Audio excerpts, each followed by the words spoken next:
What hair looks like after slavery. Transatlantic slave trade. The transatlantic slave trade by the European changes everything for Central and West Africans. Let's briefly talk about the transatlantic slave trade. The Portuguese and later the English, the French, and the Dutch got involved in enslaving Africans in large parts of West Africa, the Gulf Coast of Guyana, and the Congo River Basin, were significant areas of human exports to the Americas, mostly to sugar plantations in the Caribbean. By the late 17th century, the so-called triangle trade developed. European ships loaded with guns, textiles, tobacco, and manufacturing goods sailed to Africa slave ports and traded those goods for captives. European slave traders then took those Africans to the New World where they were sold. With that money, the European purchased staples such as sugar, tobacco, rum, and coffee, then sold for enormous profits back in Europe. The profits was often reinvested in other goods to be traded for captives back in Africa and so on. If you want more in-depth information on the transatlantic slave trade, I recommend you read Hugh Thomas' book titled The Slave Trade, the story of the Atlantic slave trade 1440 through 1870. This is a thick book, roughly 912 pages, and worth sacrificing some of your time to read. The book is almost the same price as a supersized combo from a fast food restaurant, destroying the image of African hair. Europeans who had traded and communicated with Africans knew the complexity and the significance of black hair. They were often struck by the various hairstyles that they saw within each community.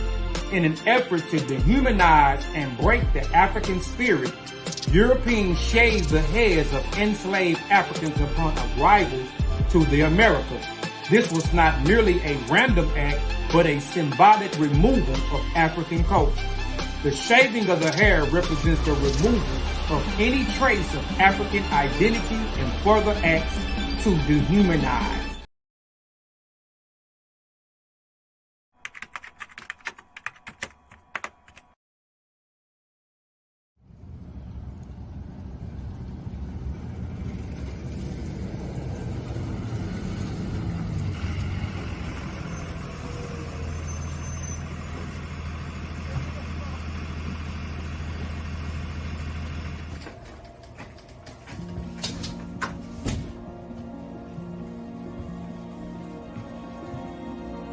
How was school today? Mom, these kids at school kept making fun of me and they kept calling my hair nappy. Why, Mom? Tootie, look, just read this book and it'll tell you everything you need to know.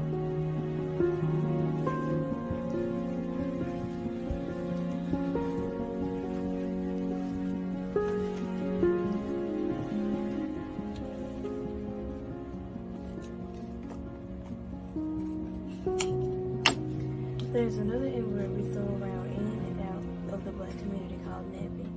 We have taken that word like the other N-word, nigger, and made it a word of adornment. I have heard the word nappy my entire life, which was used to insult, degrade, and hurt someone. This word is a derogatory term that was used in our ancestors and so Available now. I love myself. Same tree, different brand. I hope you love yourself, because love is only love when you love somebody else. Man, what's good with everybody out there, man? Alafia, John Mayan Boca. It's your boy Sean P in the place to be. Please like the show, share the show, tell a friend, we're live. I got an impactful show today. I ain't even gonna hold you. Like, I got some stuff to get off my chest, and I'm gonna do it real scholastically. I'm gonna show these boys what research is really like and what research is about. And I'm gonna press the issue even further. So anytime you see me on a panel with them, it's really gonna get greasy, because I'm gonna take everything from them. They don't have a doctrine, so they don't have a premise, right? The only thing that they have is regurgitation, questioning everything. That's all they got. That's all they learned from Dane Calloway. Question everything. But what about this? What about that? What about this? This is why you hear stupid stuff like, the white folks reconstructed history and that they've been here and they built all of these buildings and the white people just came in and just deboted it, took it from them. Think about how ignorant and how stupid that sounds. That you have the propensity to build buildings, right? Civilizations in America, and that you've been here. But you ain't got the technology to defend what you built, protect what you built, keep what you built. That's why they argue so heavily in the Reconstruction era.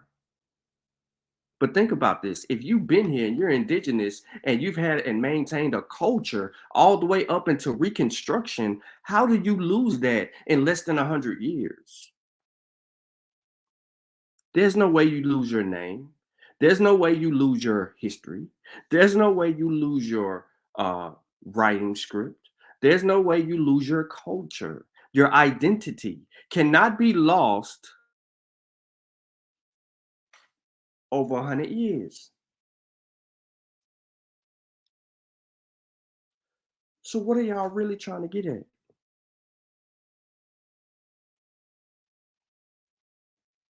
You're behaving out of ignorance, and therefore I will remain the Aboriginal / indigenous anti-science killer. I am going to give the history back to the people it belonged to. And we are going to move forward, and we're going to bring everyone back to Africa. Remember the name, Ini Heret Kalfani. He who brings back the lost shall lead. That's what that means in Egyptian. He who brings back the lost shall lead. So they finna get a real good dose of Ini Heret Kalfani. A really good dose. Let this sizzle in your spirit.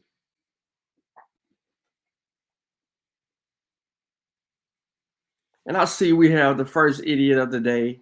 Mr. Waterworld is in the building, everyone. Everyone give it up for Mr. Waterworld. Waterworld is in the building. Shout out to Waterworld.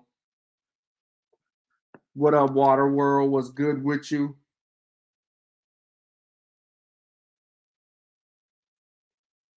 What's good with you?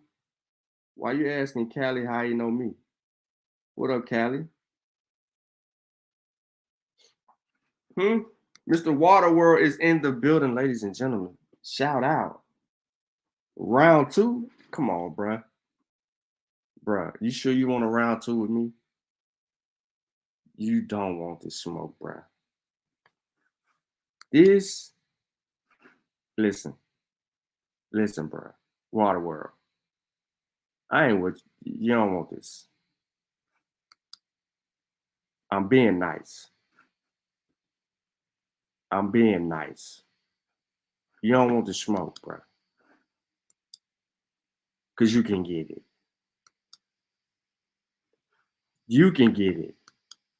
Easy work. You are easy work, my brother. Easy work. Look at you. This is you. Hold on, let me click out. It's you, ain't it? Yeah, it is you. Oh, Waterworld. It's you.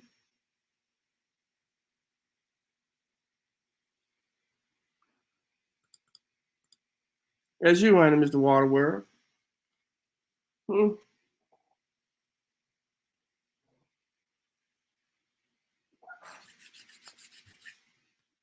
We'll get you out of here. Hey, look. I'm going to tell you what I'm about to do today, Mr. Waterworld. I'm going to get you out of here. And by straightening up history, this going to kill you too. You going to catch shots that ain't even for you, bro.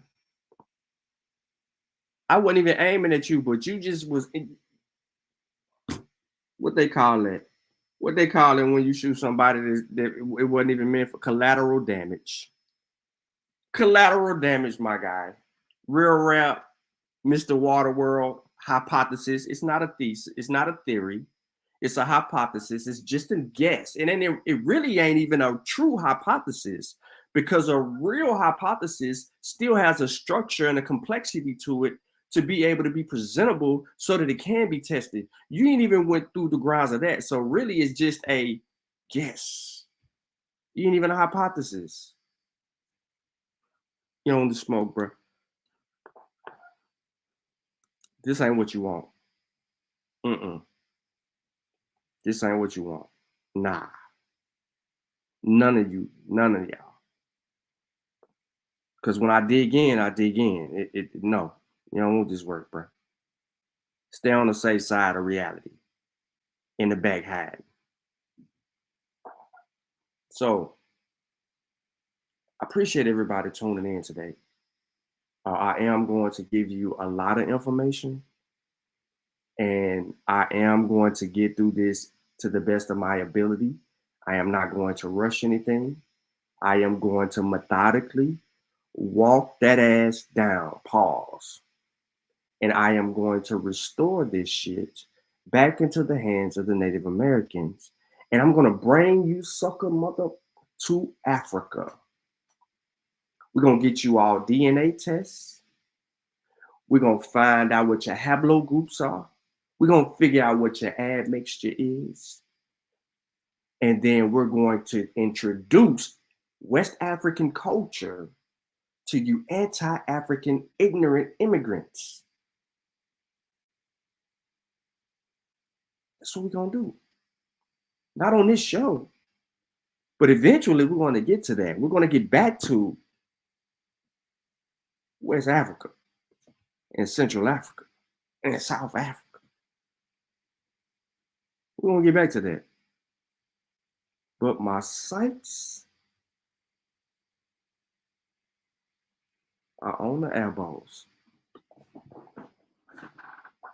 So like the show, share the show, man. Tell a friend, we're live. We're about to go all the way in, man. We're about to go all the way in. I know some of y'all are at work, right? And I know you're just trying to get through the day. It's Thursday. You're trying to get through the day. I'm about to help you. All you got to do is keep your earbuds in, ladies. Make sure your hair down or your hoodie on. Or some of y'all working from home, so you really can, thug thizzle. You can put me on your TV. You can do a Chavis. You can put me on your TV. Roll up. Get you some water. Get you something, right? Get your popcorn ready, right? And you can learn something today. It's all happening right here on the Master Warrior Clan YouTube channel. Yeah, if you're in the office today, put your hoodie on because it's cold in the building. Put your hoodie on or let your hair down, whichever one. Take your ponytail out, comb it down, and put it on the good ear. And let's rock out. So again, I appreciate everybody for tapping in. The name of the show, you see the title, is The Myth of Aboriginal Science. It is a myth. They created it like 2 weeks ago, 3 weeks ago. They came up with this shit. Some dumbass dude named Aboriginal Power and Autonomous One. They came up with this pseudo ass shit behind the backbones of another pseudo ass person by the name of Ali Muhammad. We heard that bullshit, and they ride with all of the stupid stuff. We know they don't have a history, they don't have a methodology, they don't have any evidence or anything, but they like to use the words methodology and research a lot now. It's quite odd that some people who don't have proper research methodology and don't know what a methodology is to anything historical or scientific uses those words a lot.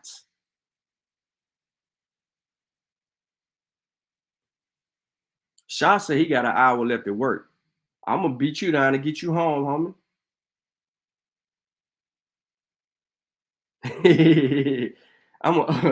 I'm gonna help you get off work and on your way home. Or wherever your next destination is, whether it might be the gym or you know what I'm saying, you might clap some cheeks. You know what I mean? You still a young guy, you know, you might get to clap some cheeks out there, you know what I'm saying? Lucky you. Not all of us can clap cheeks in the afternoon. But yeah, man, let's get it going, man. Golly, boy, this is impactful. How do I want to do this? What do I want to start? All right, I know where I want to start. So, ladies and gentlemen, I want to take you to the oldest burial location. I want to take you to the oldest burial location in North America. Oldest. What makes this the oldest? Well, the anthropological evidence. This was actually presented at a conference in October between the 10th and the 12th in 1996. Here is a 155-page article. No, I'm not going to read all of that, but I am going to introduce you to key components of this information because these people don't talk about that. Why? Because the identity of this particular person is specifically not them. That's why they don't talk about it, because they don't know about it. But we're going to talk about it because we know about it. And then we still got this real rap guy in the chat talking about eugenics among people that don't even subscribe to or adhere to eugenics. So listen, real rap. Let me get through this and then I can kick your ass. Because one or two things is going to happen here. You're going to either get put out or put on. Which one do you want to have happen to you today, real rap? Water world question of the day. You want to get put out or put on? Because we ain't finna keep on entertaining your ignorance, and you're very ignorant, and you don't have evidence, and you don't have a level of comprehension. Remember? Embarrassed. No, I like to embarrass people. I will make you emotional again, and all you're going to do is talk. You see what I got on my screen? Evidence. Evidence of what? The oldest burial site. This is significant, ladies and gentlemen. The majority of the following papers were delivered at the 25th Great Basin Anthropological Conference at the Symposium 15, which was chaired and organized by Amy Dancy and Donald Tuahi of the Nevada State Museum. That'll be the location. The symposium abstract stated the following. The accelerator mass spectrometer radiocarbon dates recently obtained on burials housed in the Nevada State Museum revealed 2 burial assemblages over 9,000 years old. The Spirit Cave mummy has received wide attention, but the other burials in the cave are also significant. A skeleton from Wizards Beach, Pyramid Lake, Nevada was also dated between 9,225 and 9,515 years before present. Research on these 2 assemblages will be presented. The context of the Great Basin prehistory and issues relating to the peopling of the New World. The session will be concluded with open discussion on the issues of tribal affiliation, repatriation under the NAGPRA abbreviation that stands for the Native American Graves Protection and Repatriation Act of 1990. This was not the first time an Aboriginal. Listen to what I am telling you. This is not the first time an Aboriginal burial in the Great Basin dated in excess of 9,000 years ago. Let me pause. Juju, put that in the distro. Put this in the distro. Put this in the distro, Juju. Do that for me because you subscribe to it. Put it in the distro. I'm going to say the words again because I want everybody to hear this. This was not the first time an Aboriginal burial in the Great Basin dated in excess of 9,000 years ago. Remember, they used the key word, an Aboriginal burial. That's key here in this conversation, because we're going to find out who exactly are they calling Aboriginal.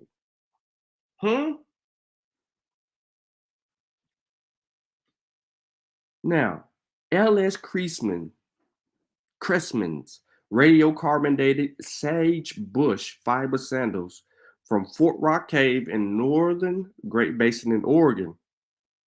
They dated them 9,000 years ago at 9,053 plus or minus 350 years. But in our case, we had, what did we have? We had a mummy with hair on his head. At about 9,415 years old, the mummy turned out to be the oldest in North America. I repeat, a mummy with hair on his head that, that dates around 9,415 years old. This is the oldest mummy in North America. He was excavated in the Grims Point foothills near Phelan, Nevada in 1940 by Sidney M. and Georgia Wheeler. Interest in Sidney Wheeler was revised recently in a paper by Alvin McLean entitled S.M. Wheeler, Nevada's Test Site's First Archaeologist presented at the 25th First Great Basin Anthropological Conference in Park City, Utah, the southern branch of the Desert Research Institute. Having taken over nearly all of the archaeological research in southern Nevada, became interested in Sidney Wheeler and his wife, Georgia. Sidney did not live very long. He died in 1959 when he was only 57 years old. The Nevada State Museum at first assumed that Georgia was dead too, but after the radiocarbon dating of the Wheeler's mummy had been announced, we found out that Georgia Wheeler Phelps, under a new name, was still alive. Where was she living at, y'all? She was living with her new husband. Where was her new husband at? Nashville, Tennessee. Oh, look at the significance of history. Look at the significance of history. What is Nashville showing up in this thing for? Because Georgia Wheeler remarried, and her husband lived peacefully in Nashville, Tennessee. So what happened? The DRI chose her biography, Diane Winslow, for a trip east to interview Georgia Phelps, who was 93 in 1996. In choosing articles for this publication, we added 3 studies not presented at the GBOC Symposium, included one by Sidney Wheeler titled Cave Burials Near Phelan, Nevada, published in 1944 by Nevada State Park Commission. It was written 4 years after excavation of the male mummy from Spirit Cave. That's what they call the cave, y'all. Spirit Cave, and was based on 2 short papers written by Wheeler in 1940. We also chose to add Georgia Wheeler is still alive, and we have her voice on tape by Diane Winslow and Jeffrey Wedding, a preliminary report of investigation of Spirit Cave mummy by Richard Jantz and Douglas Ausley, and his team with the Smithsonian Institution included to provide an updated analysis conducted since the conference. Of the 12 papers scheduled for the Great Basin Anthropological Conference, 2, those by Rebecca Lemon and Fred Niles, were not delivered, and 3rd, Robin Bonishing, was a repeat of an earlier paper given elsewhere. The first paper by Amy Danisi sets the stage of the following 8 studies of early Holocene burials in Nevada, i.e. papers by Wheeler, Tuhu, Kimmer, Edgar, Jantz, Oswally, Kessel, Napton, Wingham, Issa, Winslow, and her partner, Wedding. Gentry Steele was not able to submit this paper for his publication, and they list every single paper written by them people. So let me bag this back. It's a little too big. This is Amy in her introduction. Now, I'm not going to bore people, but I did leave, y'all already know, I left everything in the description Why? Because I needed to make sure that if you need this work, we got this work. So I'm going to take you to something a little less lengthy, okay? Because I know some people have short attention spans.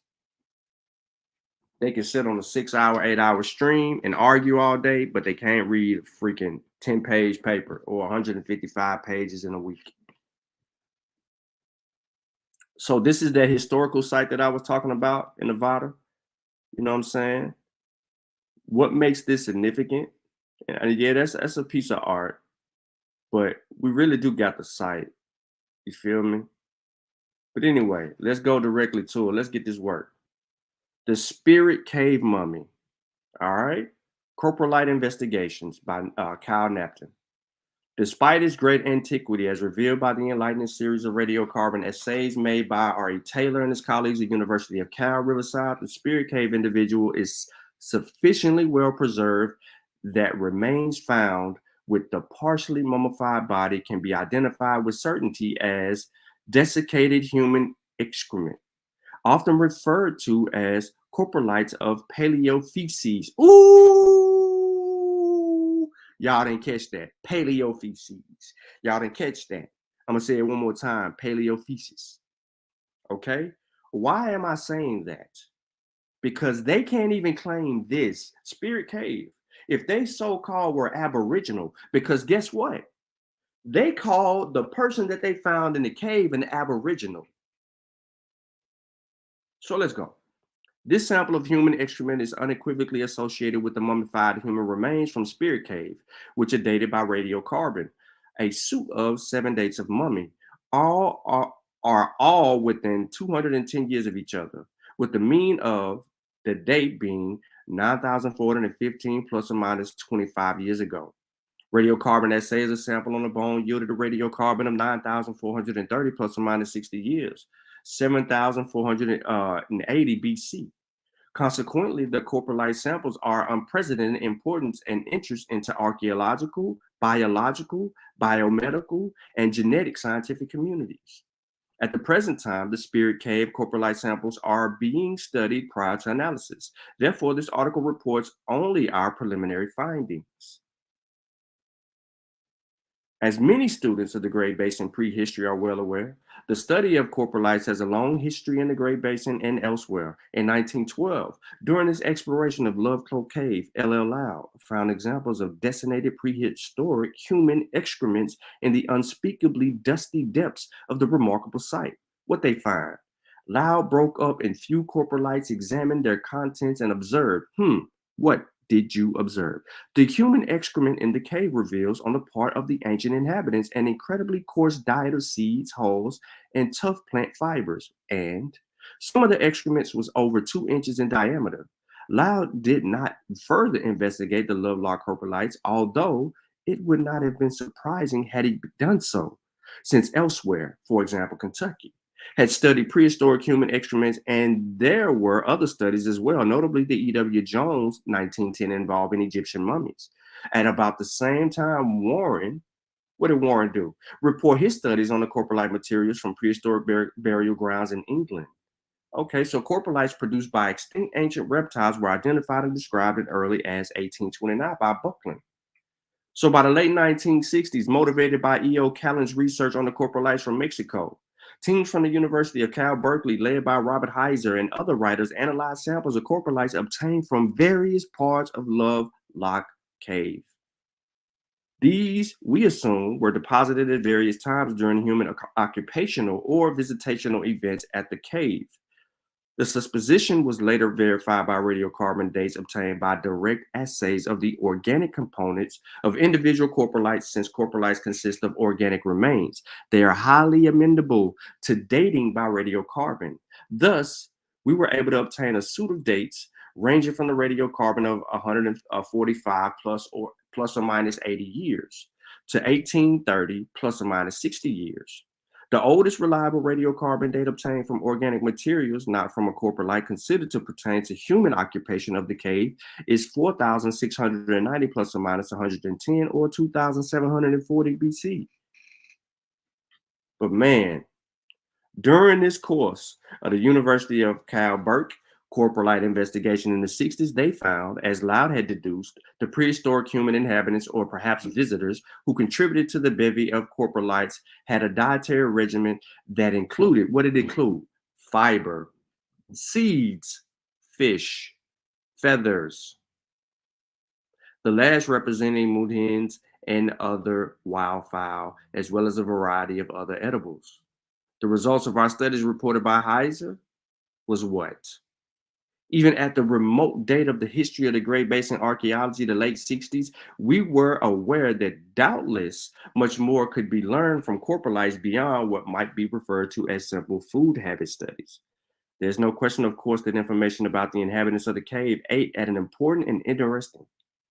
By means of corporalites, we have an opportunity, rather unique in archaeology, an opportunity to ascertain the individuals ate. So they studied what they ate. What did they eat?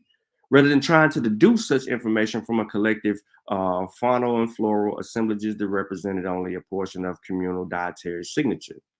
Hence, while food habits or dietary regimens are of a great interest, we thought they contained the corporalites as well, rather more elusive information, and this we very much desire to obtain.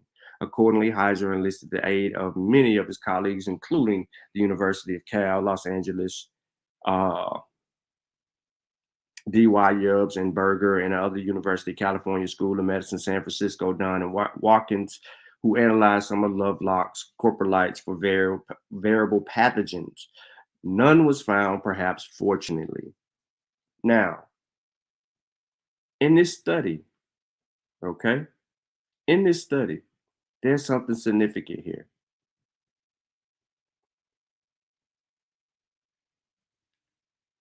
Today, we find, not to our surprise, that there are many additional types of analysis that can be performed beyond the food habit studies referred to above.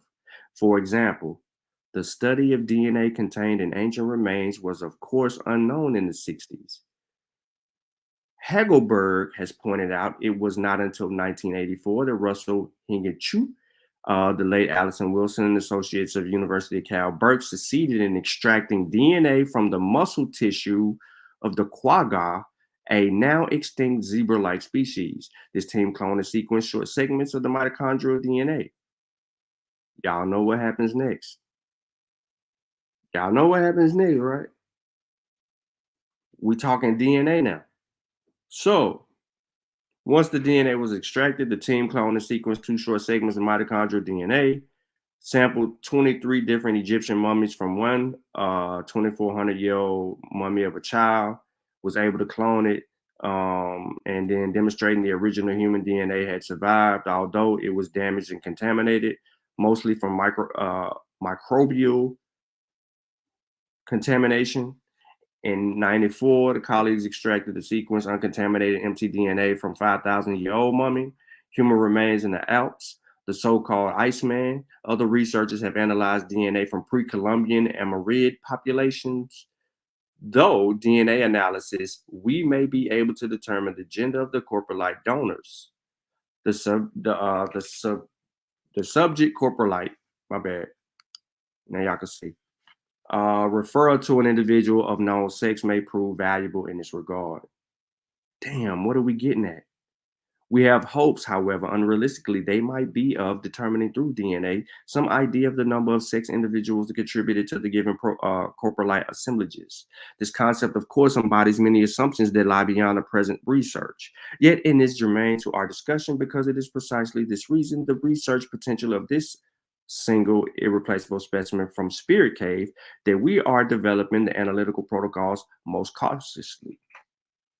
Remember, this mummy is 9,400 years old. It is a man. It is mummified. And the mofo still has hair on his head. The extraction of DNA from this particular person is significant here because they called this person an Aboriginal in the Americas, found in Spirit Cave. Why are they not talking about this? Because it was the DNA that helped.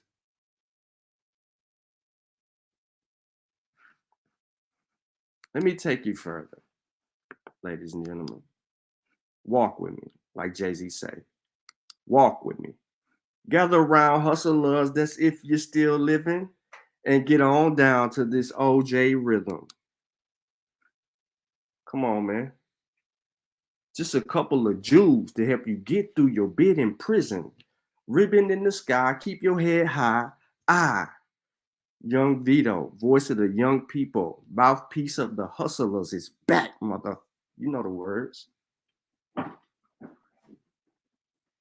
So here we go again. We back to it. Mystery of 10,600-year-old spirit caveman. Remember, I said before that it was 9,415 years.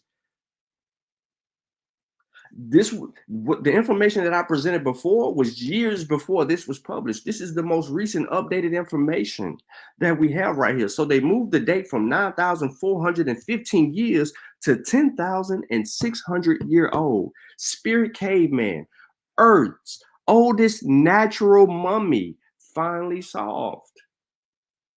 What they solved? Members of the Phelan Paiute Shoshone tribe.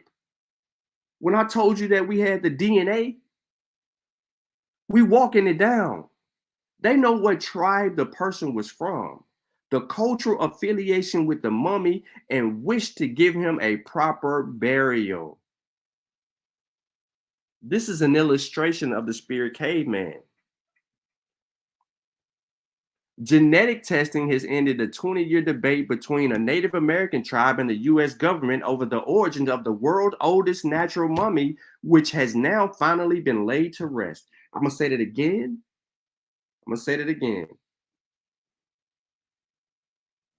Genetic testing has ended a 20-year debate between a Native American tribe and the U.S. government over the origins of the world's oldest natural mummy, which has now finally been laid to rest. The legal battle over 10,600-year-old spirit cave mummy was put to bed after a groundbreaking revelation revealed that the mummy is related to a modern, what are they related to? A modern American tribe, according to the study recently published in Science. DNA testing of the mummy's skull definitively linked it to the Phelan Paiute Shoshone tribe of Nevada. Go back to where we started. First, they told us that this mummy was found in the spirit cave. It was 9,415 years. That was the radiocarbon dating information that they had before. And then it walked down, and then next thing you know, it's like, oh, hey, well, DNA is out. We getting DNA everywhere else. Why not DNA this person? So they used the skull to extract the DNA because that was the safest place that they could get it from. And boom, they get it. By extracting the DNA, it also changed out the dating. And now they have the genetic sequencing of this freaking mummy. So why are they, remember, they call this person, this man, this ancestor of the Shoshone, Aboriginal. So why wasn't the indigenous Aboriginal community talking about this to y'all, teaching this to y'all? Because they didn't know it existed. So we got the people. We know who they are. The genetic evidence has substantiated all the other fields of science that went into this study, and they learned more. Using DNA extracted from the mummy's skull, Waleed Sleeve was able to determine that the spirit cave mummy was indeed a member of the Phelan Paiute Shoshone tribe and an ancestor of present-day Native Americans. If I had the flex bomb, I would drop it. It says again, using DNA extracted from the mummy's skull, Waleed Sleeve was able to determine that the spirit cave mummy was indeed a member of the Phelan Paiute Shoshone tribe, an ancestor of present-day Native Americans. So, this Aboriginal mummy that was found in Spirit Cave is an ancestor to present-day Native Americans. What does that say for the so-called Aboriginal indigenous community? Because this was a proper burial. It was held. We found it. We know what's what with it.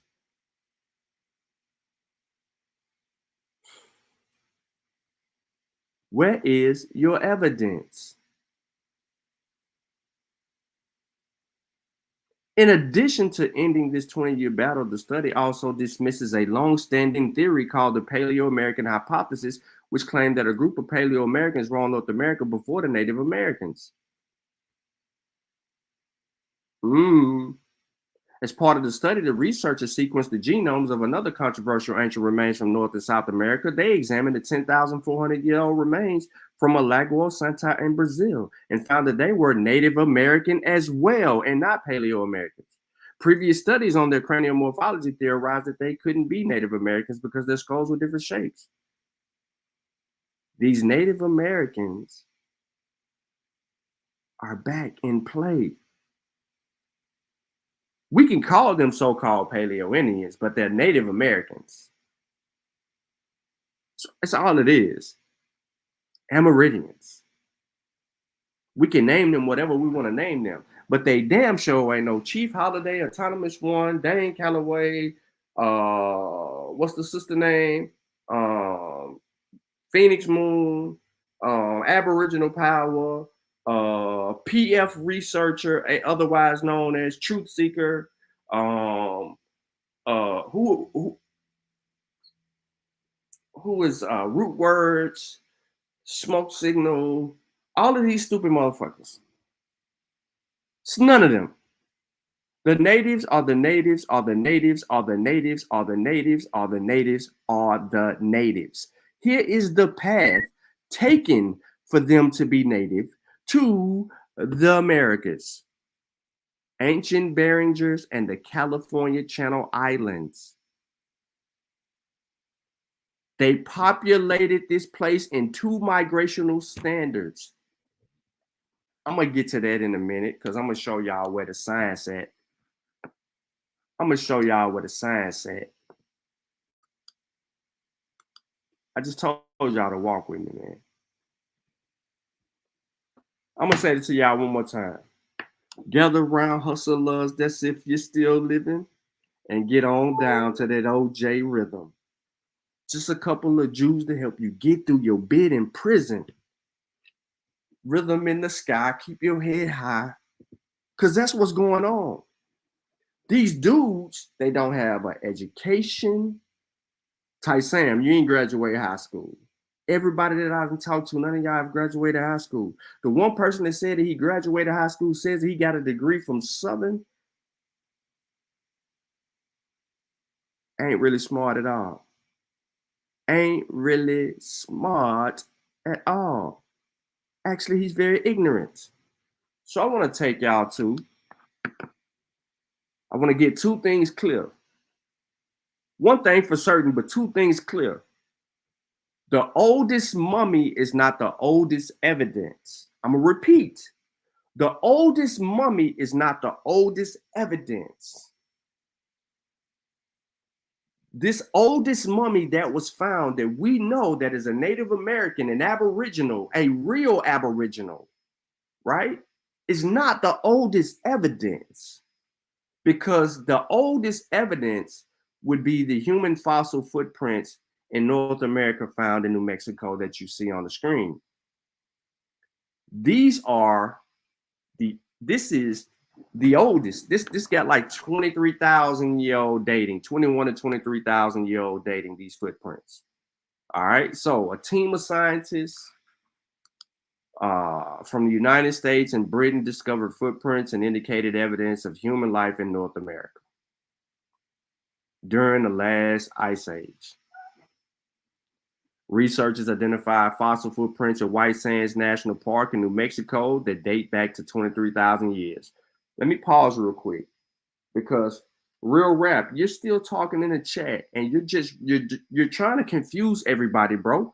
Instead of you being here to learn, you're here to cause confusion. I just killed you on your whole Aboriginal claim because you also said that you are indigenous or Aboriginal to this land, but you're not an Abo.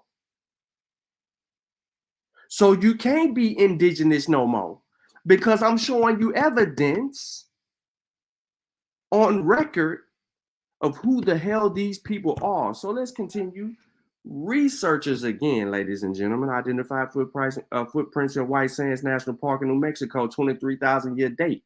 Scientists had believed that modern humans had arrived around on the continent around 13,000 years ago. Based on tools archaeologists had discovered, the last finding could represent a scientific breakthrough, providing a firmer timeline of when people first came to the Americas. David Bustos, the research program manager. Let me go back before I get to Dave Bustos' words. So this would implicate, and reiterate wasn't nobody in this motherfucker. Wasn't nobody in the Americas. The first people have arrived. But what did Bustos say? He first discovered the footprints in the park in 2009.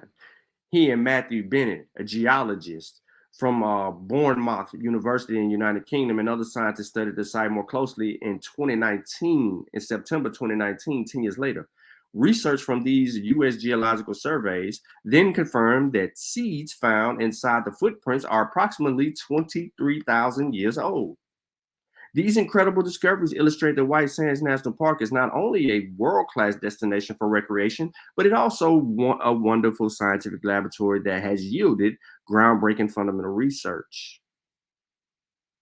Uh-oh. Uh-oh.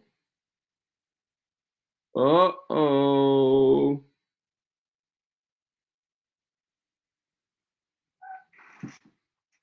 Real Rap says he's sharing this. More people need to hear this crap.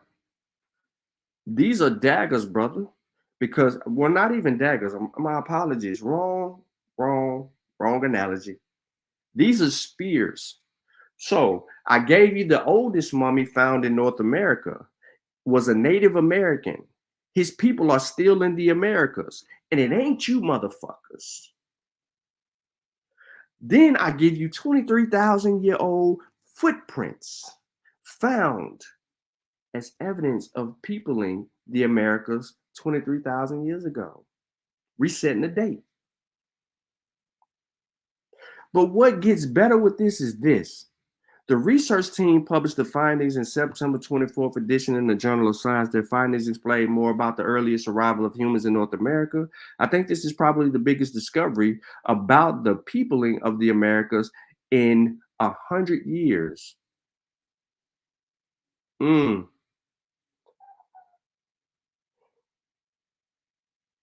So let's continue the conversation. I told you I'm gonna walk these bastards down. It's real easy. It's real easy. This is what I do. Real research. So let me walk you back. You know, earlier when I was talking about that 10,600-year-old skeleton, right, found in Nevada at the Spirit Cave, right? I'm gonna bring you back to that because somebody would say, nah, that ain't enough. But look, North America's oldest mummy returned to U.S. tribe after genome sequencing. So I'm just doubling down. I'm doubling down here on the evidence. You know what I'm saying? I'm doubling down on the evidence. I ain't gonna go through all of this. It doesn't make sense for me to be able to do this. This is only going to continue to support what I've already read to you.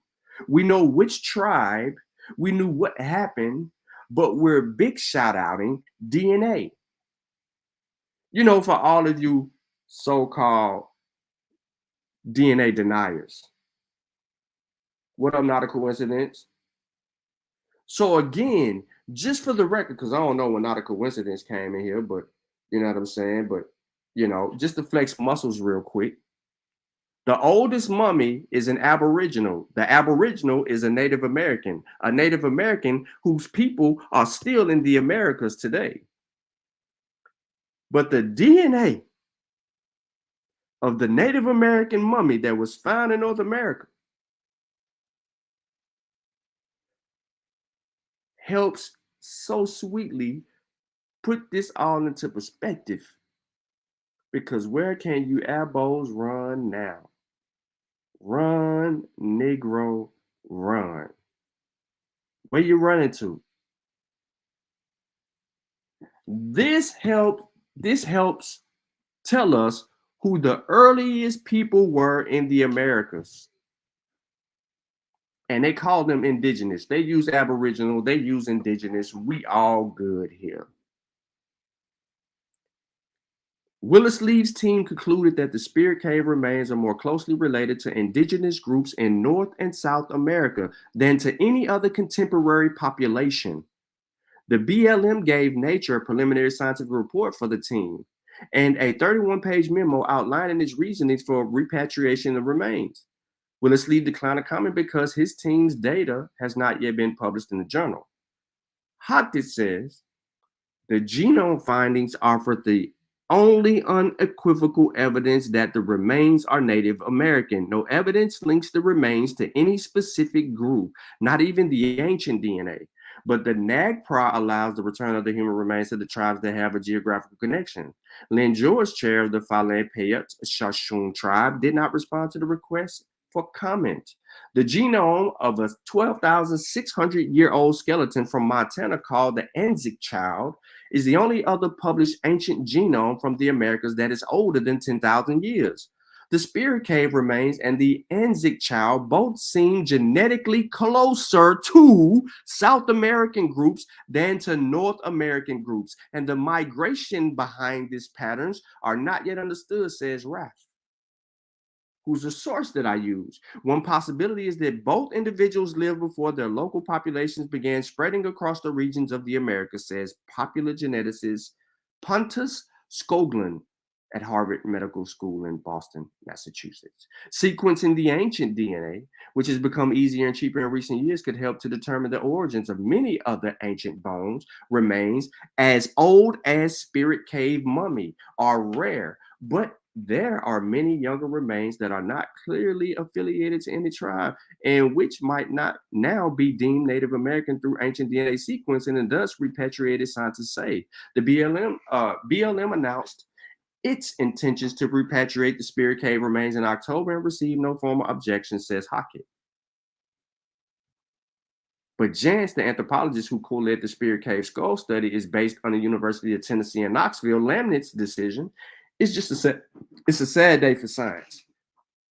We will lose a lot of information about the history of the human occupation in the Americas as a consequence, he says. Further molecular study on the remains could identify details about the Spirit Cave individuals, from the food they consumed to the diseases that afflicted them. I think Willis Leeds is the last guy who is going to look at these things. It ain't really a sad day. You got to do what you got to do. So, Abos, where is your history? Where is your evidence? How did you get to the Americas?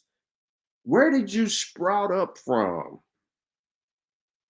Did you evolve from a feather? Whose history are you trying to claim and take? Whose existence are you trying to hijack? So I'm not going to read this article, but I'm going to lay this here because, again, this talks about a genetic chronicle of the first peoples in the Americas. I've already did this before, and I've already provided the book by Dr. Jennifer Raff. So I'm not going to do this again because I did it on a whole nother show. But this right here also talks about the two migrational patterns from the North Native American group and the South Native American groups. And we're using DNA all day is how we play. Get over yourselves. So I'm going to double down on the peopling of the Americas, and I'm going to take you to another scientific article in 2022. But with this, what I'm going to do is I'm not going to read this interview. I'm going to play it, ladies and gentlemen, and just slide my finger down as it goes.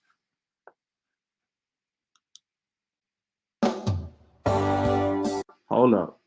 Can y'all hear that? All right, that can be heard. That can be heard. Cool. Welcome to Science Sessions, the podcast of the Proceedings of the National Academy of Sciences, where we connect you with Academy members, researchers, and policymakers. Join us as we explore the stories behind the science. I'm Matthew Hardcastle. How and when did the first humans reach the Americas?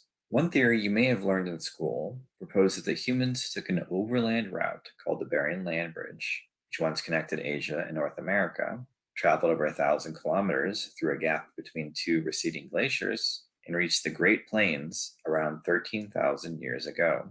This theory is called the Clovis First Model, named for the iconic stone tools used by the Clovis culture, and it was once widely accepted by archaeologists.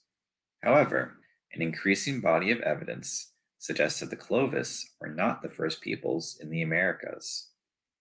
Revised estimates suggest that humans were in the Americas by 15,000 years ago, or possibly even earlier. In this podcast, we will hear from geologists, archaeologists, and geneticists working to reconstruct the story of the first peopling of the Americas. One key piece of evidence is pinpointing exactly when the gap between the two receding glaciers, the Cordilleran and Laurentide ice sheets, known as the ice-free corridor, first opened. Previous estimates suggested that the corridor was opened by 14,000 or 15,000 years ago. A recent article in PNAS suggests that the ice-free corridor was not open until 13,800 years ago, which would be too late to have been used by the first peoples in the Americas. Jory Clark, a geologist at Oregon State University and an author of the paper, explains how that date was estimated. As the Earth began to warm after 21,000 years ago, the two ice sheets began to retreat, opening up the ice-free corridor. Boulders that had been picked up and carried at the bottom of the ice sheets were left on the landscape as the ice sheets retreated, becoming exposed to the atmosphere for the first time. When a boulder is first exposed, high-energy cosmic rays that come from space pass through our atmosphere and penetrate the boulder, where they collide with elements in the boulder to make cosmogenic nuclides, including the one we measured called beryllium-10. Since we know how many beryllium-10 atoms are produced every year, we can now calculate how many years it's been since the ice-free corridor first opened up. During our fieldwork, we sampled 64 boulders from 6 sites that range from the southern part of the ice-free corridor in southern Alberta to our northernmost site about 1,000 kilometers north in British Columbia. We find that the ice-free corridor first started to open or unzip about 15,400 years ago.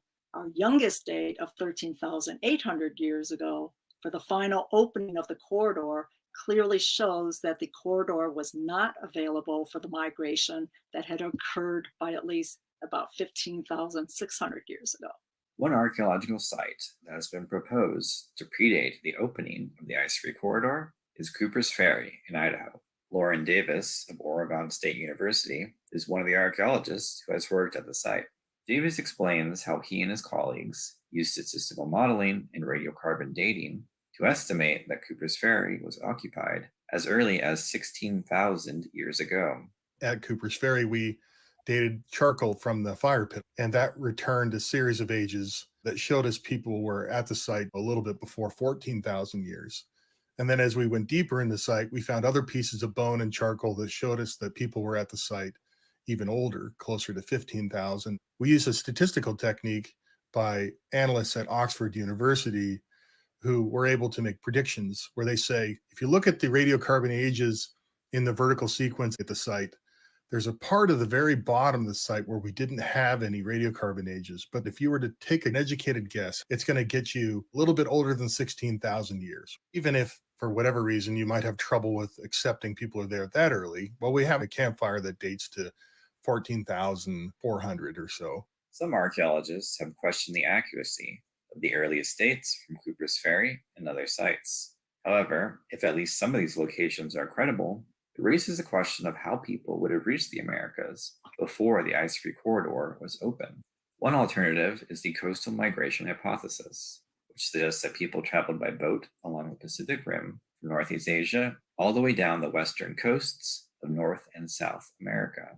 John Erlandson is an archaeologist at the University of Oregon. In 2007, Erlandson and his colleagues proposed a theory supporting the coastal route, which they called the Kelp Highway Hypothesis. The theory was published in the Journal of Island and Coastal Archaeology. Erlandson explains how kelp forests and other coastal ecosystems could have sustained such a long-distance migration. There is not continuous kelp all the way around the Pacific Rim, but certainly from Japan all the way to Baja California, and then with a break in the tropics, also along the Pacific coast of South America, there's huge expanses of nearshore coastal kelp forests, and they're extremely productive. They support a wide variety of marine organisms, fish and shellfish and sea mammals and birds, and they're also quite similar around the Pacific. They may very well have facilitated the movement of maritime peoples around the Pacific Rim and from Northeast Asia into the Americas. The biggest challenge for testing the Kelp Highway hypothesis is the challenge of rising seas after the last glacial. They've risen close to 400 feet. Around the Channel Islands, where I do a lot of my work off the California coast, 75% of the landscape from about 18,000 years ago is underwater now. So in a sense, we're only seeing today the tip of the iceberg. There is limited evidence for coastal sites as old as 18,000 years ago. But Erlandson points out that similar gaps in the archaeological record also exist along the route of the ice-free corridor. There are no sites older than Clovis anywhere in a 1,500 kilometer corridor. The earliest evidence we now have for Clovis-like cultures in Alaska are about 12,000 years ago, and it looks like Clovis peoples actually migrated north through the ice-free corridor as it opened. I don't consider the Kelp Highway or the coastal migration theory to have been proven yet. And I think it's important to continue looking at multiple theories and continuing to search in interior regions as well as coastal zones. During the last glacial maximum, the western margin of the Cordilleran ice sheet would have extended all the way to the Pacific coast, potentially blocking a coastal route. Elia Lesnick, a geologist at the University at Buffalo, is the author of an article dating the deglaciation of the Northwest Coast, published in Science Advances in 2018. Lesnick explains how she and her colleagues used rocks and animal bones to estimate that the coastal route would have been navigable by 17,000 years ago. From the radiocarbon dating, we found that a cave in Southeast Alaska, which is called Shukaka, was covered by ice between about 20 and 17,000 years ago. So we interpret that as the Cordilleran ice sheet is advancing over these islands, covering up the cave entrance and not allowing any animals to get into the cave around 20,000 years ago. And then 17,000 years ago, the ice is pulling back, opening up that cave entrance and allowing animals to get into that cave. That age of 17,000 years is very similar to the ages that we get from the cosmogenic nuclide surface exposure dating. So because we are seeing the retreat of the Cordilleran ice sheet from many parts of the Pacific coast around 17,000 years ago, that suggests that parts of the coast were ice-free and potentially available for people to migrate down along the coast. When we are looking at the viability of a potential migration route, another really important factor is there things for people to eat? By looking at those animal bones that we found in the caves in Southeast Alaska, that can give us clues about the ecology of the region after the ice retreated. Really soon after the ice retreated, we have both ringed seals and also terrestrial animals, probably something like Arctic fox that was feeding on those seals. So it might have been something like Greenland today, where you have a glacier in the background and you have lots of icebergs and sea ice on the ocean, but there are still some ice-free areas. While the acceptance of the coastal migration route amongst archaeologists has grown in recent decades, the scientific debate is far from settled. Ben Potter, an archaeologist at the University of Alaska Fairbanks, is the author of a number of recent critiques about the dating of the earliest archaeological sites in the Americas. Potter does not rule out the possibility of a coastal migration route, but he argues that dismissals of the interior migration model are premature. He interprets the available evidence as being consistent with the ice-free corridor being traversable by 15,000 years ago. Potter explains the gaps in evidence he sees for the coastal route and the dating from Cooper's Ferry. I think we can rely on the archaeological data. So oftentimes this question is framed in terms of what we lack. But my position is we do have a lot of data from all of the potential sources of ancestry in Northeast Asia. And what we know is that all of the late Upper Paleolithic Siberian populations were entirely terrestrial in their adaptations. None of them have coastal expressions. The earliest American sites are also totally terrestrial. The argument that it's all underwater doesn't meet our expectations. We see a lack of coastal sites in the Northwest coast before 12,600 years ago. In our paper published a couple of months ago, we looked at all of the purported sites that are pre-16,000, and essentially all of them have major problems. Cooper's Ferry barely reaches that 16K with the claims there. So with Cooper Ferry, I would say the data remains inconclusive. I think the association between those bits of charcoal, which aren't established to be cultural in any event, with some of those flakes that may have been in secondary context, is pretty equivocal data. It may be true, but it's certainly not conclusive. I'm not rejecting the coastal migration. I'd like to see stronger evidence than what we have now. I think it's very early to rule out one or the other. I suspect both were used. The story of the peopling of the Americas is made even more complex by a third possibility. If humans entered the Americas even earlier, before the peak of the last glacial maximum, around 26,000 years ago, there would have been an easily traversable land route from Asia all the way through to North America. An intriguing discovery at White Sands National Park in New Mexico has drawn considerable attention from the archaeological community following its recent publication in Science. Daniel Otis, an archaeologist with the U.S. National Park Service and an author of the article, describes the human footprints he and his colleagues dated to 23,000 years ago. The White Sands site is located on the edge of an ancient lake. As this lake level has changed, it's exposed a broad, flat area, and humans and mammals, mammoths and giant ground sloths and saber-toothed cats and dire wolves, have wandered around on this flat plain and left footprints. And then as other material gets deposited on top, those footprints have been preserved in layers, and some of the vegetation that's been growing in the area along the margins of this lake, the seeds that we've radiocarbon dated, have been incorporated. Part of what's interesting about that is that what you see is kind of like a little film clip of somebody walking along and leaving their footprints. And so you can see what they were doing while they were walking along, whether they interacted with other people, whether they interacted with animals, how they responded to the presence of animals, how animals responded to their presence. The dates at the bottom of what we've dated so far come out right around 23,000 years ago.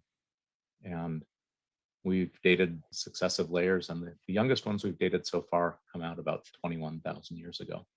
This is important because it doesn't just say people were here 23,000 years ago or 22,000 years ago. What it says is people were here throughout that span. This is a sustained human presence. A lot of the tracks that we're seeing are tracks of children and teenagers.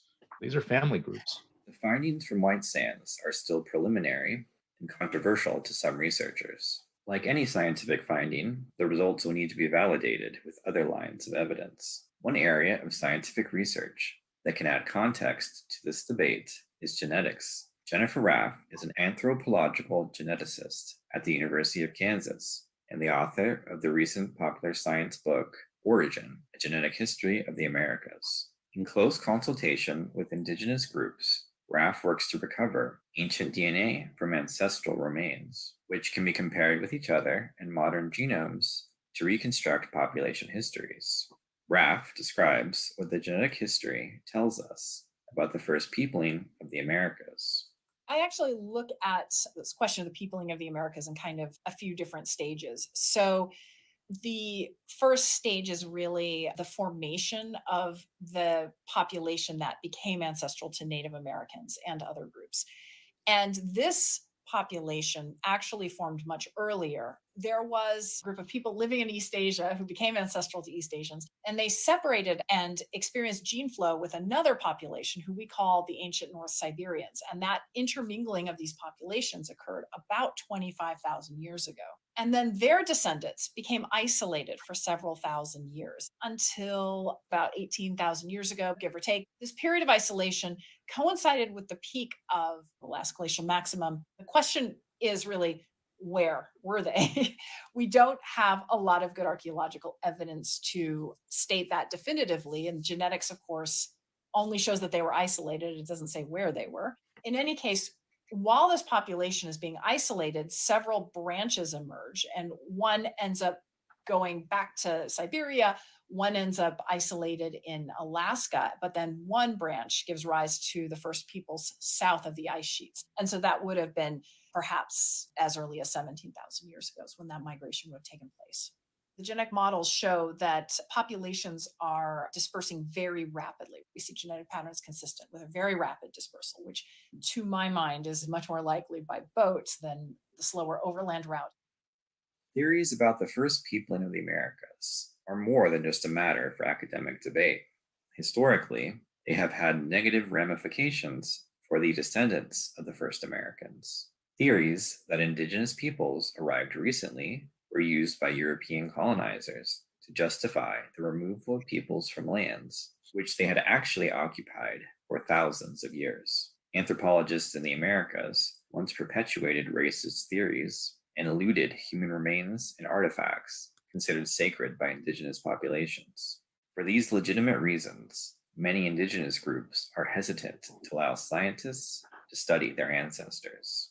Joe Watkins is an archaeologist with Archaeological and Cultural Education Consultants in Tucson, Arizona, and a member of the Choctaw Nation. Watkins discusses the importance of considering indigenous perspectives for understanding the full history of the Americas. Historically, indigenous populations have been concerned about the way their cultures and their histories have been presented by anthropologists. As an archaeologist, I'm extremely interested in the mechanisms whereby the first human populations came into North America and moved through the United States, through Central America and into South America. Tribal people have said we've always been here, and in a way that is totally true, because the first populations who moved across from Asia into what we now consider North and South America, they were not Native American in any real sense. Genetics can give us some insight into where the populations originated, some of the population histories about where they lived, but it doesn't give us really any idea about the cultures. So archaeologists can create models based on the best scientific information they have, and tribal members can provide compelling stories based on their traditional histories and their traditional stories. And so we have to find something somewhere in the middle where we can utilize information to the best of both worlds to help us better tell the story of the last great human migration into North and South America. The genetic and archaeological evidence suggests that the first humans in the Americas descended from a single related population, which rapidly spread across the unpeopled continents. This likely occurred by 15,000 years ago, and possibly by 17,000 years ago. Perhaps Some people were south of the ice as much as 26,000 years ago. Exactly which route they used is still to be determined, but each new strand of evidence brings us closer to understanding the full details of the last chapter in the story of the human journey out of Africa. Thanks for tuning in to Science Sessions. You can subscribe to Science Sessions on iTunes, Stitcher, Spotify, or wherever you get your podcasts. So real quick, after all of that, they used Watkins, right? Watkins is an archaeologist with the Archaeological and Cultural Education Consultants in Tucson, Arizona, and he's also a member of the Choctaw Nation. And he says something very beautifully. By marrying the sciences with the indigenous populations, you can tell a better story and put it all together. However, those native populations are resistant of that. But more importantly, for the dude who just had to type during the entire show, just filling up shit in my chat. Guess what this just said? Exactly which route they used is still to be determined, but each new strand of evidence brings us closer to understanding the full details of the last chapter in the story of the human journey out of Africa. Waterworld, I told you that you was gonna get hit with this dagger. This spear. We ain't close hand combat. No, I'm chucking from afar. So let's be a little bit more specific. All right, now, ladies and gentlemen, those of you who are interested, I dropped a link to a book that you can download for free. I dropped a link to a book that you can download for free. I'm going to come back to this, page 22. Let me show you the book. I need to show y'all the book. This is if you're interested, okay? This is if you're interested. This is how you kill the Aboriginal community. Here's the book. Free download. Routledge Handbook of Science, Technology, and Society. Edited by Daniel Lee Kleeman and Kelly Moore. Back to page 23, we shall go.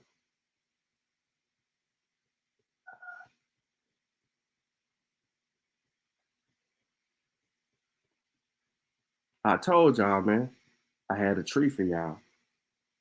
I told y'all that I had a treat for y'all.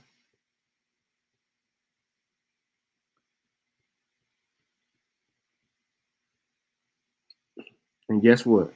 This is finna be funny.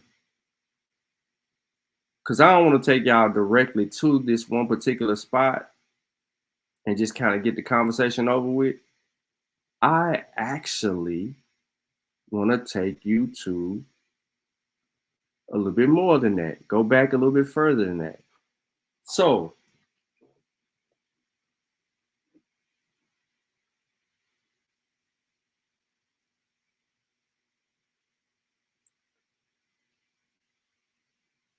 not a coincidence if you listening, because I know you're at work, bro. And if you do grab this work, this will be good for some of your conversations if they ever allow you back on a panel. But what is Native American DNA? To understand Native American DNA, we must understand not only contemporary genome science practices, but also how Native American bodies have been treated historically.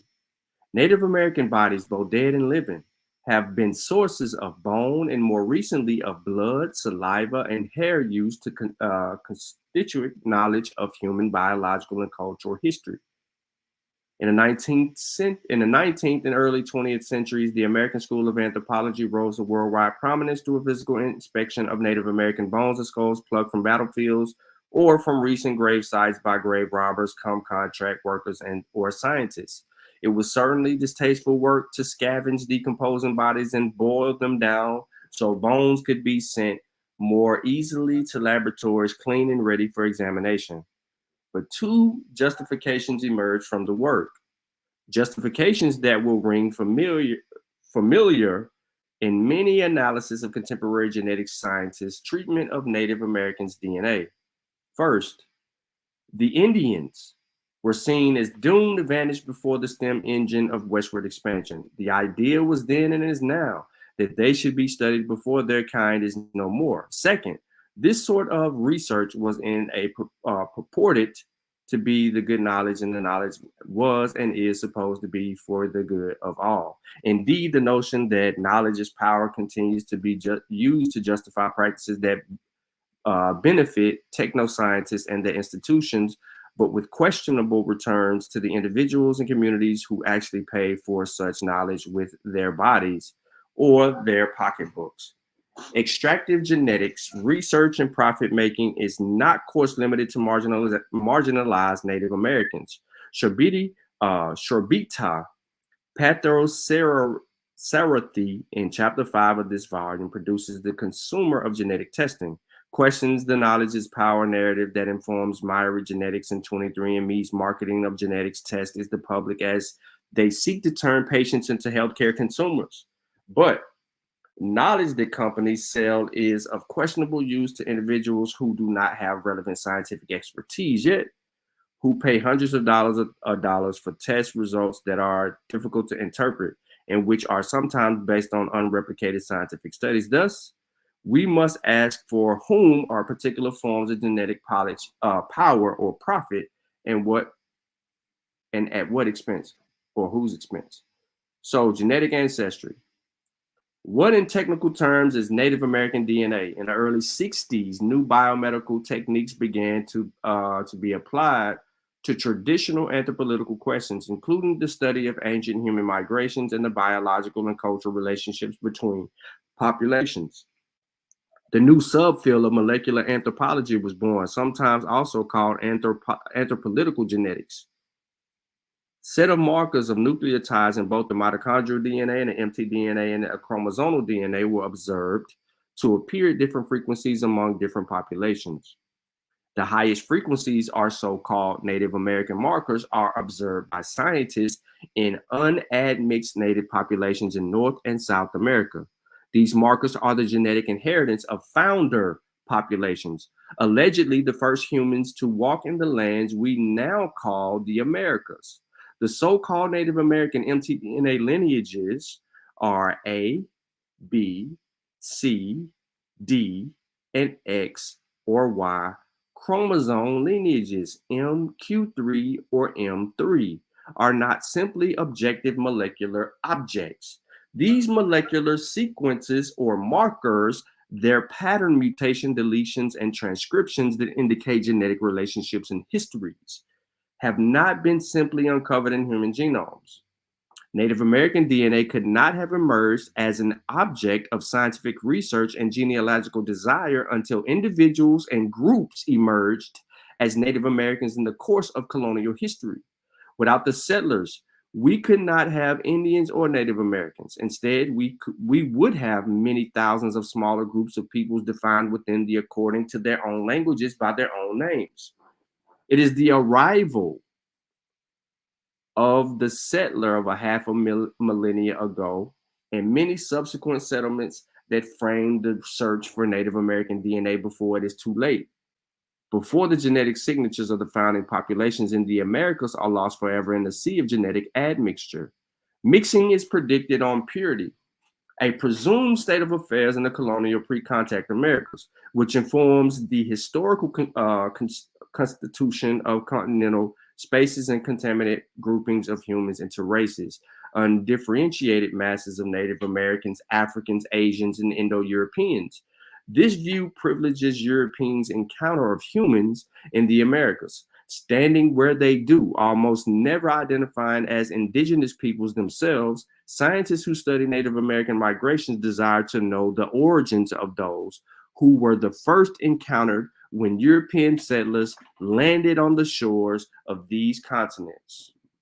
On the order of a millennia, anthropological geneticists want to understand which human groups or populations are related to which others and who descended from whom. Where geographically did the ancestors of different human groups migrate from? What were their parents of geographic migration? When did such migrations occur? In the genomes of the living and the dead, scientists look for the molecular sequences, the genetic signatures of the ancient peoples whom they perceived as original continental populations. Indo-Europeans, Africans, Asians, and Native Americans. Native American DNA has threatened and vanishing scientific object of study can help answer what are these scientists' pressing questions. In human genome diversity, research in anthropology and other field origins get operationalized as molecular origins, ancestral populations inferred for an individual based on a specific set of genetic markers, a specific set of algorithms for assessing genetic similarity, and the specific set of reference populations. But each of these constitutive elements operates within a loop of circular reasoning. One second.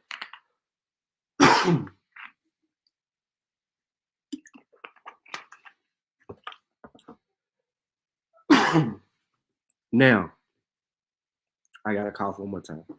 Excuse me.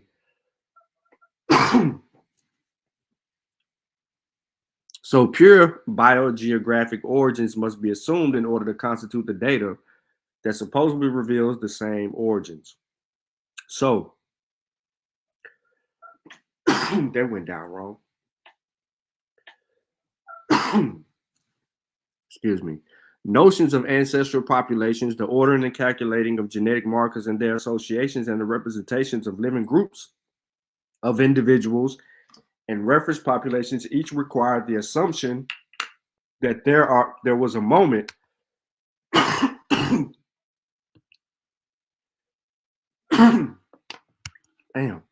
a moment, a human body, a marker, a population that was biogeographically pinpoint of originality. This faith in originality would seem to be at odds within the doctrine of evolution and the change over time of becoming. The populations and population-specific markers that are identified and studied are informed by a particular cultural understanding of the humans who study them. Real quick. Real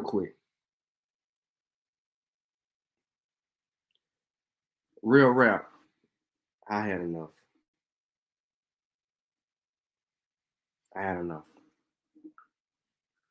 I'm sorry. I had enough. Y'all know I don't smoke. I was drinking something that went down the wrong way. All right, so Native American DNA, Sub-Saharan African, European, or East Asian DNAs are constituted as scientific objects by laboratory methods and devices, also by discourses of race, ethnicity, nation, family, tribe. For and whom are such categories defined? How have continental level race categories come to matter? Why do they matter more to concepts of peoples, the condition, indigenous narratives, knowledge, and claims? So let's get into it. An Anishinaabe with too many non-Anishinaabe ancestors won't count as part of an Anishinaabe population. This is an example that they're using. Bringing a tribal First Nation category belonging into a conflict of genetics category. To make these things even more complicated, genetic population categories themselves are not even consistently defined. For example, a scientist may draw blood from an enrolled members of the Turtle Mountain Band of the Chippewa Indians Reservation in North Dakota and call her sample a Turtle Mountain Chippewa sample. At the same time, she may have obtained soil samples from other scientists and physicians who took them at multiple sites, on multiple reservations, or in urban Indian Health Service facilities. Over the course of many years, in the Turtle Mountain Chippewa instance, we have a population that circumscribes by the federally recognized tribal boundary. In the Soy instance, we have a population circumscribed by a broader ethnic designation spanning multiple tribes.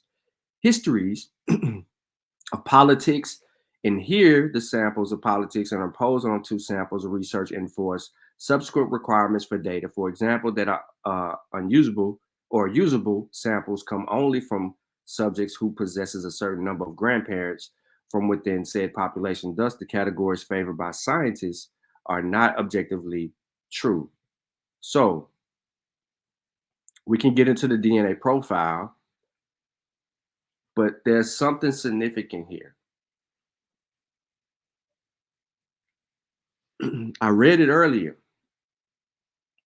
but if you missed it, you're going to have to rewind it because I don't want to go back to it. But I read it earlier. This is the importance of DNA and genetic testing, and the reason why, if we can get more natives involved in DNA testing and things like that, we can uncover more of their story and we can really beat up the Abos. Because it isn't until then will their history not be mocked by fake Aboriginal indigenous people claiming to be the original people of the Americas, and they are not. That's why your DNA profile is important here. But this chapter gives a well-written perspective, and you need to know all of this. But I don't want to bore you and weigh you down with a bunch of stuff that you really don't want to understand about DNA unless you're interested in that. So I want to keep on pounding and pounding on the pseudoisms of the so-called Aboriginals. Now, it ain't gonna let me do all this. So, real quick, if you want to understand DNA, learn about the Y-DNA haplogroup Q. This is an interesting article. It talks about what is a subclade testing, and then it talks about the origins of the haplogroup Q. And I keep zooming in and out because I'm trying to get it to show where y'all can actually see what's going on here. But I can't get it to zoom the way that I need it to zoom. That might be a little bit better. Yeah. So what is subclade testing? Subclade testing can provide increased resolution of your placement on the Y chromosome phylogenetic tree. Before your subclade can be determined, you must first know what haplogroup you belong to. Haplogroups are defined by unique mutation events such as single nucleotide polymorphisms, or SNPs. These SNPs mark the branch of a haplogroup and indicate that all descendants of that haplogroup at one time shared a common ancestor. So, if you have the L2 marker, or if you have one of those West African, if you have one of those markers that show up in Africa, EM2 or something like that, right? It's basically telling you at one time you shared a common ancestor. All of us who share a common ancestor. Like right now, like when I did my DNA, Damo did his DNA. We did our DNA actually at the same time. When we got our DNA back and we were analyzing our admixtures and haplogroups, he and I said we were cousins because we shared the similar haplogroup. All right. So that's how I go down. Yeah, they did. So the Y-DNA SNP mutations were passed on from father to son. Now remember, the other dude came on a panel the other day and he said that the Y-DNA can't be taken from the father. He said it only can be extracted from the mother. Remember, he said this yesterday on the show. But right here in this article, it says the Y-DNA SNP mutations were passed from father to son over thousands of years. Over time, additional SNPs occur within the haplogroup, leading to new lineages. These new lineages are considered subclades of the haplogroup. Each time a new mutation occurs, there's a new branch in the haplogroup, and therefore a new subclade. By testing for the presence of the SNPs identified in the present research to be indicative of the particular subclades, you can now determine the specific subclade you belong to within your determined haplogroup. That's how you spear chuck pseudos. So the origins of the Y-DNA haplogroup Q. Possibly the youngest of the 20 Y chromosome haplogroups originating the S&P mutation M242 in man from haplogroup P that lived in Siberia approximately 15 to 20,000 years before present.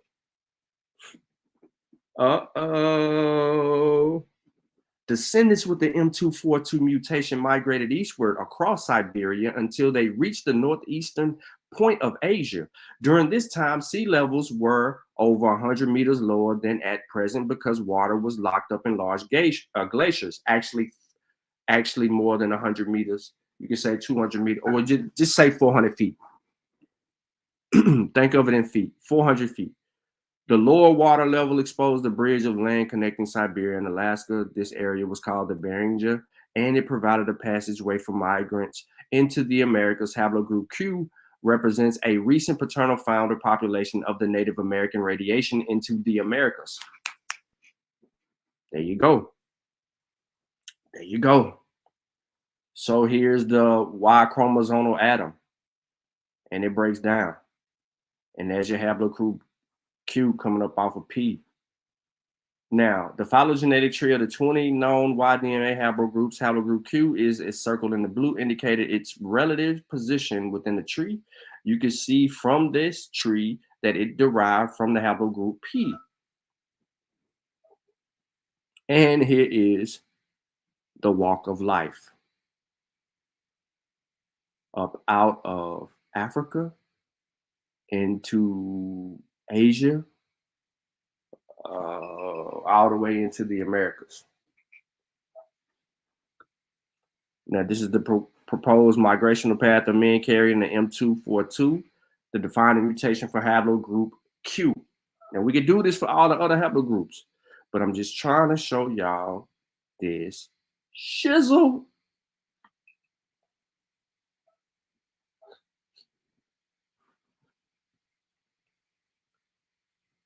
All right, this provides further detail of the Beringia, the landmass that connected Siberia to the Americas between 10 and 15,000 years ago. The water level of the ocean was lower because of extensive glaciation and large quantities of water. We're already familiar with that. So the geographical distribution of the Y. Now, I'm not going to read all of this. I don't want to wear y'all out. But man, I can see why y'all abos don't want to adhere to science. You don't want to adhere to DNA because you effed. You're effed when genetics is on the boards. You're effed. There's nothing that you can do. And yes, I left all this information for all of my friends that love to argue with the ignorance. But I got one more treat for everybody, and it's only going to be 2 minutes. Just one more treat. The one more treat is this. Let me go ahead and get this other Negro pen. Yeah, I'm calling it Negro pen. I'm going to get this other Negro pen up out of here. When did modern humans get to Australia? Remember, there is a group of people believe that the outer Africa theory is not real. There's no evidence for it. Then there's a group of people who believe that the outer Africa theory is correct because we're indigenous to the world and that the people who left outer Africa was actually the Khoisan and they ended up in Australia. So I'm gonna bust that down.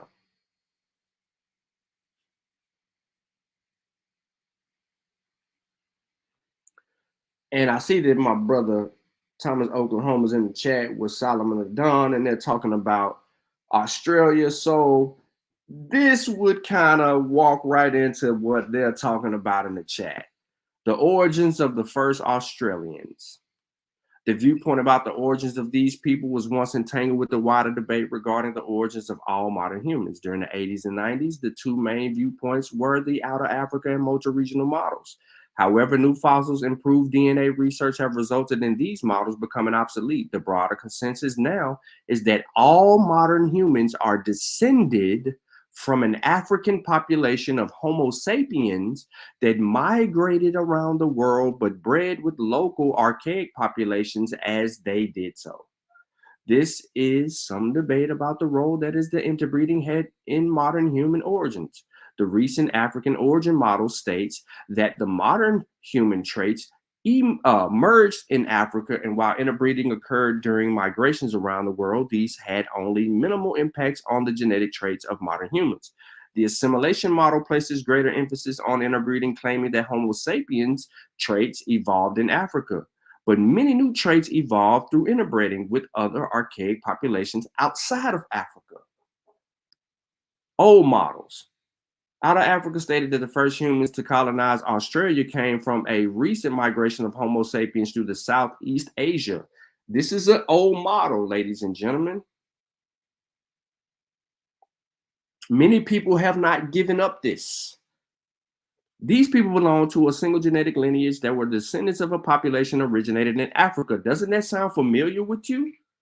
Doesn't that sound familiar with what the NGA group argues? That those people that are in Australia came from the single group of Homo sapiens in Africa? That was an old understanding of out of Africa into. That's why I keep on drilling this. You can't be hyper diffusionist because you don't know what you're arguing when science is updated and telling you specifically what's what. Now, then there was the multi-regional proponents interpreted by a variation found in the fossil record of early indigenous Australians as evidence that Australia was colonized by two separate genetic lineages of modern humans. One lineage was believed to have been the evolutionary descendants of the Indonesian Homo erectus, while the other lineage was the Chinese Homo erectus. Modern Aboriginal people are the result of assimilation of these two genetic lineages. Those are old models. The Asian connection. Everybody loves the Asian connection, right? Ain't that what we talking about? Modern humans reached Asia about 70,000 years ago before moving down through Southeast Asia into Australia. However, Homo sapiens were not the first people to inhabit this region. Homo erectus had already been in Asia 1.5 million years ago. It is possible that these two species may have coexisted at some dates, and the Indonesian Homo erectus suggests that they may have survived there until as recently as 50,000 years ago. Homo erectus remains never have been found in Australia. A second species is the Denovicens, was also known to inhabit this region, and evidence shows that they interbred with modern humans, Melanesians, and Aboriginal Australians. Guess what they do? They carry 3 to 5% of the Denovicen DNA. This explains by interbreeding of Eastern Eurasian Denovicens with the modern human ancestors of these populations have migrated toward Australia and Papua New Guinea. So, what's the evidence? Key fossil finds from Asia include Solo Man, Homo erectus. Where was he discovered? In Guangdong, Indonesia. Solo Man shares similarities with early Homo erectus specimens from Sangarang and is considered to be the late Homo erectus. Its age is uncertain, and because its exact original location is unknown, published dates have ranged from 50 to 500,000 years old. If the younger age is correct, then it is possible that Homo erectus may have shared this region with Homo sapiens. Wajak Homo sapiens discovered in 1889, Java, Indonesia. The age is between 8 to 20,000 years old. Originally, the skull was thought to be about 50,000 years old, and attempts were made to link this skull to the arrival of the first Australians. However, dating methods have been unable to determine exactly how old it is. It is now thought to be probably less than 20,000 years old. Zhuqidian Upper Cave 101, Homo sapiens discovered there in 1993 in China.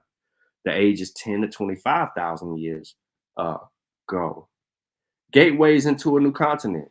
There's always been an ocean separating Asia and Australia. At times, this distance was reduced, but the earliest travelers still had to navigate across large stretches of water.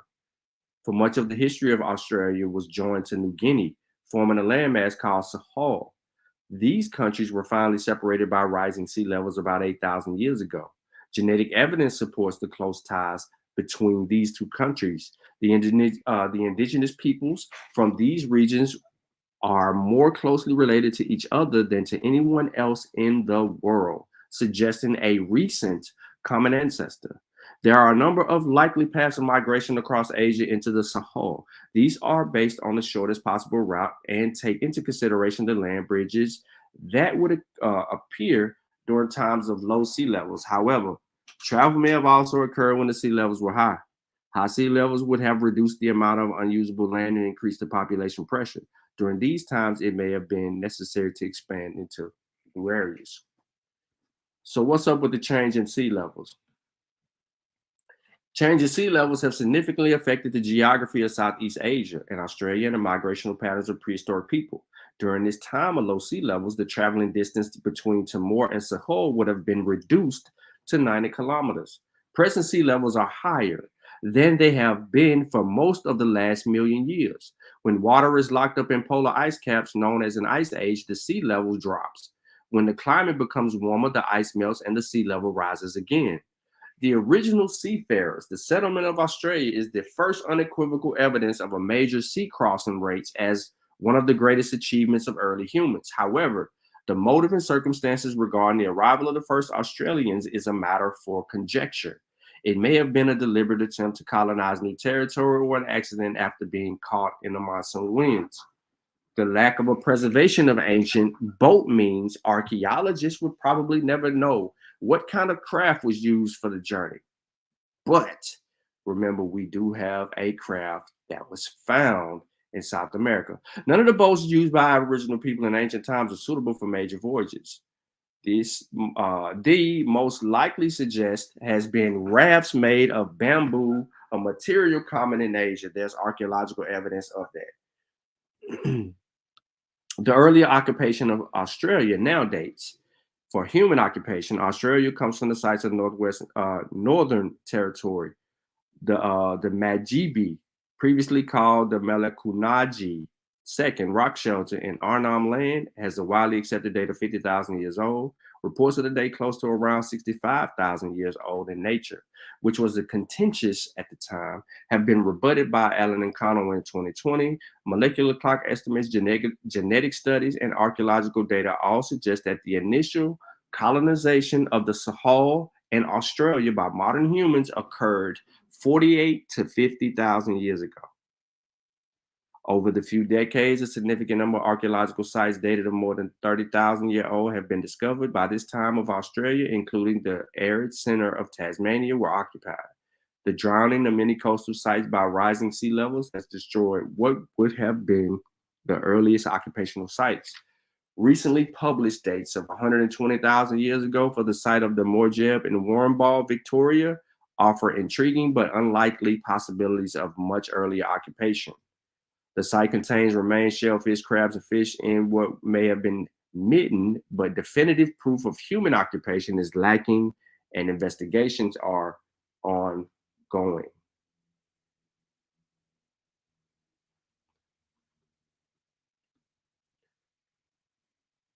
Now, the first Australians. Much of our knowledge about the earliest people in Australia comes from archaeology. The physical remains of human activity that have survived in the archaeological record are largely stone tools, rock art, and ossuary. Shell middens and charcoal deposits and human skeletal remains. These all provide information on tremendous length and complexity of Australian Aboriginal culture. The oldest human remains found in Australia date around 40,000 years to 20,000 years after the earliest archaeological evidence of human occupation. Nothing is known about the physical appearance of the first humans that entered the continent about 50,000 years ago. What is clear is that Aboriginal people living in Australia between 40 and 10,000 years ago had much larger bodies and more robust skeletons than they do today and showed a wide range of physical variations. Stone tools in Australia, as in parts of the world, changed and developed through time. Some early types, such as wasted blades, core tools, large flake scrapers, and split pebble choppers, continue to be made and used right up to today. About 6,000 years ago, new specialized tools such as the points, back-end blades, and thumbnail scrapers became common. Significant variations between the toolkits in different regions also appeared. Prototypes for this technology appeared earlier in Asia, suggesting the innovation was introduced to Australia. Now, I'm gonna highlight some stuff real quick because I ain't gonna keep on. It's gonna go on and on and on. It's supposed to be a 2-minute read, but it ain't. Trust me, it ain't. So, rock art, including painting and card forms, plays a significant role in Aboriginal culture and has survived in the archaeological record for over 30,000 years. Mineral pigments such as ochre, ochre, provided the oldest evidence of human arrival in Australia. Using pigments have been found in the earliest occupation levels of many sites, with some pieces dated at about 50,000 years old. So some living sites. Archaeological evidence for living sites of archaeological Aboriginal peoples comes in a variety of forms, including fishing traps and wire stone-based huts, possible fireplaces and remain mills, and cooking activities. The important sites are Kubul Creek, Cow Swamp, and the key remains are in Lake Mwanga. All right, and there's some key remains in all of them. The Mungu DNA, the Kahuna, Kilor, Talje, and then it gives you some sources at the very bottom. All in all, I wanted to bring this to fruition because there's a group of people who are stuck in the old model and they need to update their information and rock out. So what I have provided you was an extensive list of 1, 2, 3, 4, 5, 6, 7, 8, 9, 10 sources. Oh, and a book. And if you're really interested in learning and knowing more, you would actually go behind me, review the information that I actually provided today, and see if there's something that substantiates what was said or what was not said and moves you off your needle, or corrects me and moves me off my needle. The thing is that there's one particular article that I didn't read that I know a lot of people like, what's his name? Your boy. I had to mute him. Real Rap.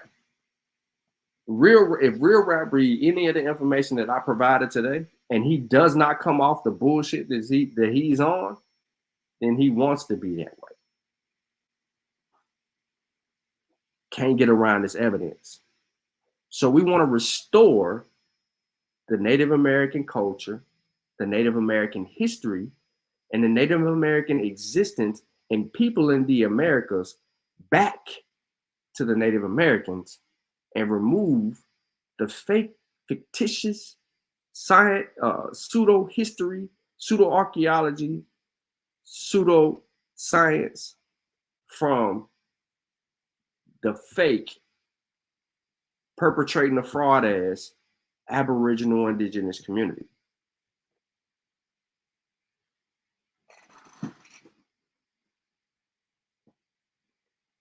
This dude named Uncle Leroy's Hoodoo Corner says that he wants a one-on-one that he needs. He said we. No one else said this, but he said we need a one-on-one debate with you and Real Rap. Over what? What am I debating him over? He can't even read. No, he can read. At whatever level he reads at, he can't comprehend what he reads. So what am I debating someone who lacks comprehension? And literacy? What am I debating him over? The brother thinks that we come from water alone, and we've been coming from water, and then he still thinks that we come from monkeys. That is the most ignorant shit ever. We in 2023 and he talking about coming from monkeys when science doesn't say that at all.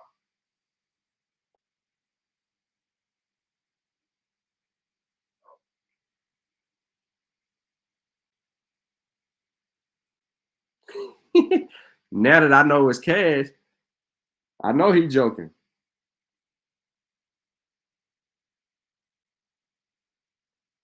Now that I know it's Cash, I know he joking. Arafat said, "Who is we?" But nah, so today we dispelled the myth of Aboriginal science by using evidence against the Aboriginal community or the indigenous community or whatever they want to call themselves, and we destroy them unequivocally. If not, All the other shows was cool, and it had evidence in all of the other shows, and it provided more evidence for all the other shows. But this shows the support of all the other shows. This bill today shows the support of all the other shows regarding negating them. There's DNA analysis here. We talked about genetic trees here. We talked about the existence, the peopling, the paths. It's a whole list of a lot of things that's in this particular build, especially with the resources that's provided to you in the description of the video, that just eliminates their arguments. And there's nothing that they can do to get around it.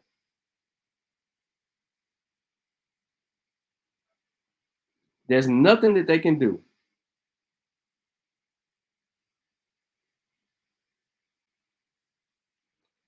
But look, man, hopefully I got people home from work. Not a coincidence. You still at work, yo? Or you off work?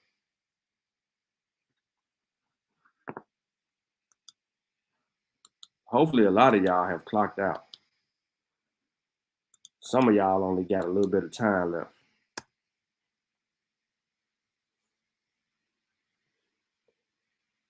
But that's research. So to PNF researcher, that's research. Every show that I do is going to have the research in it.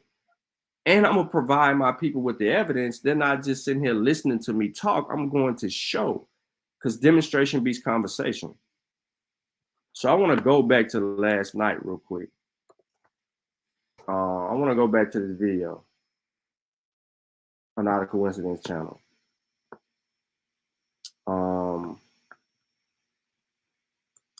I want to play this again because it's significant. For me, it's very significant in this discussion on the type of people that we're dealing with.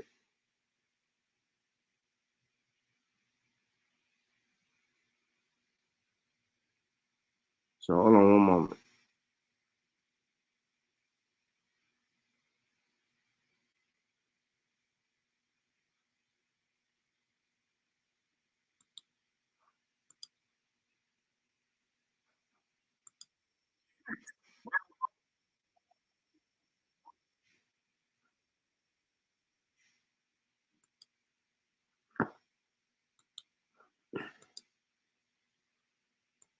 Let's hit this exchange again.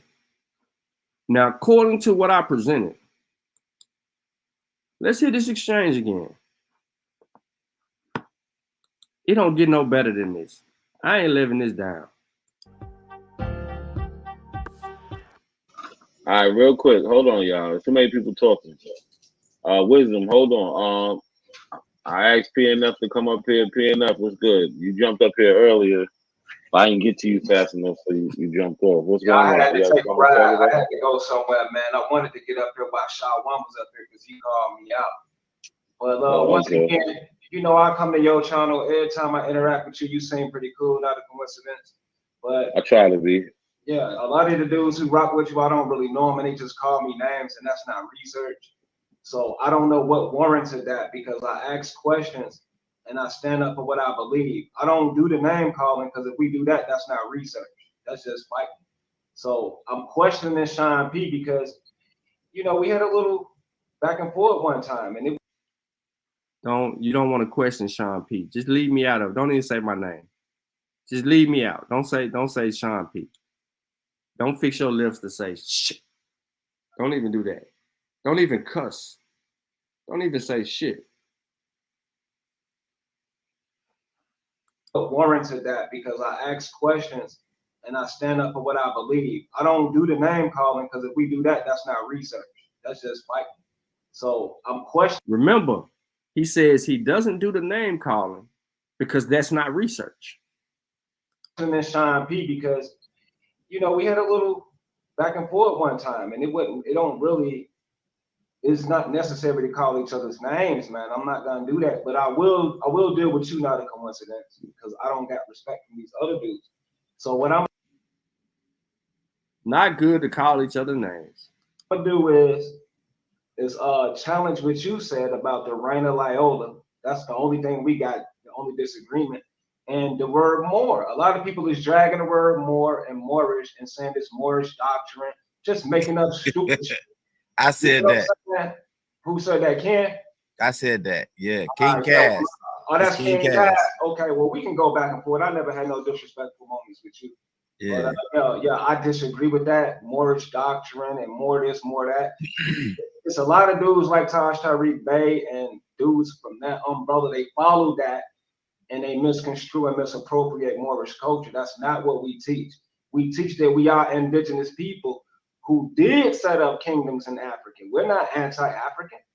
What we do is teach that it's thousands of ethnicities in Africa. So you're not just what going part to of Africa? Man, huh? What you say? What part of Africa? Yeah, okay. So like I said, I got you. I answered that.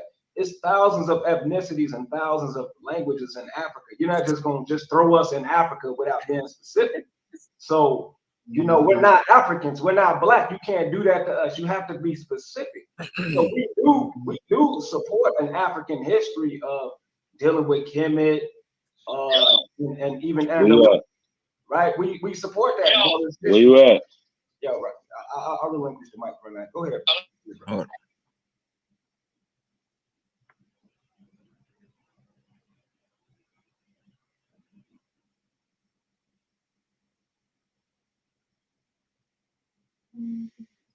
Y'all still there?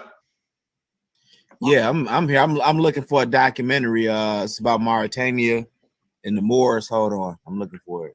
You ain't even got to look for none of that shit, man. So take no that shit back to the man, for real. Like I think y'all do it short, man, and I think y'all be too busy trying to prove y'all self right. Take no that shit, Ken. You ain't even got to look it up, bro. He know the whole history. Yeah, we not whores. Don't nobody know shit. Don't nobody know everything. That's a lie. Don't nobody one man know everything. Who take all that shit under wraps? Fuck you, you stupid ass nigga. All that shit about that more Yo, shit. Yo, PF, hold on, bro. PF, hold on, man. How the fuck this nigga gonna just tell us one nigga? He went from saying he coming on the panel to have a discourse and to not name call because there wasn't research, to avoid all the shit that he just said because I said something to Ken that's in the chat right now. And I was referring to Sutek.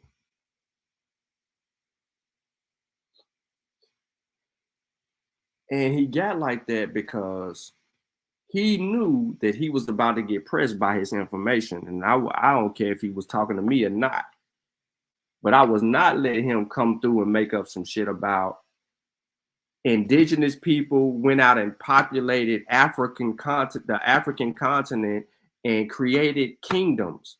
I am never going to allow no nigga, I don't give a damn who you are. I don't care what kind of authority, money, or none of that matters. You are never going to be able to come on a panel with me on it and say the shit he just said about some people coming from another continent and going into Africa and creating kingdoms and giving us writing scripts and all this other shit. Who the fuck give you the audacity to lie on Africa like that? You got all that shit under wrap, bro. You ain't even gotta look for it, bro. You got all that shit, all the books, all the doctrines. I don't know everything about that shit for years, bro. You a clown, nigga. You look stupid as fuck, nigga. You don't.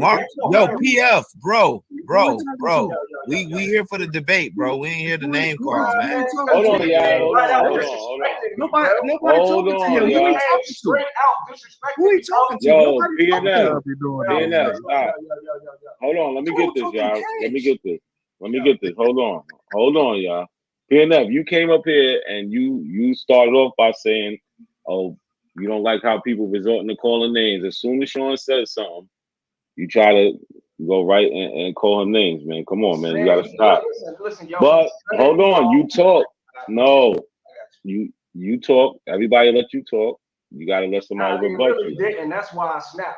They really didn't. And that's disrespectful. Bro, no. PNF, they let you talk. At the end. This, bro, you had the whole floor, bro. Come on, man. Nobody said nothing when you was talking. That's not You true, finished, bro. Dude is already slighting me and already being biased. Let me finish. I don't need all that shit. I broke that shit down easy for a kid to comprehend. I already broke it down who I'm rocking with on the debate. Dude is not here for that. He's here to call names and disrespect me. No, he didn't call you no names, bro. You called him a name. Yes, he did. He was All calling right, but hold on. I was PNF, speaking but of hold not on. a coincidence. I was speaking to Cash. All right, I then, think my I bad. referred to Cash All right, my because bad. Cash said he was looking up something, and Yeah, I he was. referred to Sutek and said you ain't got to yeah. look that shit up because my nigga Sutek is on all that Morris shit. That's all he been focused on forever and ever. So he know And all that's of what that all shit. Sean said. Yep. Right. And I disagree. I don't believe one man know all And then that you Morris started shit. calling the That's names. So stupid. hold That's on. disingenuous. Don't All know right, know everything. PNF, hold on, brother. Hold on. But let's just get back to the information. Sutek, do you have a response for PNF in this Morris claim? Yeah, I'm just waiting on him to answer my question. He said he came from he believed that they built kingdoms in Africa, and I asked him what part of Africa. Because in the chat he said northwest, either northeast or northwest. I'm just trying to make sure that that's the claim. Yeah, so what are you asking me? Did Moors and Moorish set up kingdoms?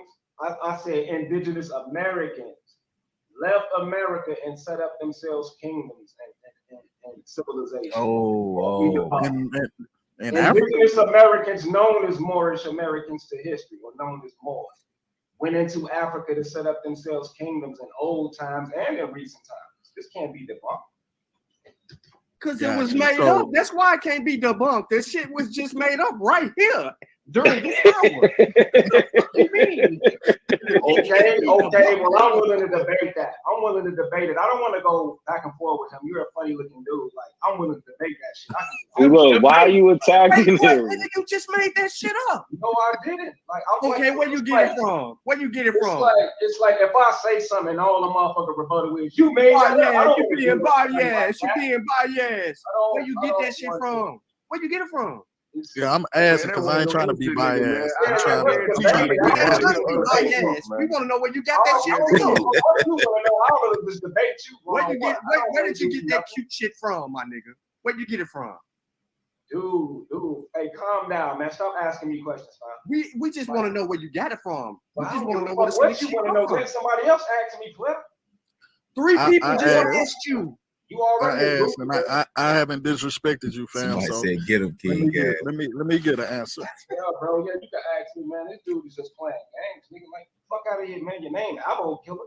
It's like, what the fuck you gonna get out of that? Yo, but we got to get specifics though. Like when we talking about these Moorish American kingdoms from these Moorish American kingdoms from America came to Africa and set up kingdoms. Now we got different peoples and different groups throughout Africa, and the same in America. So we got to figure out which, when we doing history, we got to figure out which kingdom, which tribes came over to Africa and did this setting up. You know what I'm saying?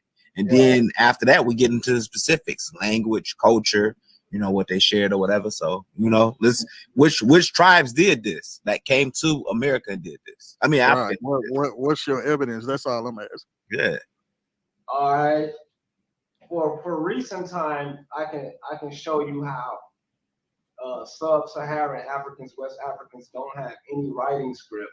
That they got their writing script from King Noya from Cameroon, and also the Vai Silverbreed is from America. That didn't even begin to start answering the question on where he got this claim of indigenous peoples of the Americas leaving the Americas to go populate Africa and create kingdoms. That doesn't begin to answer because he made it up. From the Cherokee script. So both of these places in West Africa and Central Africa both get their language writing script from Moors of Asia and America. So look up the Vai, V-A-I. Which King Noya, brother? Which King Noya? Man, stop asking me shit, nigga. Which King Noya? Bitch. Which king are you? You can call me all the names you want to. You can call me all the names you want to. That ain't gonna phase me. Which king are you? Which king are you? Which king are you, brother? Which king you referring to? Since you said he provided the writing script. You're done, man. You're making claims. You said researcher. You said name caller. You said all these things. You was referring to me. You just said my name several times. I ain't said your name not one time. You said my name several times. I ain't said nothing. I just asked a question. Now, who is King Noya? Who is King Noya? I never heard of this guy. Up your ass, you so tight. Hey, tell him to shut the fuck up so we can learn. Who stick up your so tight? Jay Reed, bro. Can't y'all see a goofy when y'all? You the police, Jay Reed? You the police? Fucking funny ass nigga, man. Yeah. Who is King Noya? And how many was it? Okay, Abraham Noya. Oh, it's on there. Abraham Noya. Come on with it. Come on with it. Come on with it. All of that. What's wrong with this nigga, bro? Where is your evidence? Right, I just dropped the video on the. You ain't dropped shit. We ain't got that. We ain't got no. I don't see nothing. Ain't nothing in the private chat. Right, ain't nothing in the other chat. We ain't dropped shit. Where's it? This ain't cordial. Where's it at? Where's it at? There's nothing. No, you don't like being challenged. You scared. Because you can't prove that shit you be kicking. And I caught that ass. Nigga, I'm answering one nigga's question. Day one, I knew you was on some fuck shit.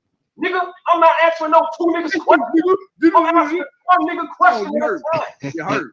Sean got him some money turned up. You said you motherfuckers left America and went other places and built kingdoms. We want that evidence. Nigga, shut the fuck up. You said it can't be refuted because you just made it up, my nigga. Shut your bitch ass up, nigga. You've been on the panel for 30 minutes. I ain't giving you all my info. All right. On that bullshit. So PNF. So what about Unsubidi? All the names and all of that Kepele, That's all you've been doing. You got the Adinkra symbols. How did you miss all those other scripts? Where the research at? Okay. You said Adinka, bro. I said written language script into Moon came. And that borrowed. You got arguing against your you got Tafina, Kepele, Unsubidi. These are all writing scripts. Hold on, did you miss Sub-Sahara? Sub-Saharan. He's naming Sub-Saharan writing scripts. Until King Noya introduced it. I said Sub-Sahara. I didn't mention East and North and all those places. What the fuck is Sub-Saharan? People, Matthew, because they like to emphasize on the Bantu Sub-Saharan. You don't know. You're saying you a black African, right? What is the etymology? No, I'm not saying that. No, I said they. I didn't say you. I said they. Just listen. Now, you got Lotus arguing against your stupidity. You got to be out your mind. He was on your side. If you look at the definition, it take you back to Sub-Sahara, right? The definition of black, a dark-skinned person, typically from Sub-Sahara, right? So I'm saying they didn't have no writing script to 1903. So that's bullshit. He just named Unsubidi. It predates all of that. Shut your pussy ass up, man. Let the man finish. Right, you know that nigga's a weirdo, bro. We can sense his weirdness. See, and you got to understand how these writing scripts. You got to understand how a lot of these writing scripts were used too. Come on, man. Y'all don't even fucking know African languages, brother. Y'all sitting over here talking about what no writing scripts. Nigga, they been having writing scripts. What the fuck are you talking about? See a funny ass nigga when y'all see one. You niggas don't know, bro. You don't know. You just sit here and said you motherfuckers left America and went other places and start building kingdoms. Where the fuck is that evidence at? I can say what I want to say, you dumb bastard. You right, you can say whatever you want to say, but that don't mean it's true. That don't mean it's true. So everything you say, we take with a grain of salt because you a coward ass nigga sitting on the panel lying your motherfucking ass off. You came up here trying to be not a coincidence. Not a coincidence. It ain't even cool for us to get up there and be calling niggas bitches and saying this and saying that. And so where's the Arabic script come from? Where's the Arabic script come from? But soon as you say something, fuck that bitch. So we just go Yeah, you suck ass nigga. You don't know nothing. I got that shit, better shit do in my damn time. So we just Take your old ass to sleep, nigga. Take your motherfucking lying old ass to sleep. That's what we do. I told his old ass go to bed like 30 times. All right, so moral of the story is they ain't got no information. They're caught up in a belief. They can't tell you or show you anything substantial enough to support their agenda. That's all it is. They have an agenda, and it's making them a little money. So if it's making some of y'all a little money, of course you're not going to stop the hustle because you're getting a few dollars out of this shit. And it's cute to confuse people. And behind the scenes, you're like, man, these some sucker ass people, man. I'm finna go live right now and talk about this new shit I just found, yada, yada, yada. Like, they're crazy. They're crazy. And guess what? Soon as we start talking about the Insubidi writing script, the person that's supposed to be the researcher falls off the fucking panel. And he leaves us with another dumbass that don't know what the hell he talking about. But today, I want to do this. I want to show y'all there's three versions. There are three versions of the Aboriginal. Yesterday, we witnessed two. I just played you one. I'm not going to play the other, but I'm going to show you the other version. Let me see. Where do I come in? And I want to ask a question. He did not give us the evidence that would say that something that happened in history did not happen. 30 seconds. Damn, man, please. Can you calm down? Let somebody else talk, man. It's just you going. If slavery never happened, why do we have so much evidence for it? Hey, I just Okay, want to come up here what's good, bro? What's up? I just want to come up here and say, I typed it in the chat, but you know what I'm saying, for some reason nobody's seen it, but yeah, he brought up the Reconstruction. Reconstruction, that has nothing to do with what he's talking about.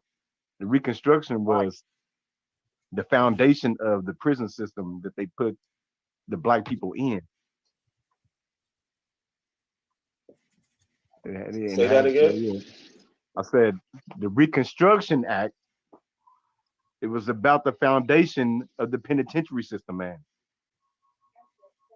No, he doesn't understand. He doesn't understand this. I mean, none of y'all researchers, y'all never. So hold on. So Kapala, with the 13th Amendment, with the conviction of a crime, you could be enslaved. Yeah, I see what you're saying going with that, and that's when they started ushering in the prison system. I have a video about vagrancy laws, right, and how they started treating black people during the Reconstruction era and after, locking them up for basically not having good enough jobs or if they was homeless, and they would get free labor out of them, 90 days work. You know what I'm saying? Say they got in trouble inside of there, they just extend the time. I bet you that's a lie. You can't bring no source for that. They got it's on PBS. It's on Frontline. Listen, you said that back in the 1800s. They would put you in the penitentiary. Where is that source at, bro? Close your mouth and listen, boy, so you can get the research. Man, I'm not your mom or your daddy. I'm not no boy. Slaves is boy. I'm wild Indian around here, sir. And I just asked you a simple question. Like wild boy right now, though. Excuse me, boy. Shutting up and listening to it so you get the source, sir. So you go why y'all getting mad when the person asks you to source up? Yeah, PBS. You said in the 1800s, they did it independently. Can you please pull up one penitentiary in the 1800s, you dumb son of a bitch? Yeah. This nigga said there was some penitentiaries in the 1800s. Pull them up, stupid. Oh, this dude is way dumber than I thought, everybody. Yeah, I'm dumb. Yo, can you see this? Root words, can you see this? It's called Slavery by Another Name. Look it up. You ain't gonna pull up no proof. Yeah, and the system was called peonage, nigga. Go read that shit, boy. That's what I'm saying. You don't be reading shit. You don't know nothing around this motherfucker. In the late 1800s, I told Well, y'all. be quiet. Root words. Got Read you. the screen for us. Read the screen. You know, you read it. You read it. Just tell me when my turn is. Shut up then. Yeah, Shut go up. back and Shut look up at all then. my comments, man. I dropped all the Jews in there, man. That's Hold on, I'm y'all. out. That's all I came up here to say.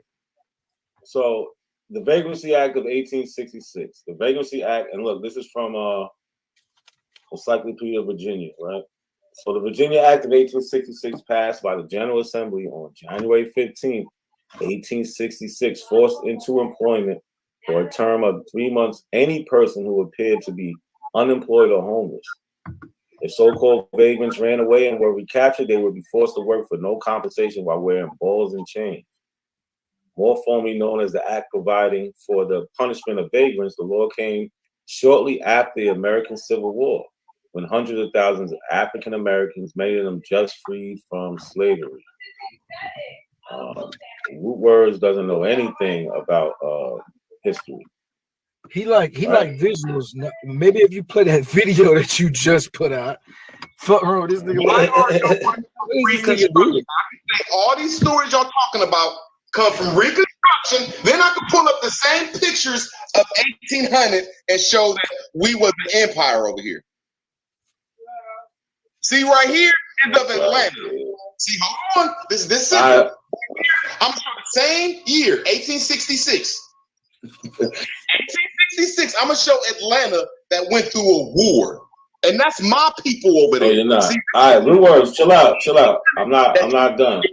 So I'm not this done. is Rome over here. This is showing that we came from a great empire that we built over here. We built the foundations of this shit. And they reconstructed that and took us off the land so they wouldn't have to pay for it. I digress. Absolutely not. You won't even show my screen on it. That's how I know you stop.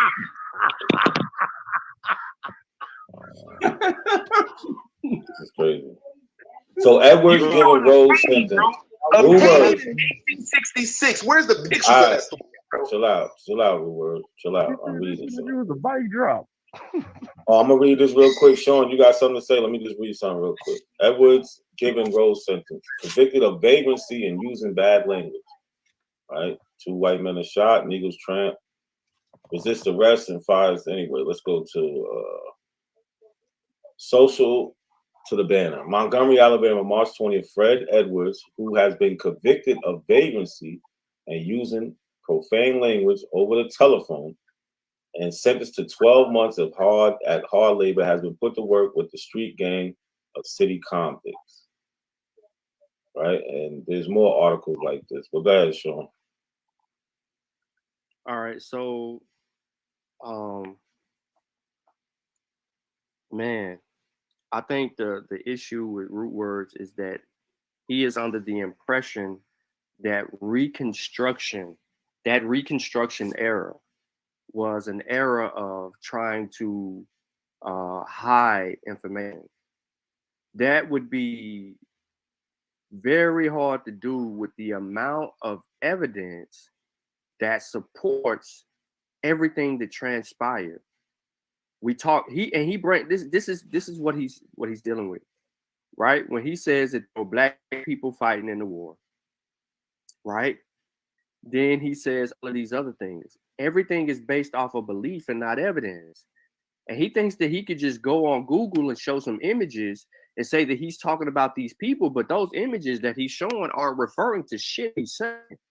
So when I asked him for his understanding of what he means by they reconstructed history, I need evidence to show that A plus B is not C, that A plus B is A. And I need that evidence. I gave him an example of what I was asking for so that I can make sure that he properly understood that if Martin Luther King did not get shot, who the hell was it that did get shot, and what were they hiding? So how do you know that they reconstructed, in your words, reconstructed or rewrote history and changed shit around? What evidence do you have outside of you saying, look here, you see this, look there, you see that? Because the things that you want us to look at aren't supporting you if we click on the images and get the understanding of what those pictures are in that era. So I need evidence that. Okay, tell me when you're done. I am not done. I'm about to say, bro, you be doing the most talking. You can chill, bro. He asking me a question in 50,000 different ways. No, just wait. Yeah, go get your answers together. Why you still asking me questions? Already up on the screen. All you gotta do is rebut it. Just wait. All you gotta do is rebut it. You don't got no answer So for none of again, this shit. so what I want to know is if something in history did not happen and they said that it did happen, who gave you the evidence that what they said happened did not happen? And where did they get that evidence from? Because there's going to be a paper trail. And go ahead, Reward. You go ahead. You're impatient today. Go ahead. Shut your motherfucking mouth. Yeah, go ahead. I need 1 minute. I might need 30 seconds. Look, here you go. Here go 1. Reconstruction error. Here go 2. Reconstruction amendments. Here go 3. Reconstruction Act of 1863. Reconstruction Act of 1867. Reconstruction Amendment. Reconstruction Act. You always lying. Oh my God. Yeah, that says 66, not 63, brother. I agree with you. I got an article for you. Don't want to go into this stuff. Yo. Now I digress after I say one little simple thing. Can y'all rebut this shit I pulled up? Yes, I can rebut it. I have an article that proves that you're not the original people of the Americas. We're talking hold on, Andy. We ain't talking about. We're talking about Reconstruction. So what did you actually click on? Hold on. What did you give us to rebut? Because you just read. You didn't read anything. So what did you just said? Reconstruction era, Reconstruction amendments. You didn't show us anything. Can you click on one of those links for us so we can see what they're actually talking about? He did not give us the evidence that would say that something that happened in history did not happen. 30 seconds. Can you pop the screen back on for me? 30 seconds. The slave did not happen. 30 seconds. See, Sean over everything. See how quick my shit is? I need 30 seconds so I could make sure I go into it. 30 seconds. Bro, you are trying to Google search 6, 7. Here, I'm gonna pop in for you. When I show Reconstruction, let them do it. You put your hand yourself. Let them do it. Watch this. It show black men with guns. It don't show slaves. That's one picture of that. Now hold on, right here. It show black men getting money over here with these white motherfuckers that don't show slavery. Now hold on, let me go back into. Goddamn, there's so much shit that you can look at. Now let me go back to Google sources real quick. Reconstruction era. Now let's go to Reconstruction amendments. You've been telling me click something. What are the Reconstruction amendments? The Reconstruction amendments are also called the Civil War amendments, are 3 additions to the United States Constitution that abolished slavery, granting equal rights to formerly enslaved people and enshrining the right to vote for all races. Now, it says this comes from after the Civil War. Now we have to look into this. That's all I'm saying is, why are y'all scared to look into this shit? And when you get to the Reconstruction amendments, that's when they suspended the habeas corpus. I just need 1 more second. The habeas corpus. Habeas. Yeah, the way that you match the disjunct with the cherry pick. Reconstruction, brother. I see. Reconstruction. Congress sought to protect the Union's and freedmen. Yeah, better and better. Were threatened by the South. The Habeas Corpus Act in 1867 expanded the authority of your European master to issue writs of habeas corpus to state prisoners. That's all it is taking one law and putting in another. I digress.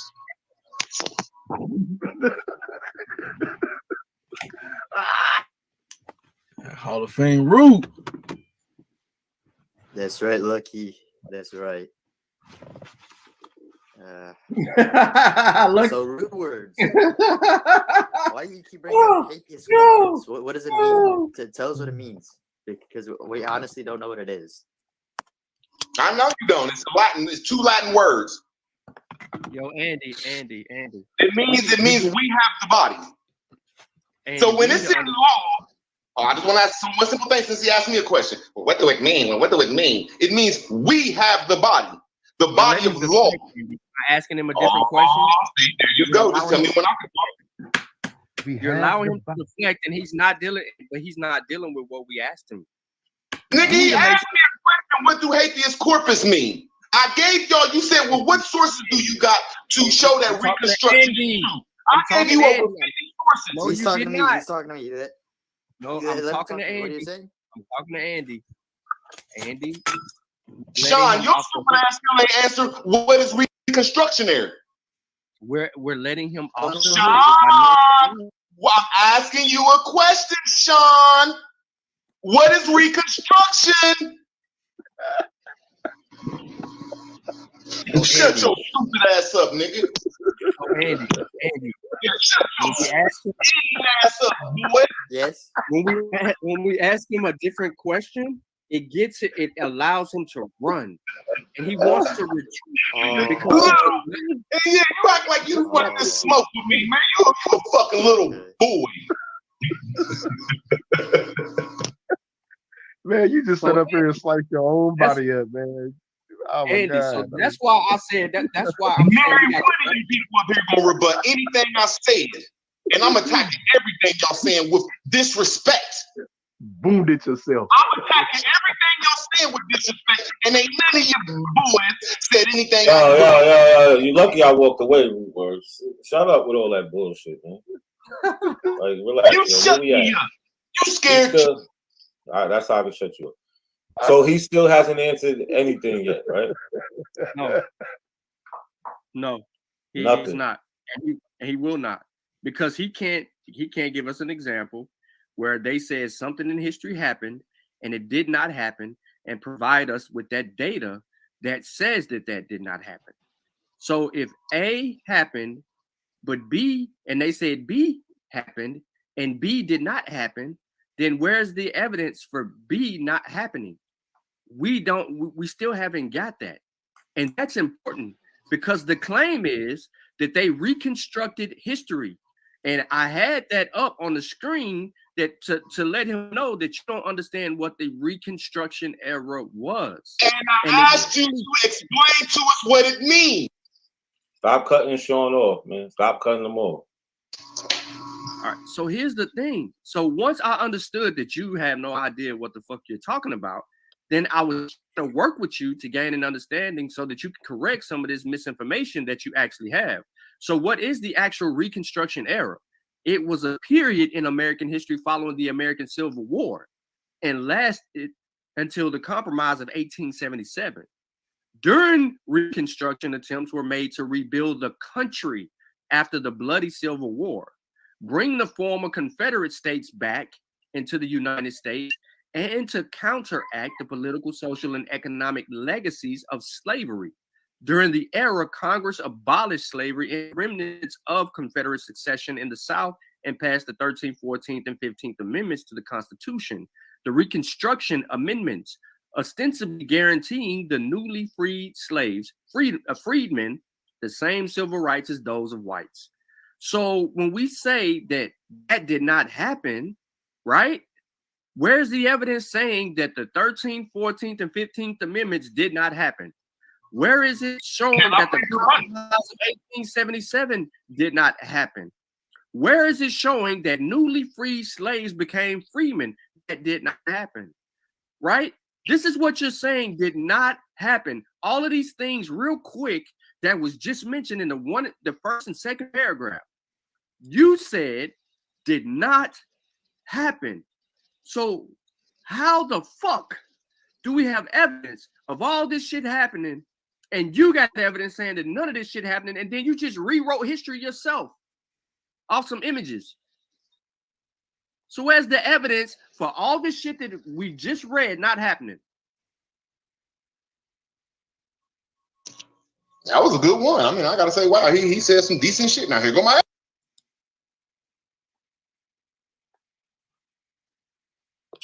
So was it decent enough? Oh, where you go? He left? Oh, you got him up out of this, Sean. I wanted to ask him if it was decent enough where he won't say that Reconstruction history bullshit no more. Sean got him to fuck up out of there quick.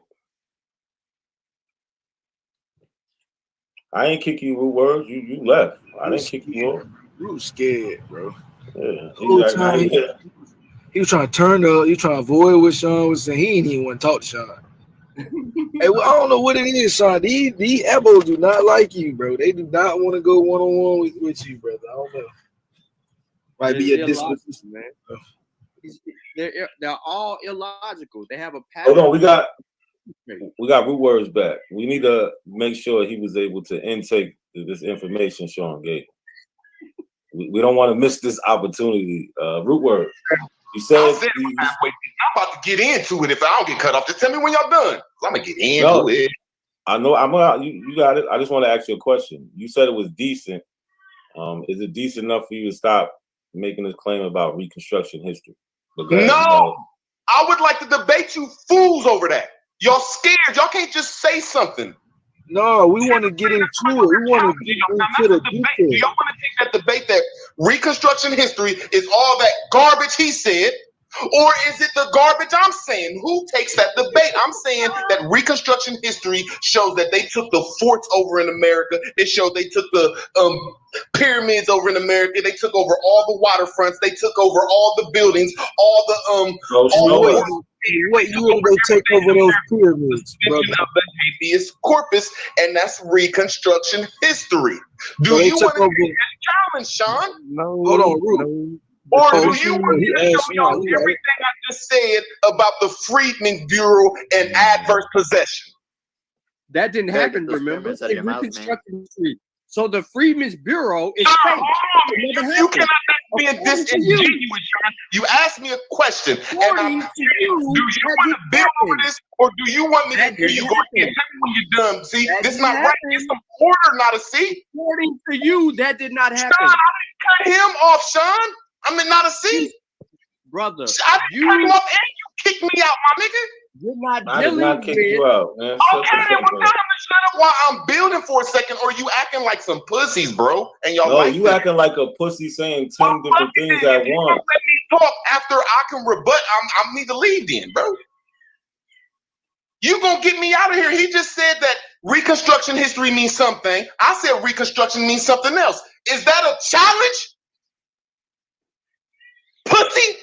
It can't be a challenge. There is no challenge. Challenge to both of y'all. Stop. The challenge would be, listen, there would be a challenge if you was able to produce something that would counter what Sean is saying and what is on the screen.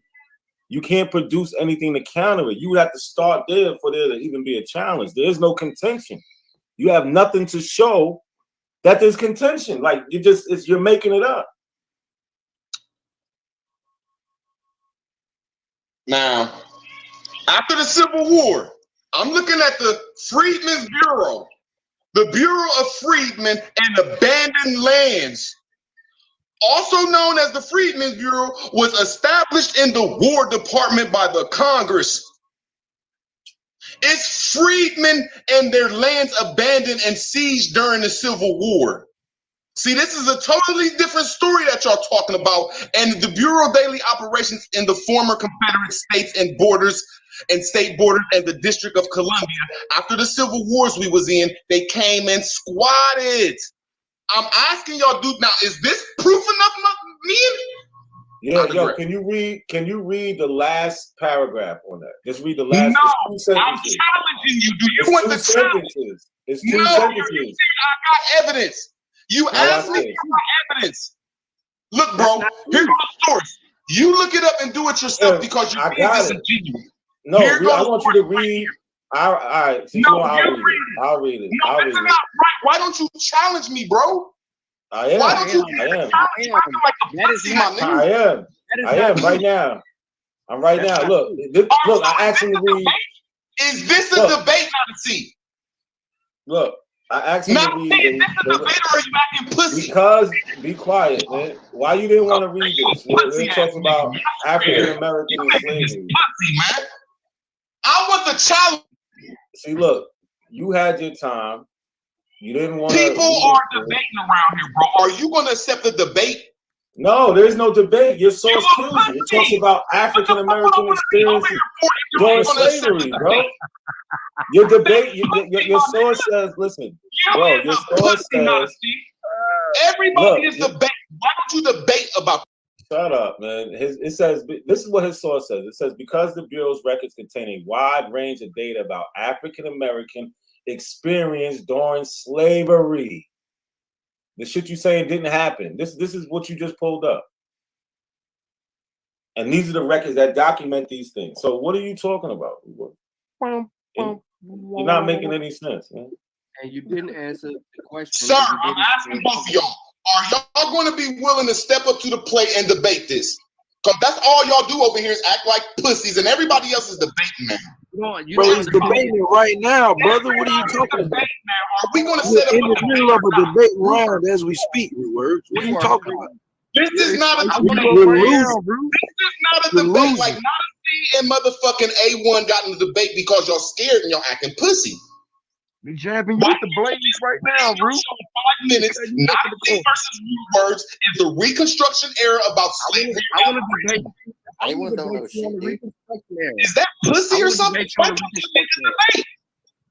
Hey, root words might not even make the weight. He might not even make the weight, man. Question: since y'all so scholarly, where is the debate format? You don't need to weigh enough, man. You put some weights in your pocket. Man, y'all some pussy ass niggas. That's why I don't give a fuck about getting it. And you can't even get no fair debate around this motherfucker. Yo, not a coincidence. Hey, not a coincidence. Yo, I got it. Words is confusing the 1778 joint with Reconstruction. He confusing them two things together. I'm just asking, are we going to debate this shit or not, man? Only thing you're debating is your own source, brother. Sir, are we going to debate this shit? He putting two different acts all in one show is about now. See, everybody is stepping their game up, bro. It's bogus. It's like it's over with for you if you don't start a debate program, nigga. Is you going to accept this shit or fall off, bro? Yo, not a coincidence. No, that's what everything is coming to. Son, them is taking back over, and everybody. What'd you say, Sean? All right, so yeah, I want to debate root words on this topic. What is the Reconstruction era, and what actually happened during the Reconstruction era? Root words. Do you want to accept that debate? God, yes, please. In 5 minutes, just reproduce the show and say root words versus Sean on any subject. Let's go. Let's get it. It's not right any now. subject. He just gave you 2 points. Yeah, I want to say that subject and subject that he don't know nothing he's talking about history because it's reconstructed. No, that's my point to him. He said we're going to talk about Reconstruction. Fine. Then my other debate is saying that he's a illusional fuck because he listened to his master that all the books and the information come from. All right, let's get the first one on first. Get the first one on. Come from a room that was made by y'all's master. So that's the second point of y'all's debate. I digress. Again, the debate topic. The debate topics again is what is the Reconstruction era, and what happened during the Reconstruction era. Fine. When? I say in 5 minutes tonight in the morning, put a time date to it. We here right now, brother. Nah, we gonna put it on the show. Root words versus not for Sean, so they can show me. The shit I'm gonna do to you is gonna be so embarrassing. So we don't need to reproduce the show. Let's get it right now. We just do part 2 tomorrow. On Nada C's channel. All he gotta do is say, come back in 10 minutes. Weigh in. Hold on, root words. I'm gonna tell you how I'm gonna do it. Y'all are gonna do it now, and tomorrow. No, we're not gonna do it now. Listen, no, bro. I don't have my information. So you scared? Look, y'all gonna do it now. And then I'm gonna show it just that part after, like tomorrow or something. And it'll just be root words versus Sean. And I'm pretty sure Sean's gonna show it on his channel where he just embarrasses you. So yeah. It sounds like you running though, brother. Do you want to take the debate or not? Quit kicking me off, man. Put on your show is root words versus Sean, or you pussy. I must be pussy then. When I'm not you starting a whole new show. I will talk challenge one. It was not a C versus A1. It wasn't no other title. I want everybody to see this destruction. Yeah, you can have your name in the title versus root words. I'll destroy your stupid ass too. All right, so y'all do the walk. Y'all do the walkthrough today. Y'all do the weigh-in today. You know what I'm saying? Y'all do the face-off right now. Then you know what I mean. My face-off is Reconstruction history. It's talking about an imaginary slave story because we was the soldiers of the land, and before this war, we was the banks of the world because it's called the Bankers' War. I'm going to embarrass you, dude. See? This is one of the three versions of the Aboriginal argument. That's why I said what I said. It's three different versions of the Aboriginal indigenous argument, all on one show.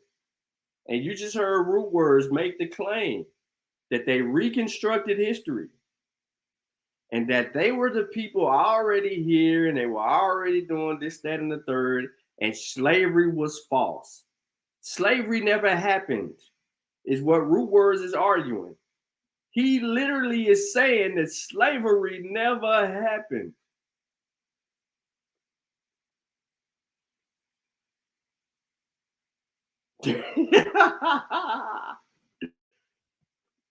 Let him finish.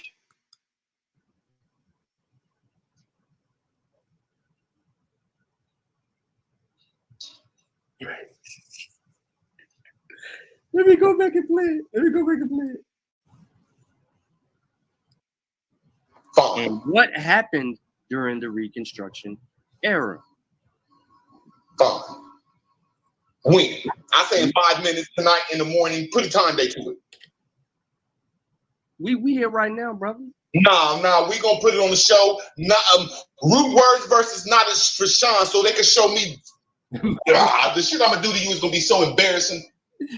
So we don't need Root Words versus not a Sean.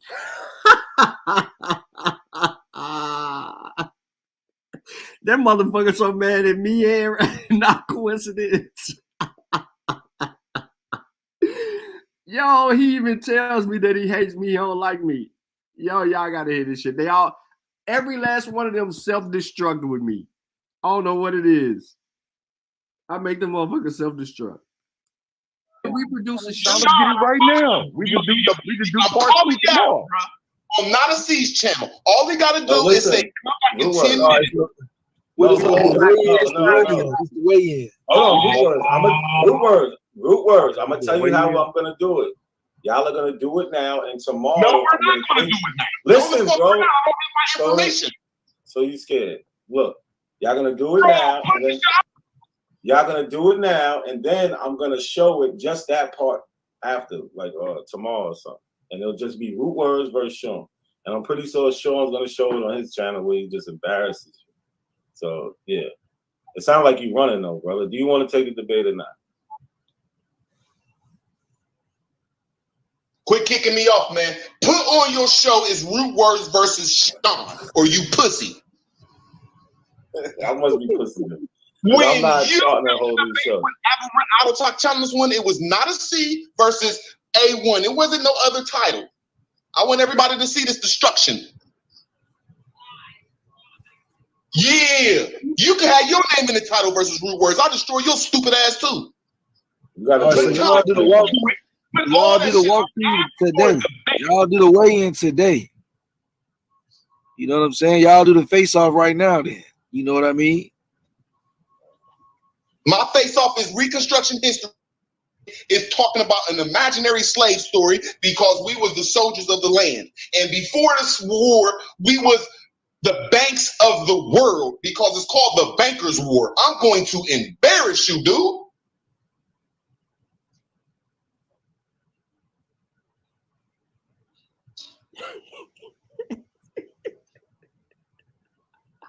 The silence behind that bullshit he said. You want me to say something behind that? I wouldn't give a fuck. I'm just saying when is the time and date because anything you show, I'm gonna show there ain't no proof of it, bro. Right now, nigga. Right now. I can't do it right now, bro. Put up a time and a date where it could be Sean versus Root Word. Look at my face. He want me to say something about because we was the soldiers of the land. And before this war, we was the banks of the world because it's called the Bankers' War. I'm going to embarrass you, dude.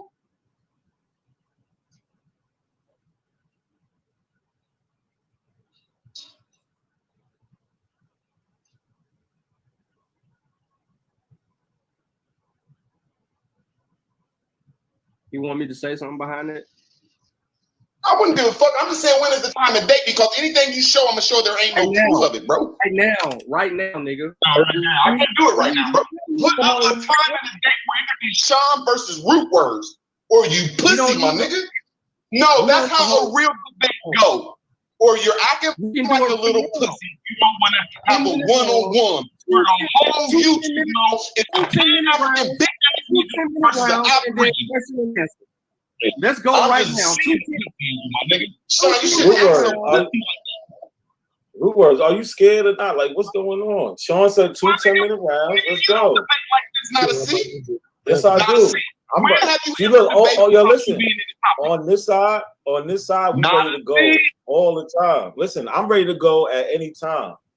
At any time. That's it. I don't need no anytime. You a liar. No, you're a liar. You a liar. Name one time the debate was without my name being up, without name being up. That's a debate. Why you always lying? Oh my gosh. Stop fucking lying. Always lying to me. You lying. I'm tired of your shit.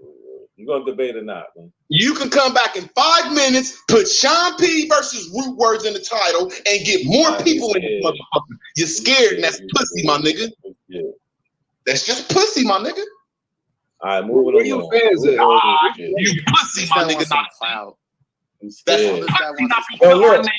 Yo, look, Root Words. Right now, guess what you could do right now? You could start a show from here.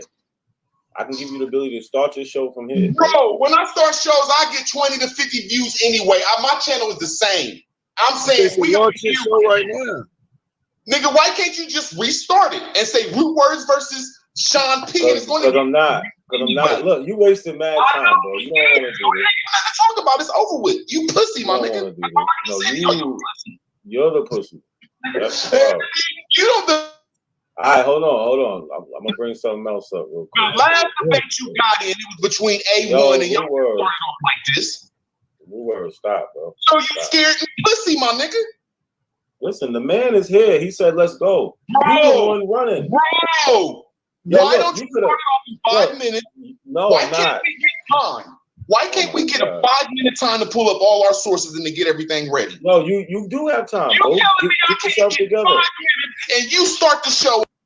Look, you take your 5 minutes right now. Take your 5 minutes. Come back, brother. Nobody's telling you can't get your shit together. I'm telling you, I'm not starting a new show. Like, fuck out of here. Like, that's it. What's wrong with you? Take your time, brother. Sean will be here. He seems like he's feeling right now. I'm about to go live and say I'm calling out Madison and Sean, and you bitch ass niggas don't want to work. So that sounds like you about to do your channel wrong. Views or more, nigga. When I do my shows, what the fuck? So he about to do the apples shuffle. Root Words, just click the stream this to your audience button. I'm telling y'all this. Start it over and do a real debate, or y'all pussy, my nigga. I want my name to be the star of this shit because I'm gonna bring people to the panel. I'm gonna bring people to the chat. He tripping. I know I'll bring 20 to 40 to 50 people. If somebody hear Root Words get in a debate, nigga, motherfuckers coming. And I want to embarrass one of you stupid motherfuckers. Who are you gonna sound like you're doing a lot of pumping? That's what it sounds like. It sounds like a lot of pumping. I see that you fake. He trying to convince himself. He trying to convince himself. Get your shit together. So my nigga, all I said is put my name in the title. Put Root Words versus you or Root Words versus this weird ass nigga. That's all you gotta do. You see how I did you 2 weeks ago, not see? Where I said not to see you pussy, my nigga. I'm challenging you on my channel. You see how you didn't come over there? You ran like a I little came girl. over there and you never dropped the link. Who's the weirdo? I was in the chat. Funny as a bitch, I was bro. in the chat. You never dropped the link, you bum. Like you never dropped the link. You just said running your mouth. So I left. I said drop the link. You ain't dropped Set it. it up, my nigga. Ain't not, yo, you running from Sean. Why would I try to set something up from you right now? Somebody trying to set something up and you running from it. Why can't you set it up, bro, for 5 minutes, 10 It minutes? is set up. It is right now. No, it's not. Why can't you put my name in the title? And Because I Sean's told name. you what I'm gonna do. Nobody else but me and Sean or me and you. Stop adding me into it. Smooth ass You're kid. not built like that. You stop listen. Running, Man, bro. man. I'm the one waiting. I'm the one waiting. Who's the weird one, Rube? Y'all have a good day. You pussy ass niggas I'm ready. I'm holler at y'all. Pussies. Of course. Yeah, he gotta be drunk or something. Yeah, we know what's going on. See, niggas don't know how to control their liquor. He But going like right the to his title, channel to say some dumb shit. This nigga Rude is a goofball. that's all he know how to do. Right? So to the title of the stream, right? Aboriginal. Y'all see how polite I was, right? I was calm. I was cool. He was insulting me. I was just taking his slander. He was throwing dirt on my name.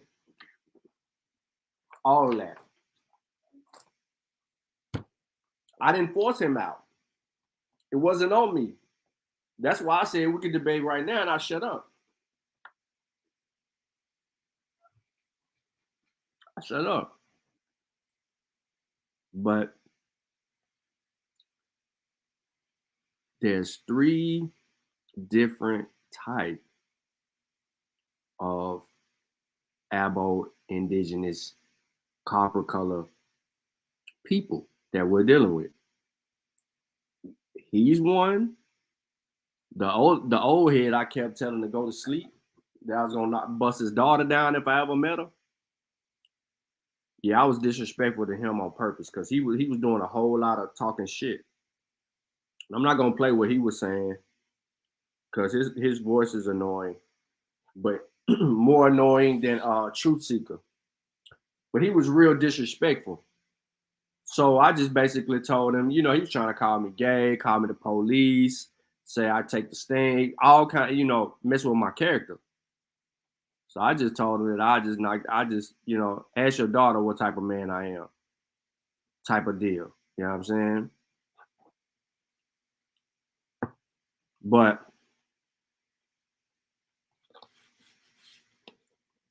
and I don't care who get mad at this. If I was to ever meet the dude's daughter, even if she's ugly, I am going to piss him off. I am. He said she at Tennessee State. I have no intentions of touching her or anything like that. But I'm gonna ask her to FaceTime her father. If I ever met his daughter, I'm gonna have her FaceTime her daddy. And I'm like, hey man, you remember me live on the YouTube show? And that's it. That's all I want to do. I just want to grind his gears, piss him all the way off. Because he was doing way too much on this stream. And I don't care how I go with him. He was threatening me, and then he tried to make it seem like he was in fear of his life. He was doing a Charleston White on the stream. Yo, funny shit. He was doing the Charleston White. No cap.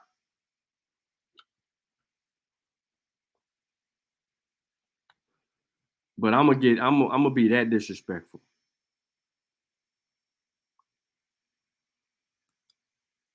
Let me see something real quick. Fuck was going down, brother. We got the evidence. Down, nigga? What was going down? You just asked us about a fucking trade, and then you involved the French and all of these motherfuckers who were kidnapping and bringing people to these fucking places that's right here in Latin America and the Caribbean to do slave work. They tended to fucking sugar. Look, we can't make. Well, it's really one-sided for the European. Africans with the shunter slave trade, I'll get all that shit. Nah. Don't do it. Don't sell it like that. Yeah. A lot of stuff bookmark. So where can we find some of this information that you're referencing regarding? Anyway, man, back to what the man was saying. They ain't got no evidence with silly people. I don't care about you trying. I'm trying to be patient with silliness. That's right. I know. Yeah, it's obvious, man. You ain't had no male figure in your household. It's obvious. You've been raised by your mammy. It's obvious. But listen, I'm telling you what it is. I'm telling you because you don't have no integrity, bro. You don't have integrity. That's how I know. You do not have integrity. I don't have integrity. You a type of person that'll get on the witness stand. They ain't never sold no dope with somebody. Be like, yeah, you was over there trapping. Just because everybody else said. Yeah, get a nigga 20 years and ain't sold nothing with no evidence at all. You get up there and sound real good. Yeah, he was over there. He was in a red car. Man, let me stop. No, hey man, quit it, man. Sean, you mind if I jump in real quick, Sean? Brother, I wrote a book called From Cocaine to Consciousness. If you must know, nigga. I wrote a book called Build Your Character on the Side of Foundation. So what, nigga? So what? Yeah. Well, which one more positive, nigga? Which one more positive, nigga? Don't nobody give a fuck about that shit. He said all that shit to avoid my question. Every time I ask them a question, they gotta try to demean or denounce or belittle one's character. Any evidence. So all of that. I have a shit question for you, about, Wisdom. homie, about the stand and all of Yes, that. sir. I ain't getting on no motherfucking stand. Hey man, I'm real to the bone, man. You ain't never seen nothing like it. Cause you ain't got no real bone in your body, boy. You think you're African. You're right, you don't. Go ahead with your question, bro. You think my bad. You think you was enslaved. That's what I meant to say. Go ahead. You still ain't. Yeah. Yeah, I have a question for you, Wisdom. What's up, bro? What do you have? When I asked them for evidence, that is the tangent. So you just seen Root Word go on a tangent. You just heard some of this dude, some of his tangent, and you also heard Truth Seeker PNF research. Anyway, man, back to what the man was saying. They ain't got no evidence, nigga. Charge me in court then, nigga. Sue me then, nigga. Sue me, nigga, because you ain't got no evidence about that African bullshit you talk about neither. You don't even know how to, man. Don't get me started, man. I don't want to insult you. Wisdom. Because everybody over here is in the same fucking boat, my nigga. Let me tell you that right now. If you dark skinned like me, as an African American, we're in the same motherfucking boat, nigga. Whether you from Timbuk motherfucking 2 or you from the deep south of Alabama, I don't give a fuck, nigga. You get treated the same, nigga. You're dealing with the wrong one, man. So all I'm trying to say is, I'm trying to bring a bilateral understanding. Did you ever show evidence for the mitochondrial shit not going back? You want to believe in, you believe in. Yo, so wisdom. You're just talking us to death, man. So I'm going to be slapping you on your ass right now, but I can be asking that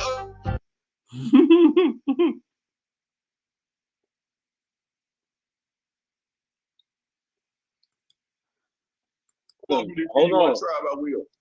All right, hold on, Wisdom. I got you. Yo, Sutek, I was trying to show that. OHF has a question for you. All right, Wisdom. Yeah, so we brought you up, bro, to kind of like, because we saw the comment. The comment stood out to us. We saw the comment about the transatlantic slave trade. So that stood out to us. We need to find out. No, we know from our perspective as a black person who covers Black history, that's kind of alarming. But I want to kind of find out your logic. And also, I kind of would prefer this to be, instead of you arguing, a bilateral exchange. I use big words, so I don't, excuse me, but a bilateral exchange where I share something, a fact, and then you share something back. And then we're able to kind of follow your logic. Question and answer, man. Like how conversations supposed to do, like I attempted to do. Got you, bro. So just hear me out. So in terms of like, where could I? A long ass time ago, man. Exactly. I don't know the exact date, bro. You want me to give you that date? I hope that was good enough answer. We know it was a long When did time the ago. transatlantic slave trade start? They would say that would be when you want to talk about the United States, when you talk about the 1619 shit, motherfuckers came over here, you talk about that. No. Someone has a question for you. They want to know if you have kids. Someone in the chat asked you a question of Wisdom. Man, that's personal as hell. I have 3 adult kids. One more, y'all must know. I got a daughter in TSU right now going to school for law. Anything else you want to know? Hold on. No, hold on. Sutek, you got more for him? You was done? Oh, you got go ahead. And children to be exact. So we supposed to know The Barbary slave trade started after the transatlantic. There was some shit already in motion, and he's trying to bring some shit that started after that. So you're talking in the 1600s, bro. They've been doing this shit since the 1400s. Okay, cool. So The that white when they say people, no. I'm talking about the transatlantic shit since the 1400s. So why you coming 200 years later and gonna try to project that there was a white slave trade and yada yada yada and do all of that bullshit? You fucking up. Okay. No. I see you emotionally charged. Let me ask you a question. Evidence. You couldn't provide I want that. to argue with you, my boy. No. I want to have No, I'm the wrong motherfucker. Slow down, man. Slow down with all that shit, man. I can tell you ain't about that life, man. You ain't about that life. You think you a slave, man. You too made pussy claims. to fuck with a real nigga. No, it ain't about what someone You already think you a slave. So chill out, man. Chill out with the tough shit. Let's have a conversation. So you the one emotional. I need to talk to you. So you the one emotional. Come on, Wisdom. Look what you doing, Wisdom. You're not answering this question though. Yeah, well, so like I said, you made a claim. You made a claim. The very first thing that you said when you came on here is the same thing you said to OHF. You started talking to Barbary Coast shit that had nothing to do. I didn't mention Barbary now. Don't cut me. No, brother. You simply brought that bullshit up, and I said that ain't got nothing to do with us. And you told me that I ain't no shit. You're lying, but go ahead, man. Everybody heard you tell me that I didn't know shit, and you went off on this little tangent. I didn't say nothing about Barbary, man. You went off on this little. You went off on this tangent. You start talking Gad shit. You start talking Northeast Africa, and I said, brother, that ain't got shit to do with us. I ain't say nothing about no Northeast Africa. You lying again, man. What? This nigga was saying. Yo, this dude PNF research group said Sean P. Our people was put in bondage in 1779 and 18. I can't hear you. Hold on, bro. Hold on. Nigga, yo. Fuck him. He's dumb. My point is this. You have no integrity, bro, because we simply sit here and ask you to point us in the direction. You use my shit on me. You use my shit on me. Boy, I told you why you ain't got no integrity. Don't get me started. We asked you for your evidence, and your ass did not provide it because you're lying. You don't know history. You came on here trying to act like you knew some shit. So what Northeast was he talking about then? What Northeast was he talking about? The Northeast coast of America? Like, what are you talking about when you say Northeast? Yeah, man, that's what I'm talking about. Like, if y'all know the history, man, and how the shit started, you know what I mean? Y'all know that when we talking about these invaders or imposters, they came through the goddamn Northeast. Come on. Everybody know that shit. No, when the slave trade kicked off, everybody know that, man. You look at the history. It wasn't coming from the Northeast. So again, these are examples of how they all portray. They come on trying to sound so goddamn intelligent, role play, and as soon as you start challenging them and asking them for their evidence, the conversation takes a turn. And in this conversation with this specific nut job, he got in his feelings, and he got in his feelings fast. He got in his feelings about the same speed as Root Words and PNF Research or the Truth Seeker. But these are the 3 different types of Aboriginals that you're going to deal with on a day-to-day or case-by-case basis. They don't have any evidence. They just spit out shit. That's why he tried to say all the shit that he wanted to say. And I let him say it. Because I let him say all of that shit, and I just kept saying, well, where the evidence at? He want to talk, I never sold dope. I'm the type of person that'll get on the stand and tell and do it. He said all of that shit. Said my mammy, said you grew up in a single-parent household. You can tell your daddy wasn't there. All of that old shit. He said all of that old shit. He don't know shit about me. He said all of that old shit. But he never said what his evidence was. And because he was disrespectful, and I know he got a daughter at Tennessee State, you best believe that I'm gonna find your daughter, nigga. You better hope I don't run into your daughter. Cause I'm gonna sure make her motherfucking ass FaceTime you, nigga. I'm gonna disrespect the fuck out of you. And I'm gonna kiss on the cheek. I'm gonna make your motherfucking ass, your blood pressure so goddamn high, you'll have a stroke on your way to Nashville.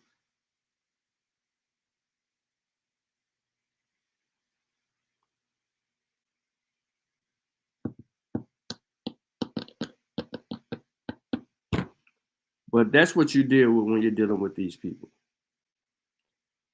I never let that insults, I don't get bothered or moved by the insults no more. At first, I used to get bothered by the insults because it was excessive and there wasn't a need for that.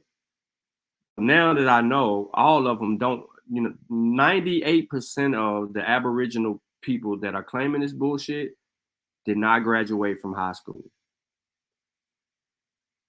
And it's the amount of people that graduated from a college is even smaller. There are some psychological problems within that particular community that they suffer from that's different than what most people even had to endure or go through. I don't know if it's group home education, I don't know. But whatever it is, they have no integrity and no wherewithal.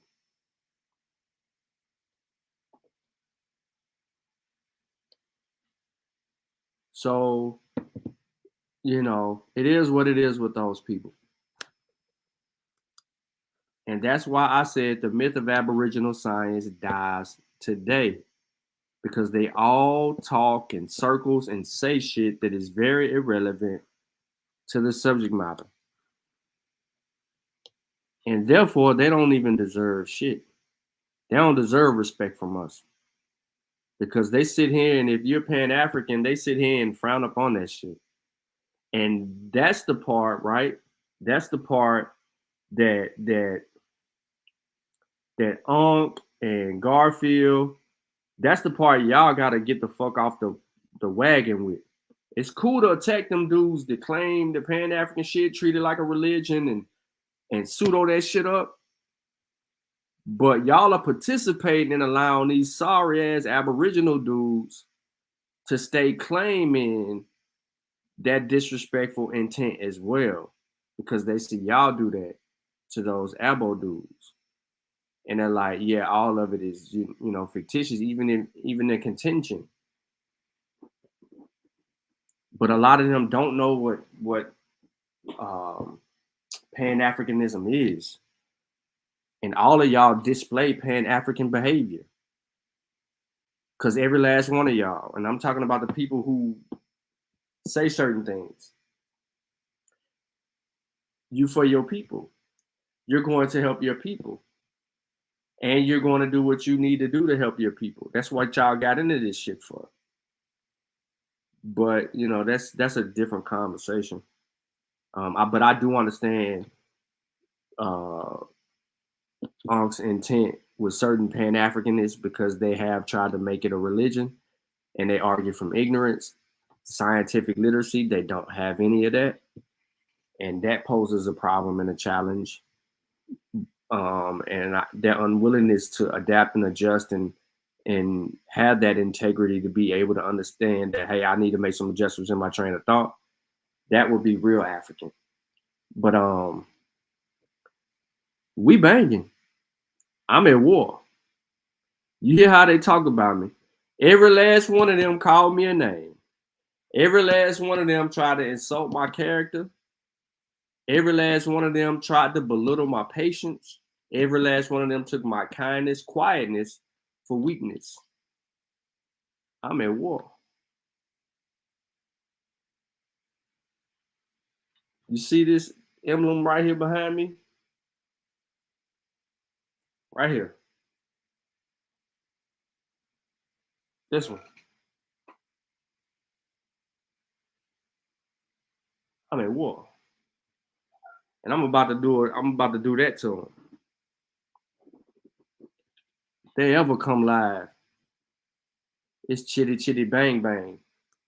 I'm gonna piss every last one of them off. It ain't just them 3 people that you heard on the panel that's mad at me.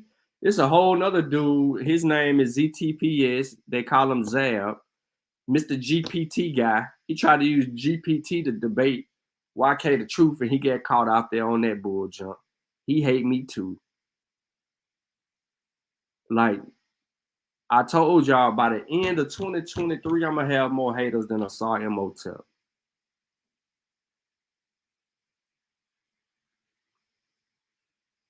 On some real ish. So real quick before I go though, I do want to talk about this dude in the chat that just has a lot to say somehow. I don't know if he high. I don't know if he been drinking. I don't know what his issues are, right? But he got a lot to say in the chat. He go by the name of Chavis McCreary. You know what I'm saying? He's only 5'2", so he suffers from a little man syndrome. And I don't know what his deal is today, but he's trying to score. But if I put him on, if I put him on the screen, right? If I put him on the screen, right, things will get ugly for him. And we don't care if you think your wife cute and you're mad, I mean, all of that. We don't care about that. Don't nobody care all that. Don't make me put you up here like Waterworld. Littlefoot. You understand me now? Stay in a child's place, Littlefoot, before you get sunned. Littlefoot. With that 3 feet beer belly you get. Playing with me. Nah, man, but that's what we got going on. So listen, I don't know who Aboriginal in the chat or listening or anything like that, but I want all the smoke. I got time today. At least got about another hour and a half. Where you at? They got any issue with what I presented earlier today or anything else? Bring your happy ass on here. I got time today. I'm done with disrespect now. I ain't letting that shit slide. I'm taking it very serious, and I'm banging on any anti-African mofo out there and science. Don't hit me with the, we did all of this, now show me. Yeah, Root Words is here. He listened to the show.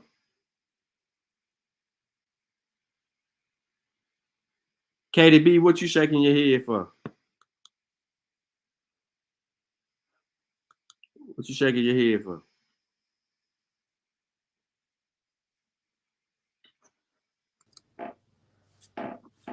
Your name, where you from, man? State your claim. So what's up, man? I've been watching your channel. My name is Dash, right? So this is what's happening, right? And I seen it kind of happen to my cousin. A lot of these dudes are uneducated, right? And so say I look up to you, right? And I say, yo, I want to do what you're doing. I want to start a YouTube channel. What should I do? You're going to tell me, yo, why don't you check out my site, look at some of my information, and then you can kind of get on that wave, right? But what happens is I got to pay for your information, which is pseudo. And then I start teaching the same information, right? And I tell other people, you got to pay. You can get on the same wave, but here's my information and this is what you can do. And you can start using Patreon or your own website to put out the information, and people are going to pay you for it. And again, a lot of these dudes, like my cousin, uneducated, they just say, okay, I'm going to ride this wave. I don't want to do hip hop. I don't want to do sports. This is the troll format for making some money. And that's what almost happened to my cousin. But I told him, don't go down in history on YouTube like this. Don't go down, because people could take your videos and save them forever. And that's going to be, a reflection of you forever on YouTube. But that's exactly what's happening. If I look up to you, then I start paying for your information. Then I try to start selling your information. I never study the information. and now it's just a big scam. It's a big circular scam. Well, But yeah, about that. They've been arguing about that the last couple of weeks amongst themselves. They've been doing live shows. Yeah. So I got word from Not a Coincidence, and Robert Rand, who was in the chat, might be still listening. That they've been doing shows arguing over that very mere factor of scamming. Who's been scamming the Aboriginal community? And so so now they have an identity problem and a scamming problem. and then what happens is if I look up to you, you're gonna scream on me and be like, "You got all your information from me." You know what I'm saying? Now you put me on blast. You know what I mean? I'm not valid in what I'm saying. We don't do that. I think that's disingenuous because everybody's here to learn. So when we're sharing information, I expect people to either play my videos or if they take some information that I've presented in a video, I expect you. That's why I leave it in the description. You ain't got to regurgitate me or repeat anything that I said. I gave you the information for you to have that for yourself. So that's why every video on this channel or any other channel that I'm on, that we make sure to provide everybody with those sources so that it ain't a you got this from here thing. It's about all of us being on the same page and knowing how to do the research, how to source critique, how to qualify sources, how to dismiss bull junk when we see it and hear it, and just having sound methodology. So, and I wanted to make one more last point. Go ahead. My last point is what's actually happening is they're actually educating people more than what they think they're really doing. Because you can watch your phone and go to the internet and fact check information. And when you fact check it and you see some of the things that, they don't even realize that they're saying, or if they do, they're really teaching more people than, you know what I mean? And so that's my last point. I appreciate you bringing me on. No problem. I'm out. All right, peace. KDB, I'm confused, man. I don't even know what you're talking about in the chat or who you talking to.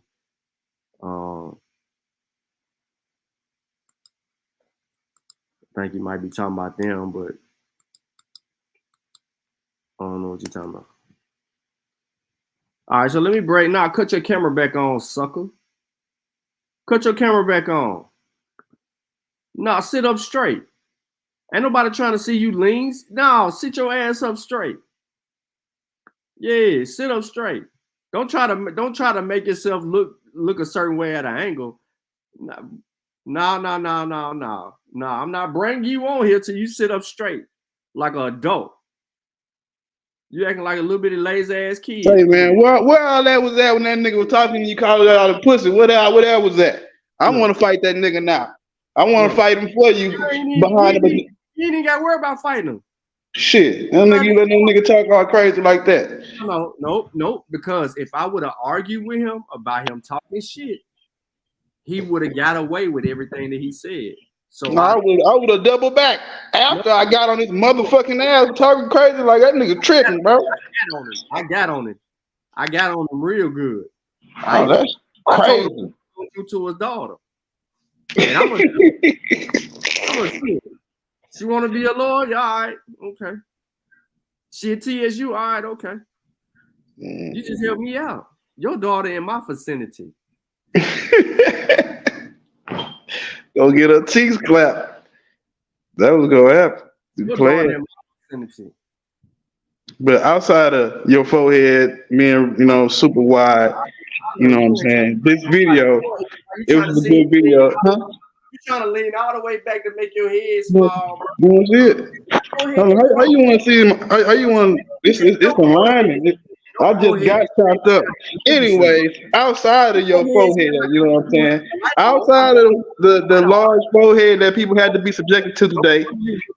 I bet you won't cut the light on. The information was brilliantly disseminated today because we was the shit that we was talking about. That shit was crazy. How that shit tied in you right in the midst of what we were talking. Like shit, I don't even need to conversate with this nigga no more. If he paying attention, you know what I'm saying? Yeah, I understand. That boy Tech came out of nowhere and blocked that boy though real fast. That shit was crazy. And they came out the bushes. Which one? Get out of there. I don't know why he did the Solomon dude. He timed that boy out. They came out of nowhere. But the other dudes, wow, they been trolling the shit out you. Who? What's You up, know dude? Hmm? Oh, you talking about Solomon and Sure. Real Rap. Real Rap, man. Where Real you Rap. find them niggas at, man? I ain't find these niggas. What's found them niggas? Y'all ran through 3 dummies in 3 hours. An hour a dummy. It was actually longer than that. Oh, hell no. I tried to watch that shit. I was like, hell no, bro. Fast forward. Let Sean talk, because this shit right here is no logic, no rationale right now. Scroll through. Not a coincidence said on a previous show that he says he has a habit of entertaining the bullshit, right? So he said, I'm on a panel with him. He know if I'm on a panel with him, I ain't gonna entertain the bullshit because he's smoking. You know what I'm saying? So he just be chilling. I about to say that shit blow a nigga high, that goofy ass shit. I ain't trying to. I can't even be at work listening to that. Look. Not for him though. Not for him. Cause he be laughing. He be in the background, hi, the motherfucker laughing like I can't believe this shit on my show. That's how not a coincidence. See, he be like, yo, he just did this dumbass shit on the show. Do he even know what he's saying? So the whole time he high and he smoking and he giggling this shit, he pulling up a source. So you can hear them niggas giggling the whole time. Niggas snickering the whole time. Yeah, he's snickering the whole time, and then he'll pull the source up and say, "Hey, read this, what this say." Then they get mad at his ass. They be like, "I ain't read that shit." And then why they keep on hopping on if they ain't that shit crazy to me that they engage but don't really want to engage to like learn shit. You just want to like just argue back and forth, and they don't. You not even no intelligent argument.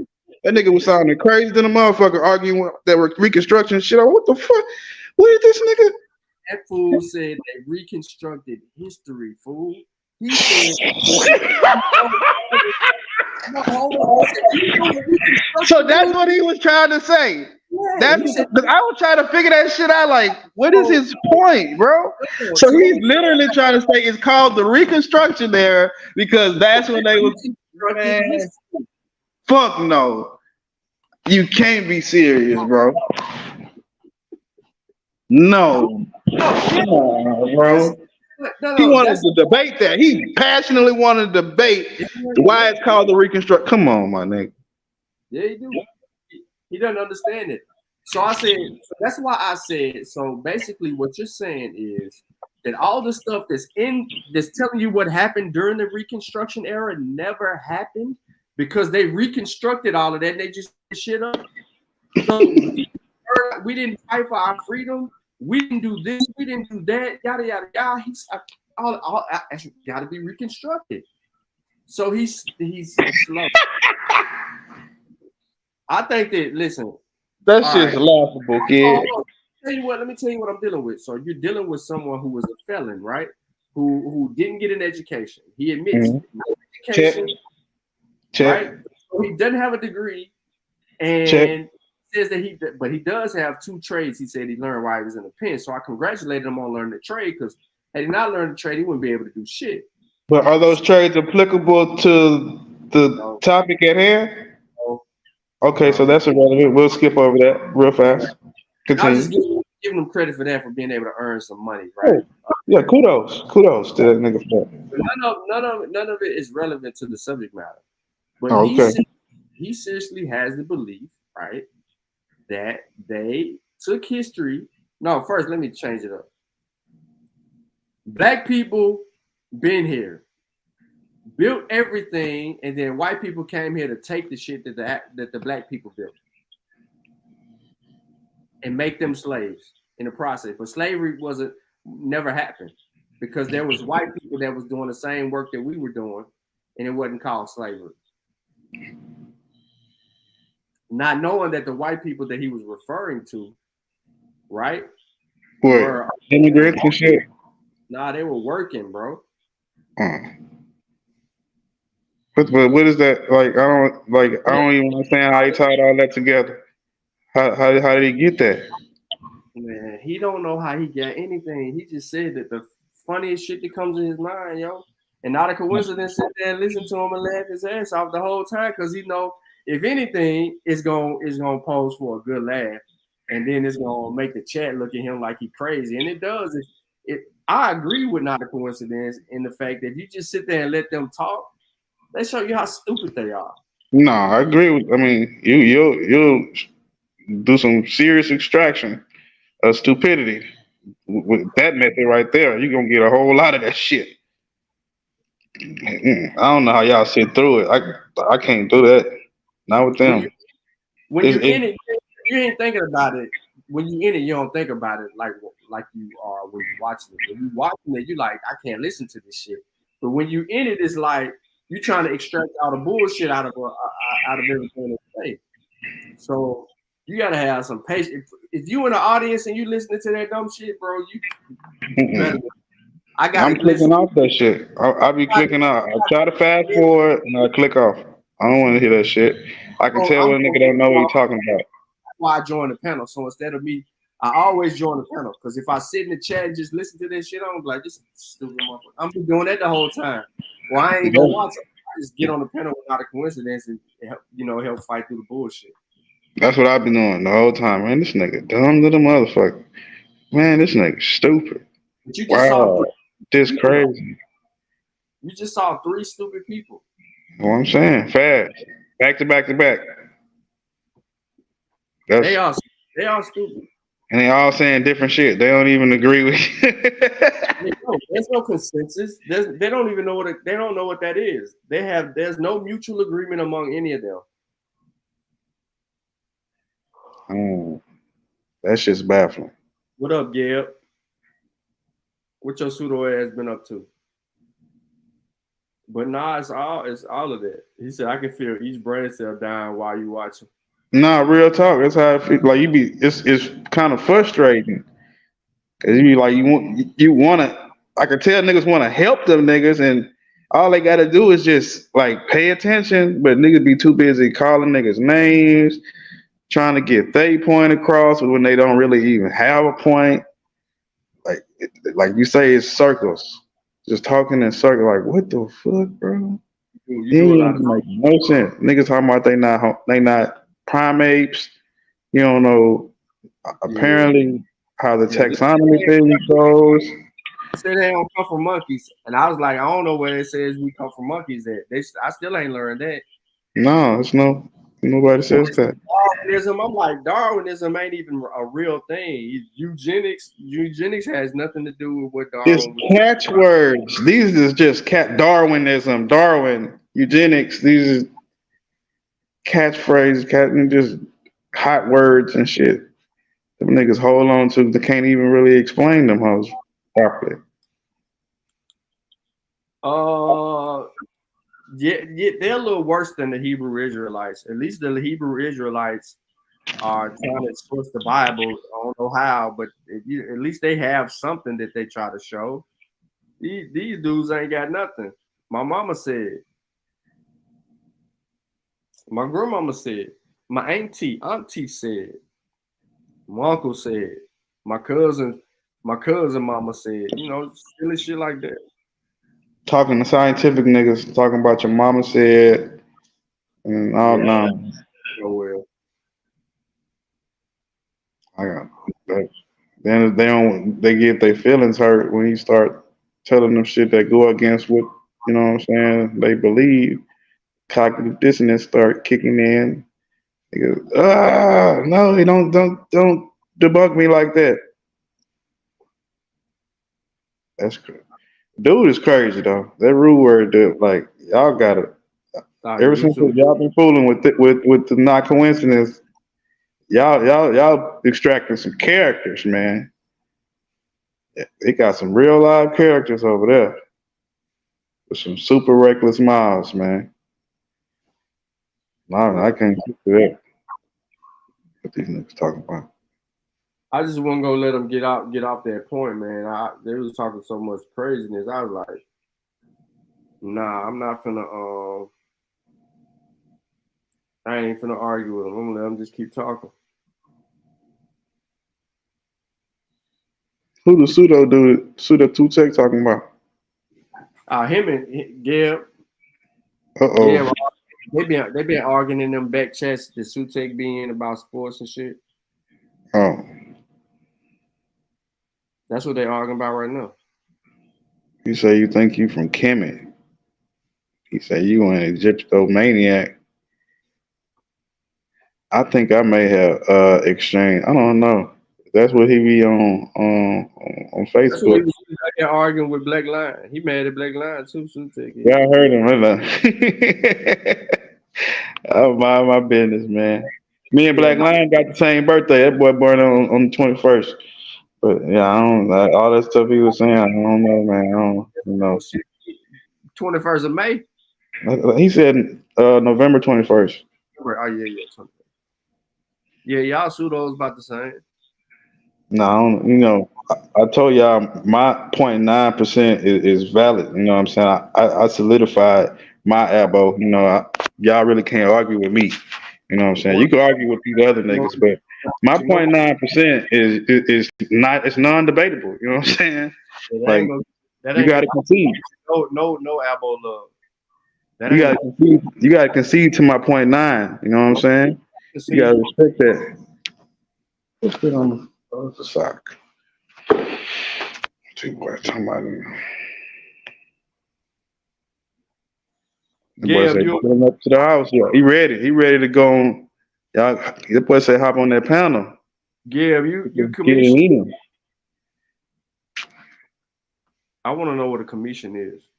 I always wondered, like, what is that?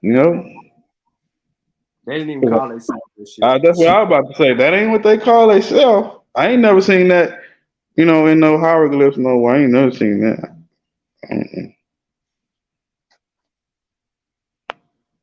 Come to the sports dungeon Sunday with that Haney talk. Uh-oh. He going against Haney? They've been arguing boxing all week, probably. He going against that nigga? Listen, man, where the elbows at, man? Come one, come all. Man, elbows want to come on in this channel, man. They show up on Not a Coincidence platform. Where y'all at? That's because he allowed that shit. We don't, it's zero tolerance over here. Boy, he sent the link to people, Instagram messages and everything, boy. He was looking for the y'all searching for him, calling them all out.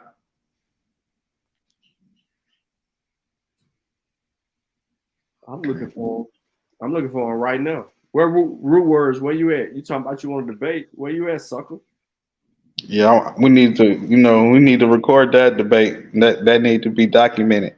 Yeah, go hang yourself with a shoestring, bro. What he said? What he said? Elbows running things around here. Oh man, come on, man.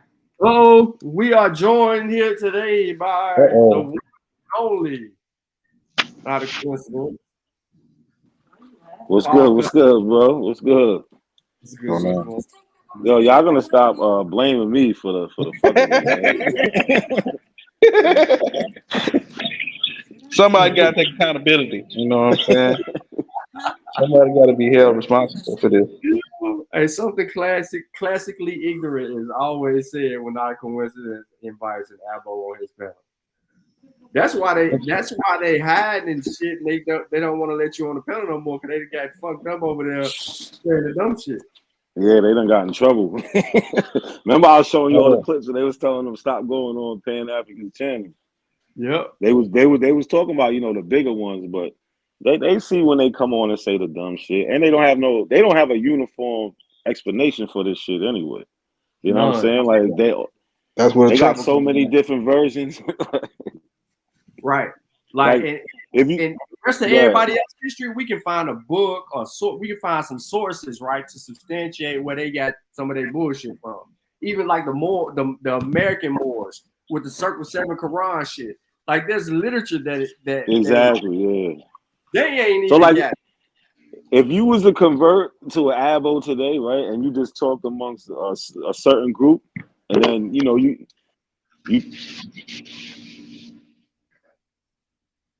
broke up. I thought I was tripping. Nah, he broke up. You broke up, not to see. We can't hear you.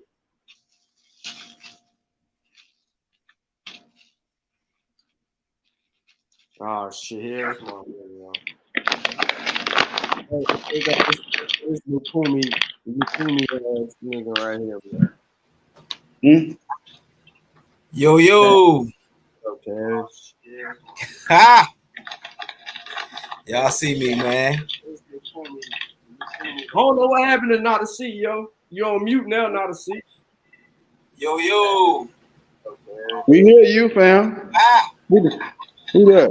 Y'all see me, man. Uh-oh. YouTube on. I don't know what happened to not to see. You on mute? Turn the damn YouTube on. YouTube on, yo. You loud? You feeding. What else, Ute? That boy hiding in the bushes, blocking niggas. Oh shoot! What happened to not a coincidence? He fell off. Man, I don't know what happened. Something wrong with his sound. Hey yo, I'm gonna say this, man. Real rap is savable, man. I don't believe. Dude, what up? What up, though, Sean? He straddles the fence. He straddles the fence, man. He say one minute he say I'm not abo. I'm tired of it. Then he just believe we know Mo's. He say he believe we know Mo's that came out of the water, and he links it with Hopi tradition, man. Bro, listen. The Dogon don't even listen. Even though that's one of their right origin stories, it's just that, bro. They know where they come from. They come from that wet womb. They see that shit in the village. Damn, a whole bunch of them damn kids being had over there, yo. We ain't gotta play no games. Yeah, he wants us to come from the ocean, man. He wants us to be nomos and dolphins, man. You know, he can come from the ocean if he wants to. That's what he feel like. Which I was like, and that's why I give him the fish strata, because I'm like, you know what? If you want to say life started out of the ocean, and we evolved into mammals or whatnot, I can find some truth in your story or whatever. You feel what I'm saying? But if he being pseudo though. But see, that's what you say when that's how you flip it. You remix it, you know what I'm saying? And I'm like, you know what? I don't agree as a human being that I had gills, right? But the process of coming out of the ocean, turning into mammals on land or whatever, going from reptile to, mammal or whatnot, I can see that. Hold on real quick. You trying to meet him in the middle, huh? I'm trying to save him, man, because he wanted to brother up like, all right, he's because he can't get with all that Aboriginal stuff, man. That's why he's straddling the fence. You know what I'm saying? Because it's clear. I mean, there's holes in his stuff, but it's clear holes in the Aboriginals stuff. Don't give him a spank. Don't whoop him up like that, man. Because see, like cats like Ankh and everybody, they gonna straight whoop him up, man. You gotta be careful what you say, man. Getting his ass whooped, bro. Man, what happened to Old Dog? Well, Old Dog's hopped off, so he joined and then didn't join. Sutek on the platform. Where you at, Gib? Where you at, Gib? Talking that shit in the audience. Don't run, Gib. I'm about to say that nigga going crazy in the chat. He typing super typed up in there. 2,000 messages from Gib in the chat, but we can't even get him to hit the link. That nigga out there in the chat line.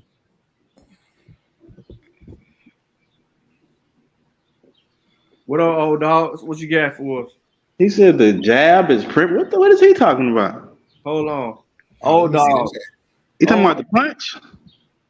We can't hear you, yo. Can't unmute your guests because they chose to mute themselves. Okay, whatever. Damn, I can't click over to the chat. Damn. Bro, you should be able to hit the little chat box over there on the right. Where you on your phone?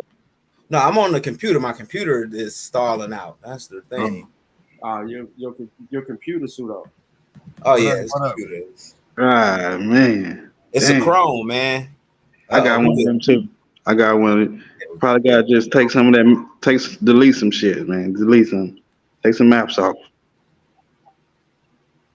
That's sad. Y'all can't use y'all shit regularly. I use mine. My shit be tripping too though sometimes. Not a I gotta get the Indian and the Native American. This is forcing me into studying Native American culture heavy, dealing with these Aboriginals, because I gotta come at them from that angle. Because they pick. I was not trying to do it, so I'm sticking to science, yo. Science, I'm fighting them the other way. I'm letting Nada-C beat them up on history. I ain't even got to get into that history. Even if I know it or not, I can support the history. Mm-hmm. If you use science and you come at them from a different way, they can't run now. Because the two pillars of their argument is to manipulate science, and not only manipulate science, but fabricate history.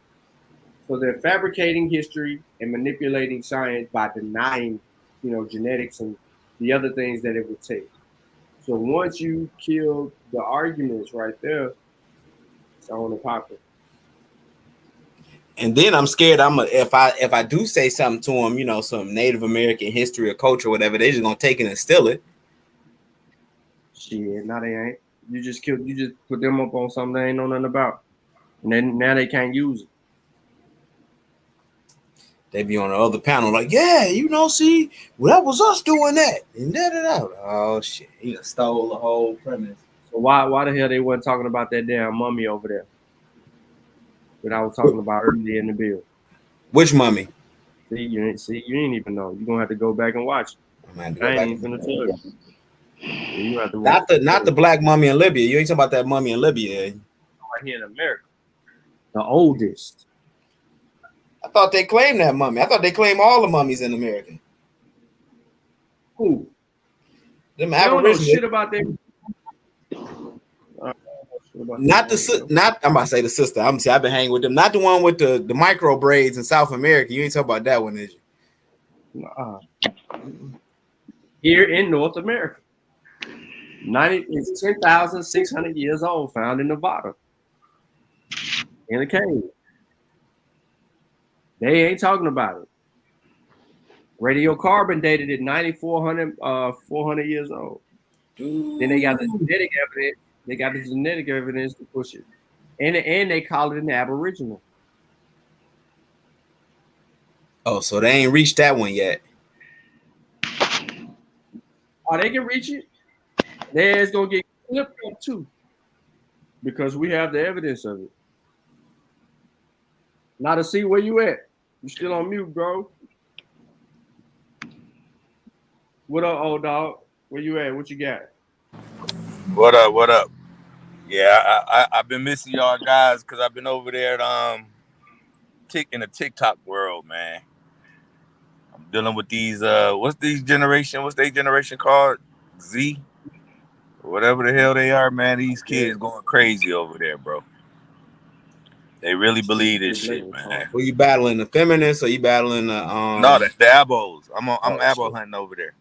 Yeah, I'm abo hunting, man. I done gave them about 10 different names.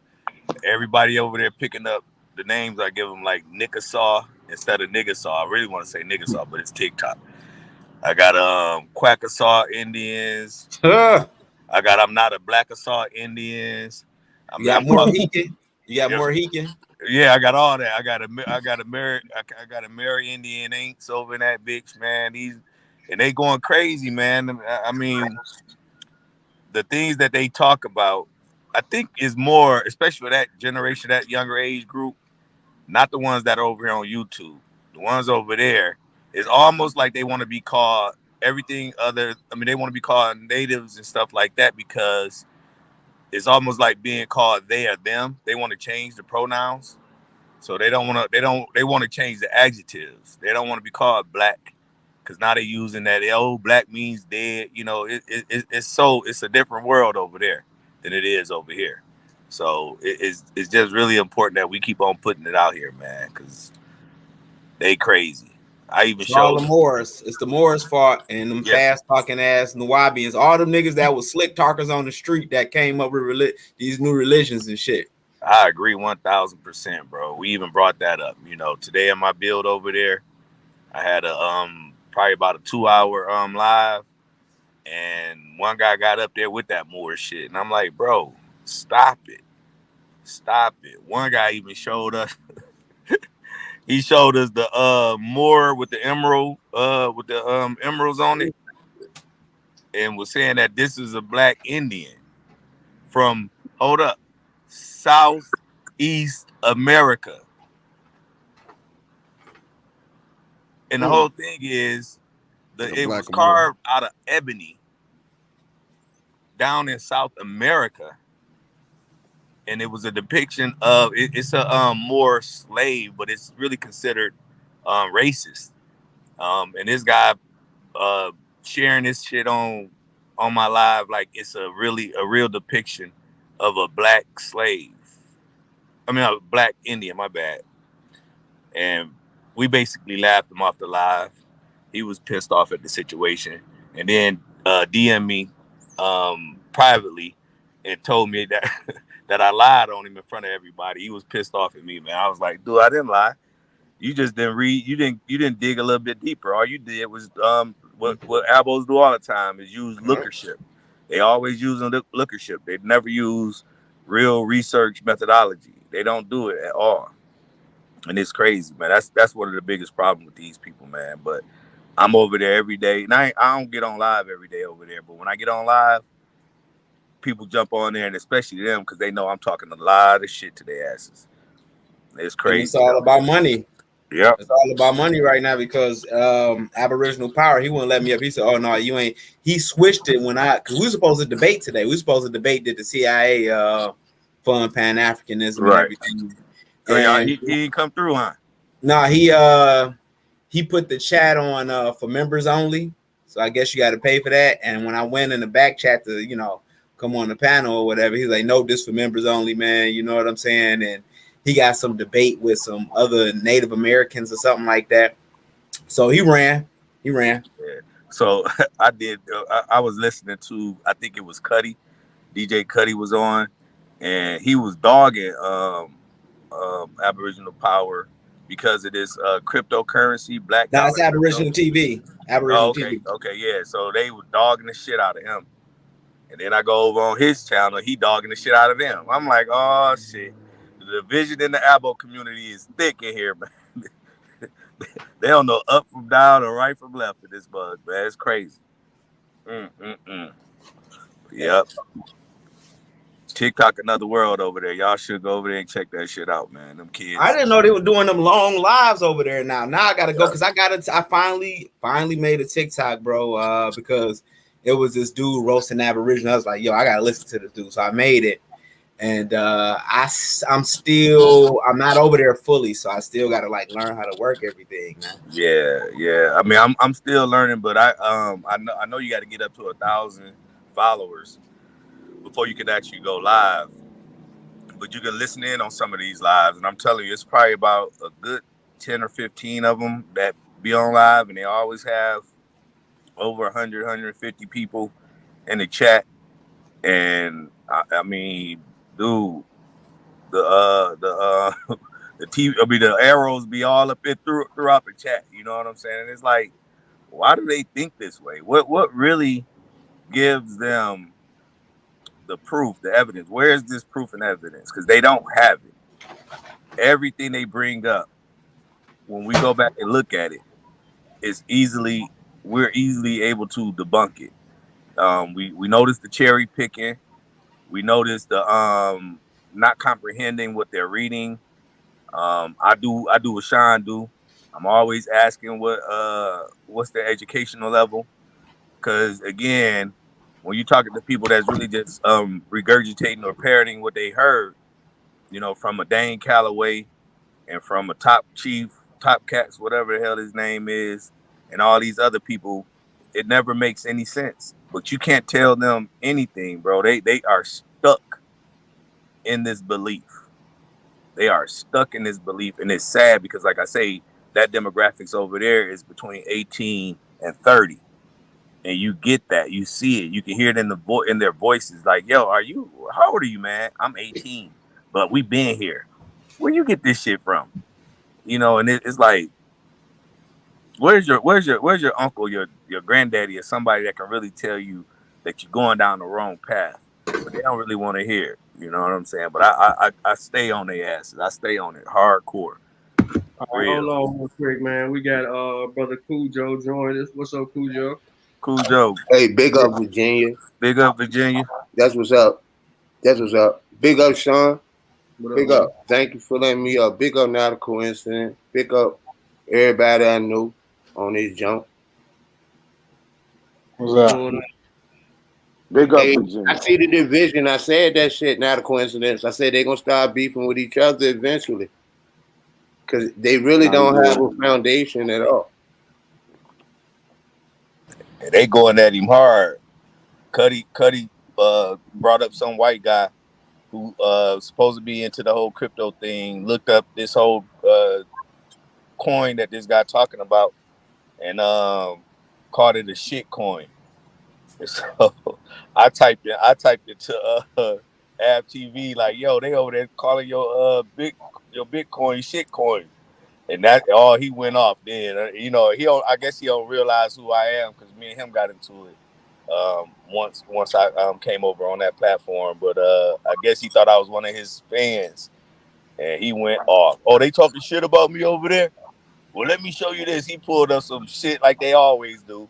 He pulled up a website that showed how much Bitcoin is worth, but he didn't actually go to his particular Bitcoin to show how much it's worth.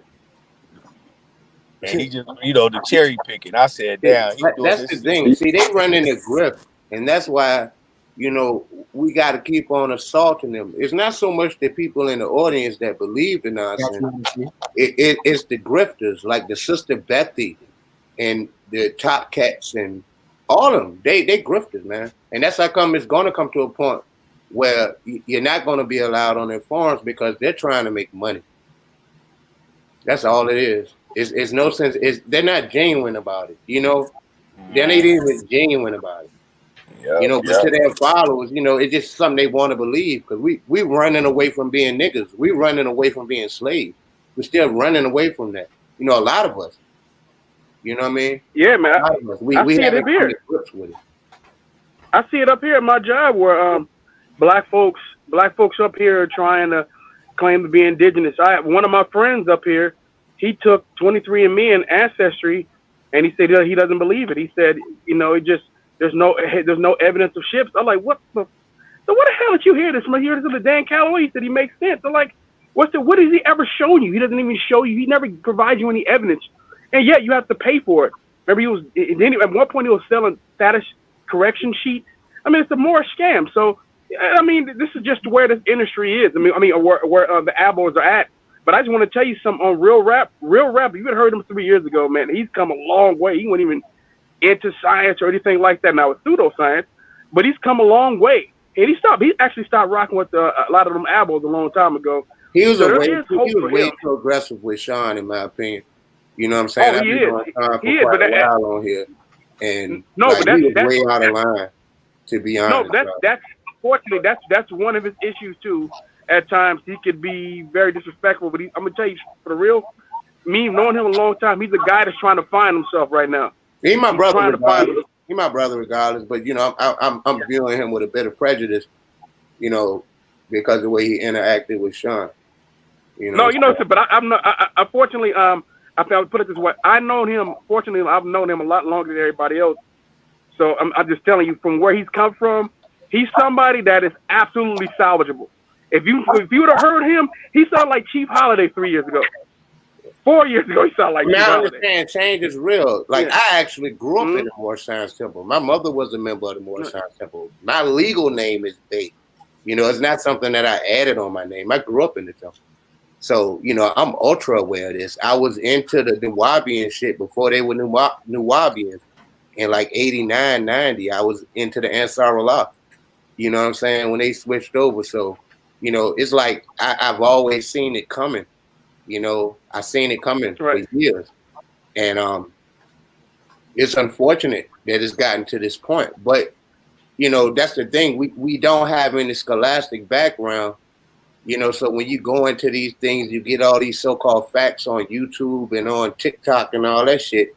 It just sounds good and it fit the narrative that you believe about yourself. Because everybody likes to think they're special. And you get it with these children because adults need to realize you're not special. You're not. I mean, just really, you're not. You know what? You know what though, Cujo? You know what's sad about this though?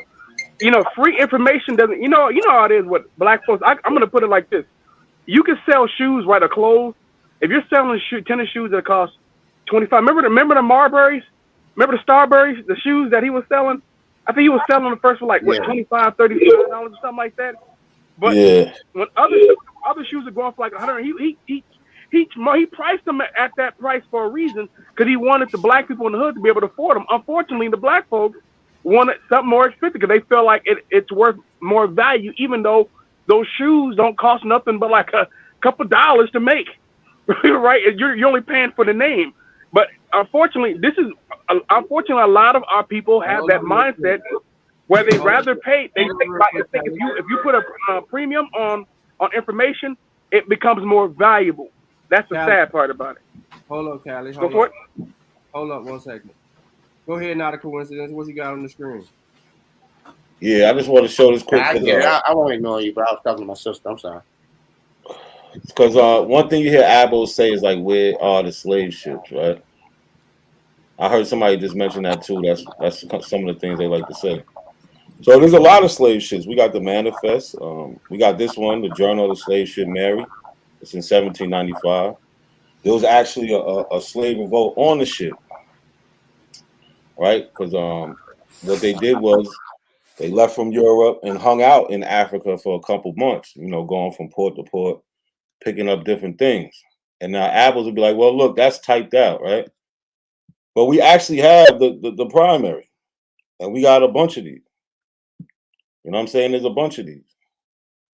And this is 48 pages of them documenting them going to Africa and doing business, buying all types of commodities, including Negroes. You know? I showed Abbo this, and he says, well, where does it say that they're black? This one, they was going to Goree Island. So these Abbos are crazy, man.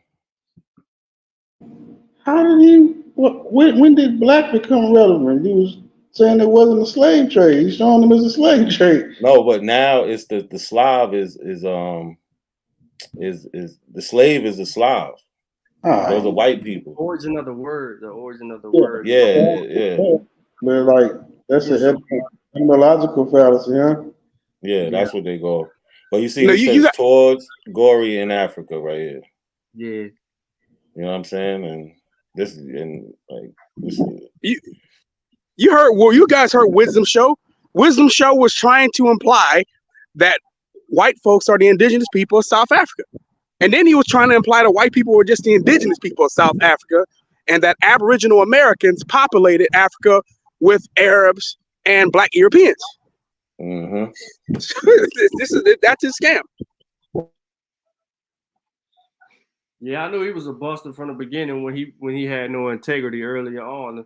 That's why I came at him the way I did. You know what I mean?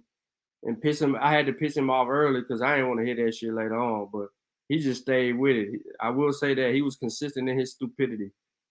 That's for sure.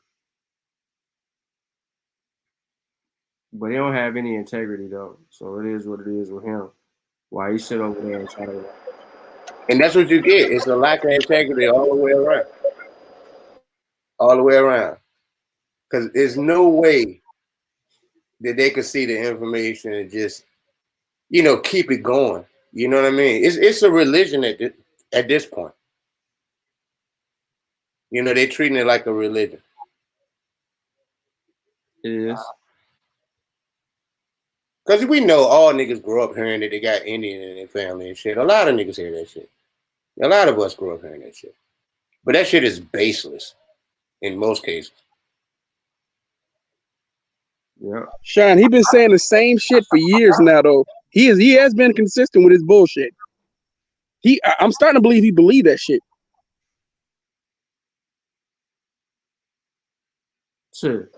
All of them believe it. Like Cujo said, it's becoming more of cultic ideology, man. I mean, these people really believe it, no matter what the evidence shows, the science, the historical proof, the records, like this, like I want to say, great job.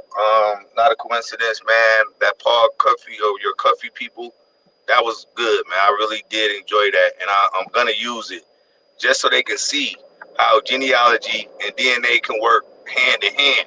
So if you're gonna try to just go with genealogy, we already know that you can add whoever you want to add to these particular family trees, and then copy and paste it and make it seem as if it's real. And then you go out here and you sell that, that shit to everybody that's tuning in to you and listening to you. You know what I mean? So that was awesome, bro. That was awesome. Nah, yeah, definitely. You could, show that video, man. Yeah, big up now. Coincidence. Word, yeah. I just use DNA and the records, and and you can find people alive today that's doing their family tree also, and y'all make y'all connections there. Facts. It's simple. Good, but definitely great work, brother. Thank you. Yeah, and you're supposed to use all the tools available. You don't use just one tool when you got other things that can solidify what you're trying to make your point. They all support each other. They all support each other. And you got to think, like, it's always been mama's babies, daddy's maybe. You know what I'm saying? You don't know who's who. You hear about all these stories about fathers finding out that's not really their kids. You know what I'm saying? DNA helps through all of that. Like, if you just want to get a record of just names, or do you really want to know who you are? You got to use it all. I think a lot of times we get our arguments too much credence, though, because you're asking me to prove that slave ships existed, but you need to disprove mercantile trade in the Atlantic in the 17th and 18th century. These things are facts. These things affect the world now. It's not some delusional thing that somebody making up. The world wouldn't exist now had those things not happened. It's just that simple. Nobody's goddamn. I mean, how would it benefit? It's nonsensical. It doesn't make sense. Well, I asked the guy, what do you think Nigeria and Ghana and those other countries over there that apologize for their role, the roles that they played in slavery, what do they gain by doing that? Really, from my point of view, they gain hatred, of course, anger. They're not gonna get any good out of it, except for if you apologize for it and you want to make amends for doing what you did. I'm okay with that. Yeah, you're telling the truth. Yeah, how would it motivate? Yeah, where's the lie? The entire world recognizes it. The enemies of the United States would use that against the United States if that were the case. Like China would use it against the United States. Russia would use it against the United States. It's not like everyone is in cahoots or like these white folks got that much control. And that's part of the problem of their psychology is that they give white people way too much credit. Because you're saying that somebody went back and changed the law. And I seen a dude that said, I could see how they changed all the I's to B's on the census form. I'm like, oh my God. You think somebody actually went through the census and, man, come on. For what? I don't think that they understand that the way that they wrote earlier on in the way that they write today, there was corrections in that style, those styles, because if you're trying to say last, it'll look like a S. You know what I mean? But you have to pick up on that because you got to know the time period. Or if you're trying to say soft, and the soft look like a It'd be an peach. F. Yeah, but I'm talking about on the census forms. You know, on the census form, when it'll yeah, say, no, that's what I'm saying. Even on the census forms, I mean, the come on, man. the census forms was just like the writings back in that time. Yeah, but who's gonna go through old forms and change I's to B's? Nobody, bro. Don't nobody have. You know, that's like, come on.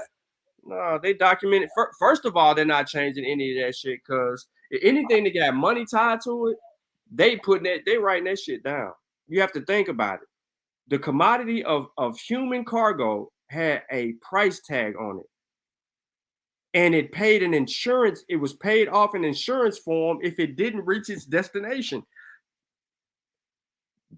Think about how profitable that is, bro. If you got 180 people on a boat as human cargo and you lose 40 of them, you getting all the money you paid for them back, and you probably lying on the damn, you know what I mean, on the document. Yeah, on the ship manifest anyway. Yeah, you're gonna overdo it.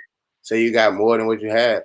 Hell yeah, they've been scamming the insurances. It was a business. It was a business. So it's like you're denying all of this business that actually occurred. The dude was like, well, if you can't find one of your ancestors' name on the ship manifest, I mean, that makes no sense. And it's actually like an American education problem, to be quite honest. It's not like black people just stupid. You know what I'm saying? It's not. Because like we don't have a basic understanding of American history, you know, or even world history, because everything could be explained. Even if you read the narrative, you can get a kind of an understanding of the modern world, you know, even with just the narrative. But with a little bit of investigation, you can see why the world is like it is. You can see why China is coming up now, but wasn't shit 40 years ago. You know what I'm saying? You can see that. You can see how the opium trade in China, and we have the opiate problem now. You know, things are connected. So it's like when they say this shit, it's like you're just ignoring everything and making everything about you. And that's why that shit's so infuriating, I think, to us, is because it's so immature. It's immature, like you're a child. Like the Europeans are Slavic and all the dark black Europeans. Oh my God. I was like, I got family from Wales. And I do. No, stop right there, not a coincidence. Stop right there. So no. Let's scroll back down just a little bit where it says ship Mary. What does it say? Ship Mary bound down the coast of Africa. I can't make out that word right there. But then it goes on to say the Monday, the moderate land of sea something. Yeah, they telling us a whole freaking story right here, yo. Yeah, I'm trying to get to the part. I think this is January. I'm trying to get to June when they had the revolt. I'm just looking for that. Okay, cool. My bad. I stopped you. But it tells you. Like, yeah, it's the manifest. It's telling you when it gets to Africa and all the stops they make. It's hard to read, but you can read it if you really try. Yeah, you can make some sense out of some of the cursive. Yeah, but it's all here, man. Saw the Cape bearing something 4 or 5 something distance. Leagues distance. Yeah. Oh, okay. Yeah. Leagues distance. That makes sense. Freedom. What is that? Freetown in 15. I think that's Sierra Leone. Yeah, you know it. It. That's why I say Freetown in the next line or right there. Yeah. And then it says Mary at daylight something. Go ahead. Thursday. Well, no, that's Tuesday. So that happened on Monday. On Tuesday, some other shit happened. What did they get? They purchased something on Tuesday. Tuesday, 15 some shit. Yeah. This that law book. Tuesday, right here. Yeah. This is all the stuff they bought. Like, they be stopping buying muskets, musket balls. I think this barrel of rum right here, butter. They gotta have that rum. Look, another half a barrel of rum right here. 5 gallons of oil. Yo, that's probably that palm oil. Mm-hmm. But yeah, you know what I'm saying? You see the trade right here. Like, this is in 1795, man. Yeah, no, these dudes crackheads. And they say 38 Africans died on this trip. So a lot. Yeah, that's what I'm saying. And they getting paid for all of this shit. Yep, they got insurance, all this shit behind this shit. They had to be able to file the insurance claim. They were never going to negate evidence that would get them money. That's why we can find the fucking records. Exactly. They was getting paid. Well, all you gotta do is follow the money. Wow.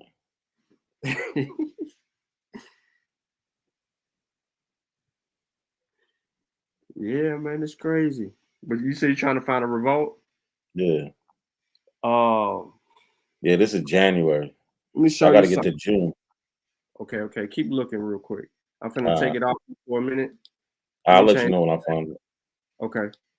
I'm gonna change my background real quick. So I got this book right here, yo. So this book is called The Effect Traders of Old Calabar, containing the diary of Antera Duke, an effect slave trading chief of the 18th century. Sean, you don't got your screen up. Hold on, I got it. Oh, my bad. You got me on the screen? Oh, you can't do it on the solo layout. Hold on. I got it. Oh, you got it. Yeah, I got it. Boom. So here's the book right here. Now it says it has the ethnographic sketch and notes. So I was going to do a presentation on this book. And I'm going to show you why I was going to do a presentation on the book. But then when I got to looking at this shit, I was like, fuck no. I can just tell people get the fucking book. It says the diary of Antera Duke right here. So look real closely because this motherfucker's telling you what they're doing on certain days. About 6 a.m., I was at Aqua Landing, Big Beach. It was a fine morning, so I walked with the Ekpe men to Yaturim's house. So he gave us one rod and one small case of bottle of brandy. You see what I'm saying? Then look what it says. This is going to help you, not a coincidence. Look at the history. Soon afterwards, we got all the Ekpe men to go to the Ekpe bush to make Bob discuss the Igbo Young, or they're talking Igbo, Young and Little Otto Palabar. Igbo Young paid 1 goat and 4 rods, with Little Otto paid 4 rods.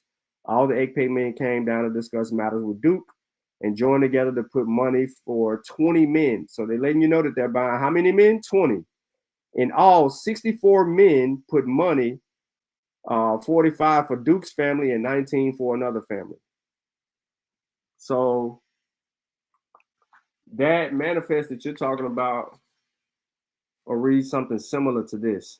This was just converted from an original document. Yeah. Absolutely, I see it. He's got the dates and all of that shit. Each day. Now they talk about buying slaves. They talk about ships coming up the board. They talk about hopping out on people. They talk about all of that stuff in this book. They tell you the weather. Yeah, they tell you the weather, everything in that. Yeah, this book, it's only 166 pages, but most of that has to deal with like the addendum in the back and then some notes. And it clears up a lot of confusion. So for people who don't really read books, the notes in this book will clear up some things that they say earlier on. So they talk about the political organization of the Calabar. They got all of that here. So you can learn more, but the whole journal is crazy. And the notes, so look, they give you the journal first, and then they give you the damn notes of the journal. So you'll know exactly what they were referring to if there was something that was missed. And that's the thing right there that's crazy. And then this right here is important. I had to read this like twice. The extracts from the original text of the diary of Antera Duke for a reason. because they get more specific. And it's a lot more extra information in there. So that's why I got this book. 2 reasons. For one, yeah, we know that Africans participated in stuff, but who else was documenting their history and what they had going on? As you can see, all the stuff and the supplies that they were buying and how many people that was being sold. It's a good book right here. What's the name of that one again? Yeah, I'll put it back on the screen. Yeah, you got root words in the back. Effect traders of old Calabar containing the diary of Antera Duke. Nah, I'm gonna come back and see it. Definitely, I'm getting that. Yeah, this is good work. You're gonna hear about me getting. I'm like, look, Sean, I got it.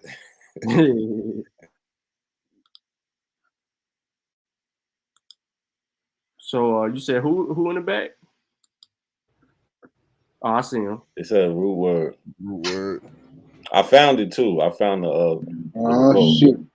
Okay. Nah, we finna hold on. Let me put you back on the screen. In full. Hold on 1 second.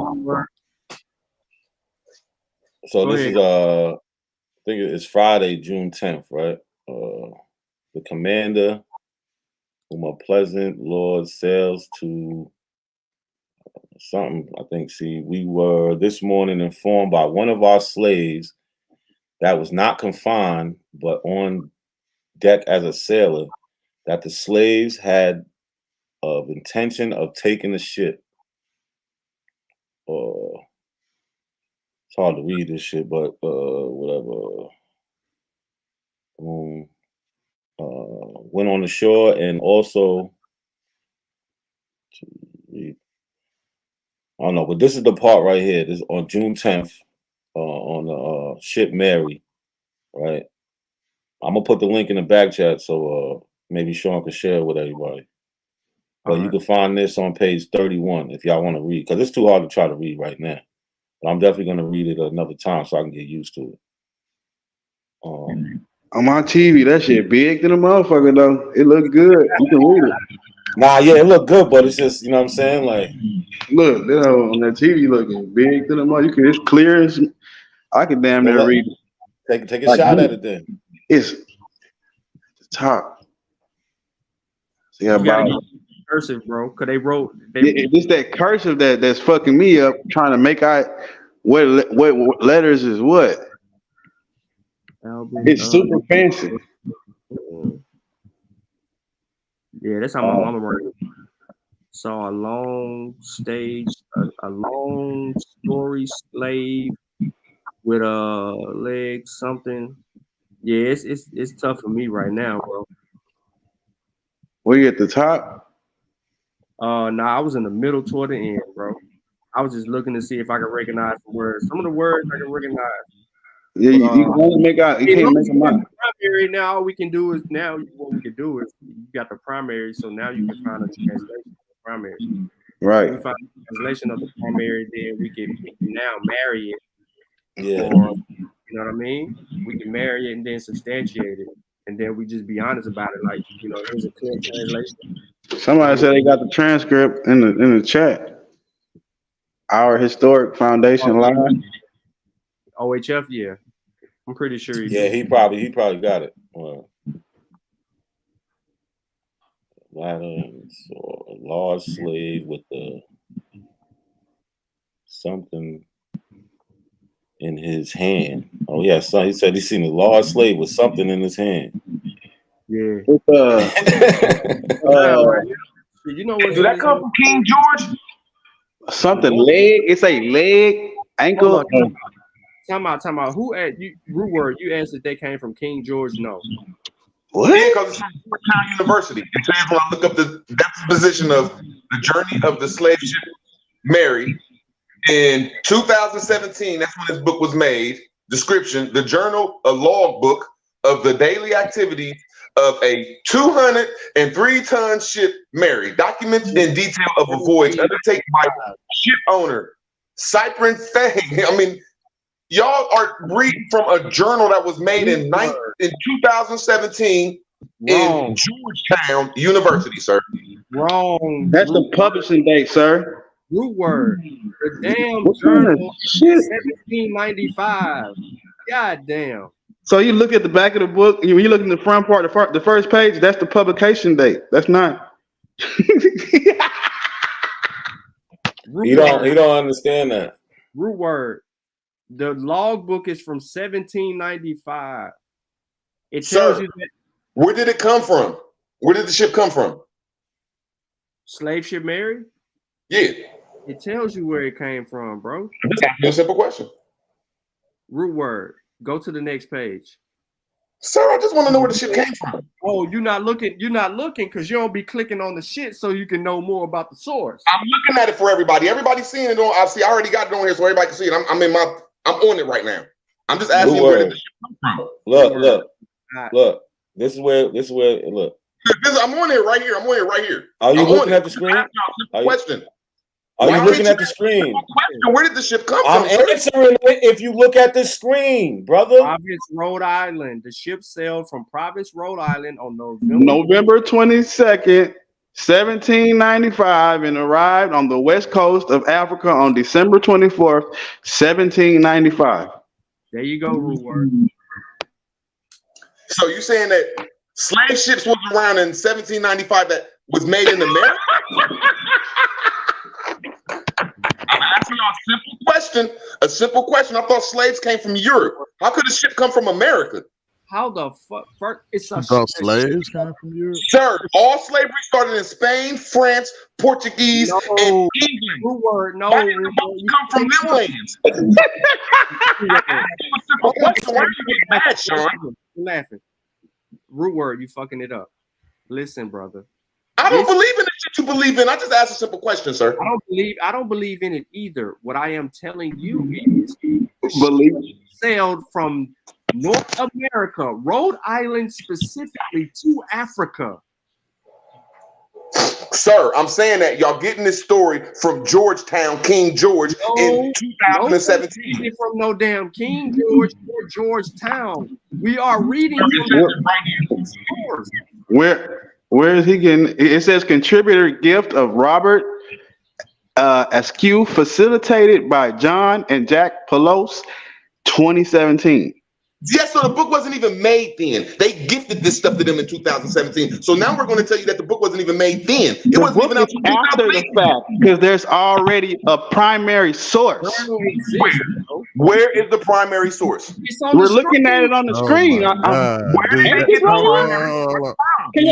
Am I the only one looking at this shit on the screen right here? Do you know what a primary This is big ass screen. Hold on, Chavis. Hold on, because you finna. Why are y'all getting mad on simple questions? No, I'm asking. You see this big ass piece of paper. I just asked, where did the source come from?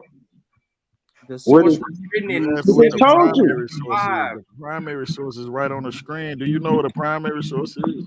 I asked you, where did it come from? This originated. Hold on, look. This originated on the ship. They made this on the ship. They documented it day by day. What the fuck do you not know what a primary source is? The fuck? Later on, we get the book. For paper to decompose. It says right here, paper products that are left in the environment to decompose can take anywhere from 2 to 5 months to disappear. Although paper decomposes relatively fast, the problem is that quantity and volume of paper materials are sent to landfills. So if you didn't have that paper in 2 to 5 months, y'all are liars. I digress. Okay, that was your opinion. Incorrectly. He always do that. All right, so first of I all, just feel the need to say it, man. Like, He can digress on his opinion. It's his opinion. It's not. You digress incorrectly. You could really look it up and see how to use it. Hold on. I noticed a lot of y'all say that now. I be listening to the TikTok shit, and they digress. Hold on. We got to deal with it. So to answer Root Word's question, this is not. First of all, you have to know the difference of paper. This is not paper like what you write on screen. That's the first thing. Secondly, this is a journal, right? So usually in the 1795, they wrote on things with ink that dried up on that piece of paper and stayed there. It didn't fade away unless you spilled something on it and ruined it. That is why they were able to take images, facsimiles of documentation that's old from the times of those chroniclers and those writers from 1400s, 1500s, 1600s, 1700s, etc. Because they saved them. If you missed the earlier part of the show, if you had a manifest, if you were documenting your journey to Africa and from Africa back to where you just came from, and you lost cargo, you needed to file an insurance claim. So what evidence would you use to file an insurance claim? Your manifest. In that manifest, that means they record other documentation and provide that documentation as well to seek claim for the slaves lost during that voyage. So the records are kept, bro. They don't stay somewhere where they can get lost. They're filed away and housed. They documented with their chest out. No one was caving their chest in. So this is why you said paper only lasts a certain amount of time. That ain't incorrect, because what you're talking about is if you got a receipt from Walmart and you sit over there and you know what? I'll be right back. I'm gonna go get a motherfucking receipt.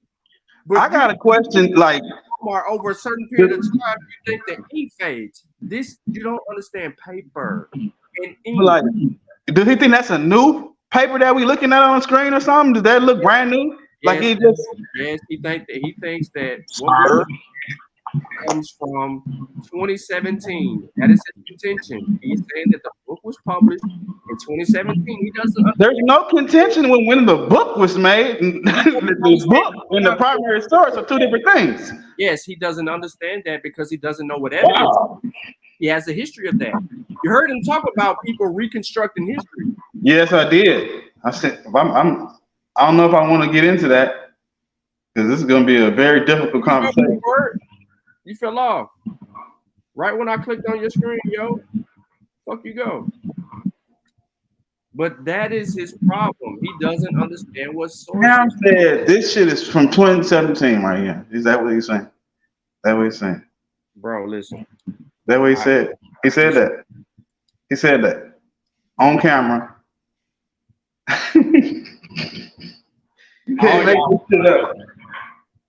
All y'all was trying to help him, yo. You can't make this shit up. No, and nigga looking at it on the screen, and he gonna say, like the paper is brand new or something. The paper is falling the fuck apart, bro. He showed us the entire document, bro.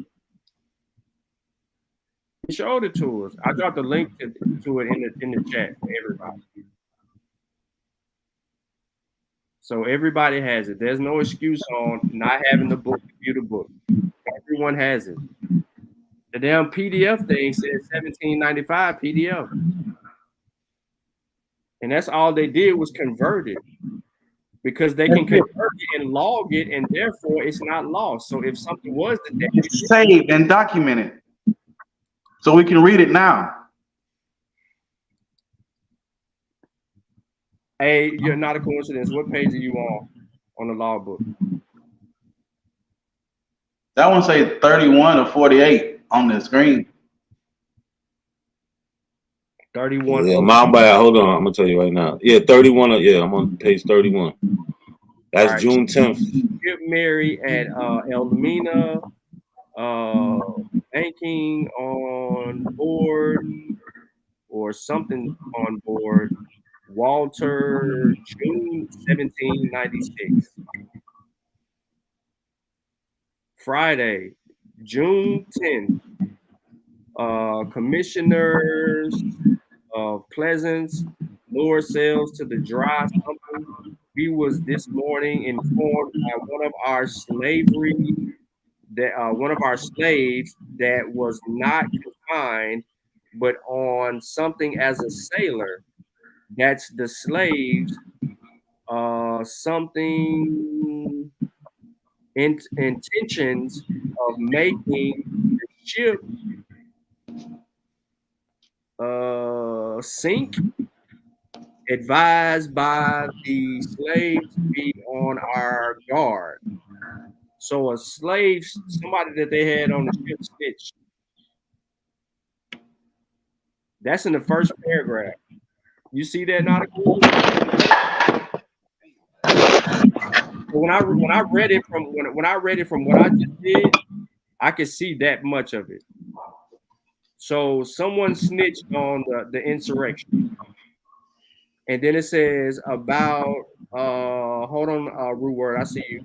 About something with 6 on shore, and also advised to keep a good look out over the slaves when they come upon deck to examine something in particular. Literally. All right, then it says first, or what they're saying? I think that says first. That's where I'm going with it. First, clean the boom. The boom of small shapes, and took off the markings that they might and avoid themselves of gifting over what is that? Barricade? Barricade, yeah, barricades. All right. The booms also took off a number of bundles of hoopty or something like that they had across the boom. Everything being cleaned on the main decks or clear on the main deck. Myself, another gentleman, and then another gentleman took off the 4 gratings of ball or kale. Y'all, I don't know what the fuck that. Yeah. Up 2 or they were something, and then it goes on to say something. I mean, you're right, not a coincidence. If you got it for yourself and analyze it, you actually can read it. But when you're looking at it on screen, it's a little, I don't know why, but it's just a little bit different. But this is talking about an insurrection, and now we know that they were trying to prevent this insurrection because of someone snitched. They're putting the onus on a so-called slave snitch.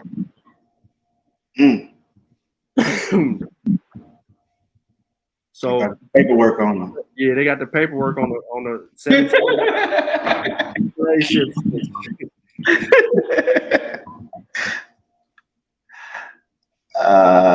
Yeah, but yo, this is what abos do with every source.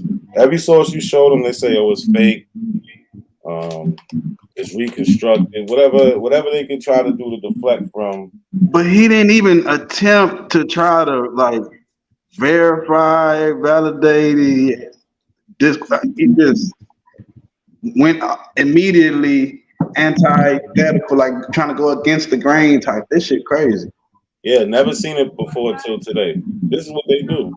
They can debunk a primary source. Said that's from 20. We're looking at this old ass paper, and it's from 2017. Come on, yeah, it's a 5-minute video on it. But y'all can't admit that it comes from King James and the college in the late 2000s. I don't think that you understand how they house sources from history. Are you aware? I didn't say that, sir. I said the source that y'all brought up got introduced by a guy named Robert Askew, and it was facilitated by 2 other people in 2017. And none of them was black or from America. There's nothing wrong with the contributor. There's nothing wrong with someone contributing to bringing this information available. Okay, so in 2017, a European brought you your history. Do you know what a genetic fallacy is? I asked a simple question. Y'all got y'all's history I'm from the asking you another simple one real fast. It's a yes or no. It's a closed in. Yes or no. Do you know what a genetic fallacy is? I asked you a question first, sir. Yes, your question includes a fallacy, which is why I'm stopping you. Including a genetic one. Well, how is we talking about genetics and we talking about a piece of paper and you're Because you don't understand the context in which the word genetic is being used. We're not using the genetics. We're using piece of paper history. Exactly, we're not. We're talking about where the information is. Look up, take your phone, use your smartphone, go to Google, type in genetic fallacy. Or come on, can somebody put it on the screen for him? Am I bringing up, sir? What genetic fallacy am I bringing up? Hold on, read it. I asked you what genetic fallacy am I bringing up, sir? Okay, well, this is what you're asking me is, you're basically trying to dismiss the European. You're trying to make the source not credible because it's coming from a European, right? No, I'm making it not credible because it's coming from a college in 2017. That's so a college is not a credible source? Is that what I'm hearing from you? Hold on. No. All right. So first of all, root word. You have to shut the fuck up. Because the only way you're going to learn is if you shut the fuck up. You ask the question, now here's the answer. The answer is the genetic fallacy that you are committing, okay, is a fallacy of irrelevance in which arguments or information are dismissed or validated based solely on their source of origin rather than the content. So you're committing a... Just read the next sentence. The next sentence explains... Hold on. Why don't y'all niggas calm down, man? I'm telling his hype. Did this animated ass nigga just tell me to calm down? Yeah. So listen. Wow. Root word. The reason that you're committing the genetic fallacy is because you're trying to dismiss it because someone brought the information forward. This information was written in 1795. No white man has given us anything. This is already documented history. But it is being housed and cataloged in a place that is of submission. Where would it be housed at, sir? Do you know where a repository is? Do you know what Sir, I asked you, where was the great, because I'm looking at where they got the document from. I'm looking at it. And it's impossible for the last 250 years. Listen to what I'm asking you. Chris, look, bro, you keep blocking me and all that stuff. Are you going to let me talk or not, bro? You acting scared. But you're not saying shit, though, when you are talking. You're not going to let me talk. Get me out of here, Chris. You're being disrespectful. I need you to. You came on here trying to challenge a primary source, and you don't even understand what the primary source is. Okay, you said that the fallacy I'm giving. You said that I'm giving a fallacy. What is my fallacy I'm giving? We just read it on the screen. No, I'm asking you what fallacy am I giving? I told y'all that. It's all genetic fallacy. The fallacy is in the fact that what you said was it came from a college, basically, I guess, implying that that's when it was created. I'm assuming, because it really makes no sense. I kicked it off. I can't do it. I can't do it. We just read what a genetic fallacy was, and he asked what the fallacy was. I get it. Nigga, I'm right here, nigga. I'm right. That shit is the most illogical shit I've ever seen in my life. That's why I'm not gonna answer your goddamn question, and your question is fallacious, nigga. That makes no sense. Why would I do that? Why would I step into that trap? I can't do it, root word. I cannot do it. You want to debate? I can't do it, bro. We literally just read the definition of the fallacy that you were I'm talking about the detail. Listen, the key part is I slowed it down at the end, and I basically told you the irrelevance in which arguments or information are dismissed or validated based solely on their source of origin rather than their content. You tried to dismiss the source because of a dude bringing it up into a repository in Digital Georgetown Mainstream. Notice that it says Digital Georgetown Mainstream Collection. This is where you find a lot of primary sources in these universities. So if you ever really want to learn something, brother, in these libraries at these universities, they house primary source information that allows us an opportunity to get information that we can present to ourselves and educate ourselves and clean this shit up.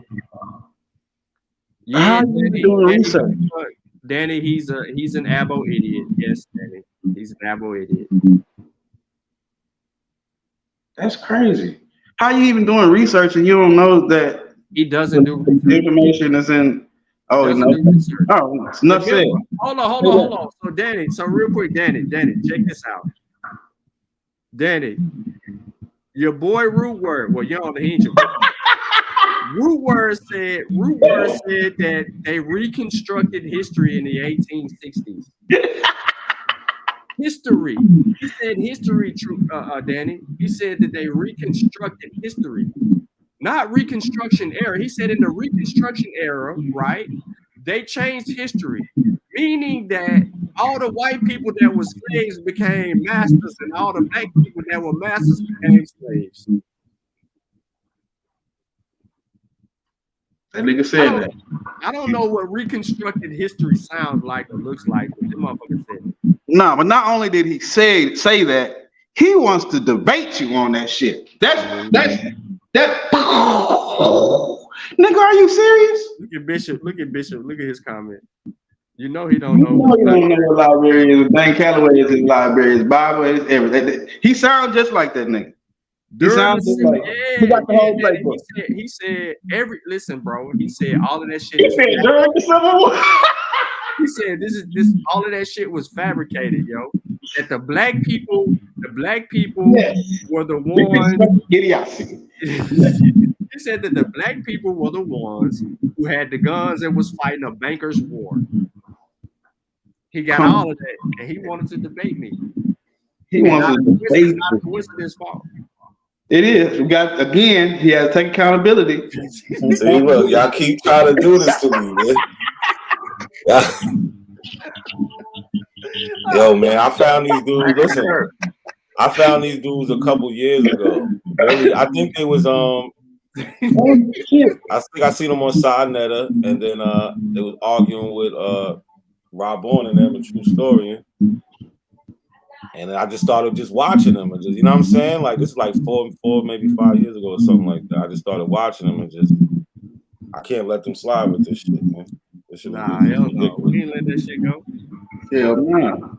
Especially when they saying silly shit like this, you know what I'm saying? Like he's talking about like where's the primary? It's on the screen. Like this shit we deal with. He don't know what a primary is. He can't. Yeah. Nigga ass. If we showed him a facsimile, he wouldn't know what that is either. He said, "Oh man, that's the white man. The white man gave you this. What you gonna bring me that European documentation that he brainwashed you with?" The worst moment of shot life is finding the ammo. Yes, it's crazy because they use those same European sources when they think it benefits them. That's the crazy part. That's the mind part. They'll talk about them. They probably last 20 years. That was the quote. He thought he had a "I got you" moment. I got these niggas. Hold on. Yeah. Play this. Nigga, is you looking at the paper on the screen? Facsimile. He on Google right now. Look that up. He typing it in. He said the paper last 20 years, y'all, it was over, y'all. Paper, so the ink on the paper only lasts 20 years, right? It's the same type of paper, right? You said paper on the last 20 years. He didn't even figure out what type of paper it was.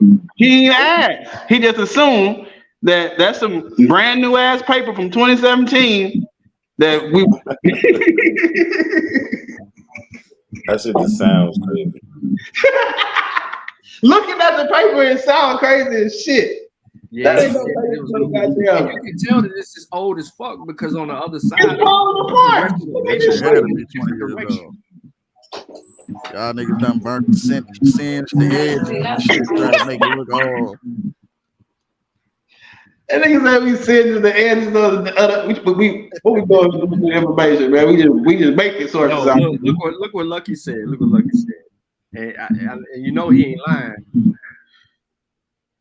I got one of them saying the paper was turned to make it look older than it was. I said it because you said it, and then Lucky said it while you were saying it. I'm an elbow prophet. He's an elbow prophet. I mean, you see what I'm saying about that being childish? Like everything is about you. You know, when you're a child, you think everything is about you. Like that makes no sense that somebody's gonna burn the paper just so we. Man, Nah, but check that nigga thought I was talking about genetics for real. That was the killer one for me. This nigga, I'm not even talking about genetics, nigga. Slow down. He just got introduced to a lot of shit from us.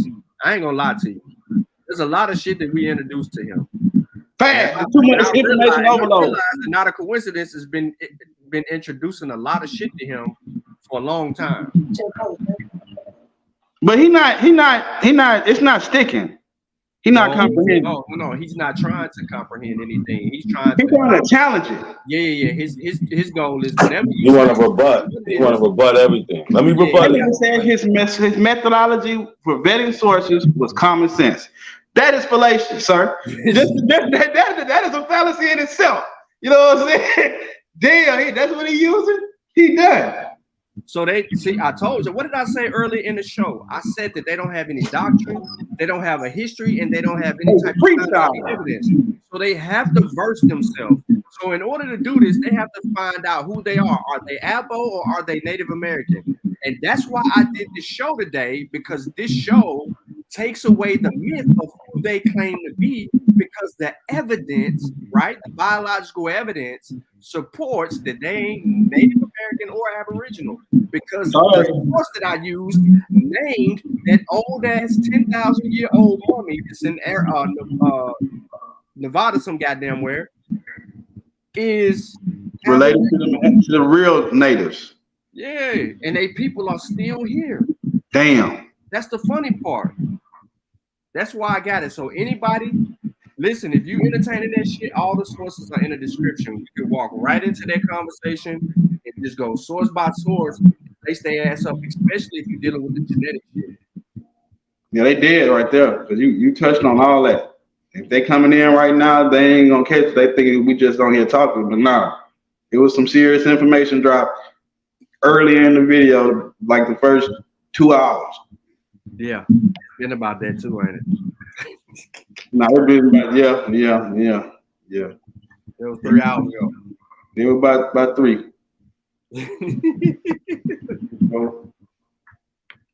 That nigga extended it with that shit. That was this nigga said. Yeah, I'm not talking about genetics. I'm not see. Help me understand. Tell me. Yo, that was crazy. When he said we ain't talking about genetics, when he said genetic fallacy, I said, "Oh, this thing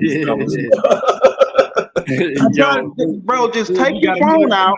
No. You got to clip Root doing that, bro. Put that on your channel, bro. Y'all definitely got to use that shit. Yeah, yo. you got to use that. He said, yo, you're using a genetic fallacy. He said, we ain't talking about genetics. We talking about this. He said that. That nigga said that. One of them clips, yo. He wasn't ready. Right behind that, you got to play that quote that you always play that he said about you. Yeah. Come on, they just acting this community. That's perfect. That's because I'll be beating his ass up. Like I showed him a letter from Benjamin Banneker to what was the president at the time? I forget the president. But talking about how he's of African descent and shit like that. Mm-hmm. He of course it came from a college. He goes to the date when the college put it out. He's talking about it was made then. It literally says the letter was wrote in the 1790s. You know what I'm saying? Like it just, right. You can't win with that. That's his favorite thing. They like. No, I'm saying he just demonstrated that just now. He just showed. Yeah. That's it. That's the whole tactic. Yeah. Crazy. Instead of actually trying to listen and understand and comprehend, listen to argue and challenge the shit. They wanted to say Benjamin Banneker was an Aboriginal and he's, because he did all the almanac and everything with Washington, D.C. So they tried to claim him. Meanwhile, Benjamin Banneker's father came right from Africa. His grandfather on his mother's side came right from Africa. So where's the Aboriginal? And his mom was half white, so I think they came from England or something like that. So where they come from? Where is that? Where's the Aboriginal at? Exactly. Word. They say that the name Banneker is a variation of an African name, Banaki or Banneker. So where is the Aboriginal? But that's what they do, man. This is some real live mental gymnastics them niggas going through. This is some Olympic type mental gymnastics that nigga did right there. That nigga said that shit. I'm not talking about genetics. Brother. Slow down. Yeah, man, he crazy, yo. Yeah, he crazy, all the way crazy. Let me look for real when I take this. But nah, man, look, man, I'm gonna get up out of there, Joker, man. I gotta go. I gotta mess with my dogs, yo. I gotta go handle some business. Boy, been selling the shit out them dogs. Boy, I see them. I was pumping. It's actually it's I'm waiting on 2 more pictures to get to me, yo, because there was 2 pups that we sold that I didn't get pictures for, so I gotta post them too. But like, yeah, we ended up getting rid of that whole spot. How many dogs?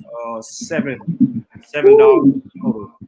But we got 11 puppies that we're trying to sell right now. So I gotta go tend to my pups, the fluffies, and feed them and let them run around for about a couple of hours and stuff like that, man. So not a question as you going live, yo, or not, you gotta work.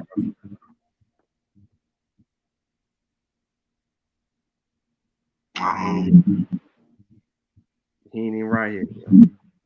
He on mute. Oh. Yeah, you going live?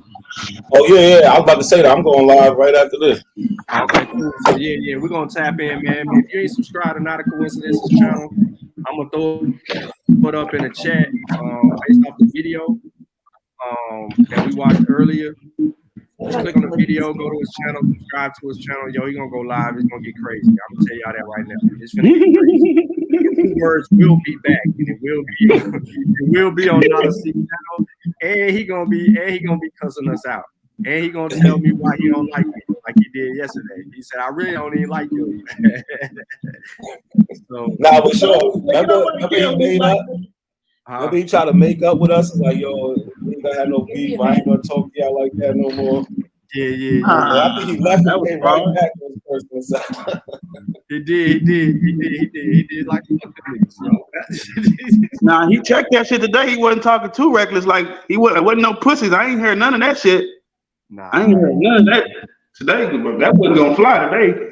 No, It's early right now. That licking. It is. It's too early. We just got He said licking. Oh, okay. It's barely 5 o'clock. He still got time. We're gonna get him to debate that Reconstruction shit though. He need to. I need to be on the panel or some judging that. I need to be on that one right there, man.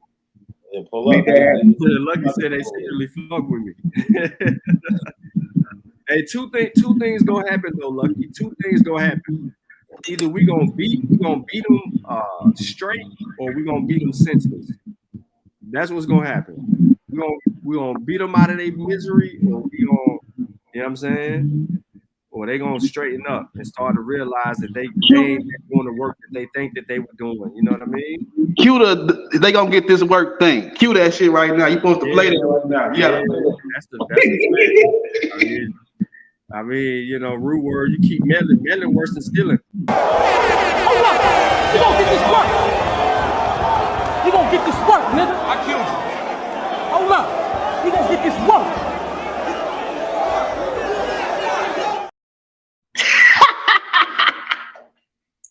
That's a fact. Yeah. So listen, yo, tap in and Not a Coincidences, man. We up out of here, man. I appreciate everybody tapping in today. I know this is a long one, but it's a lot of information that you can get through. Even if you don't want to deal with the information, you don't want to deal with the show, go grab the information in the description of the video. All the sources are in the description of the video for a reason. There was a nice, consistent amount of people here, yo. Man, please make sure that y'all go over there and tap into Not a Coincidences show so we can continue to have some fun. And on that note, man, I'm out, man. Appreciate everybody tapping in. Peace out. Peace, Sean. Yeah, I'll be live in like 10 minutes, y'all. All right, bet.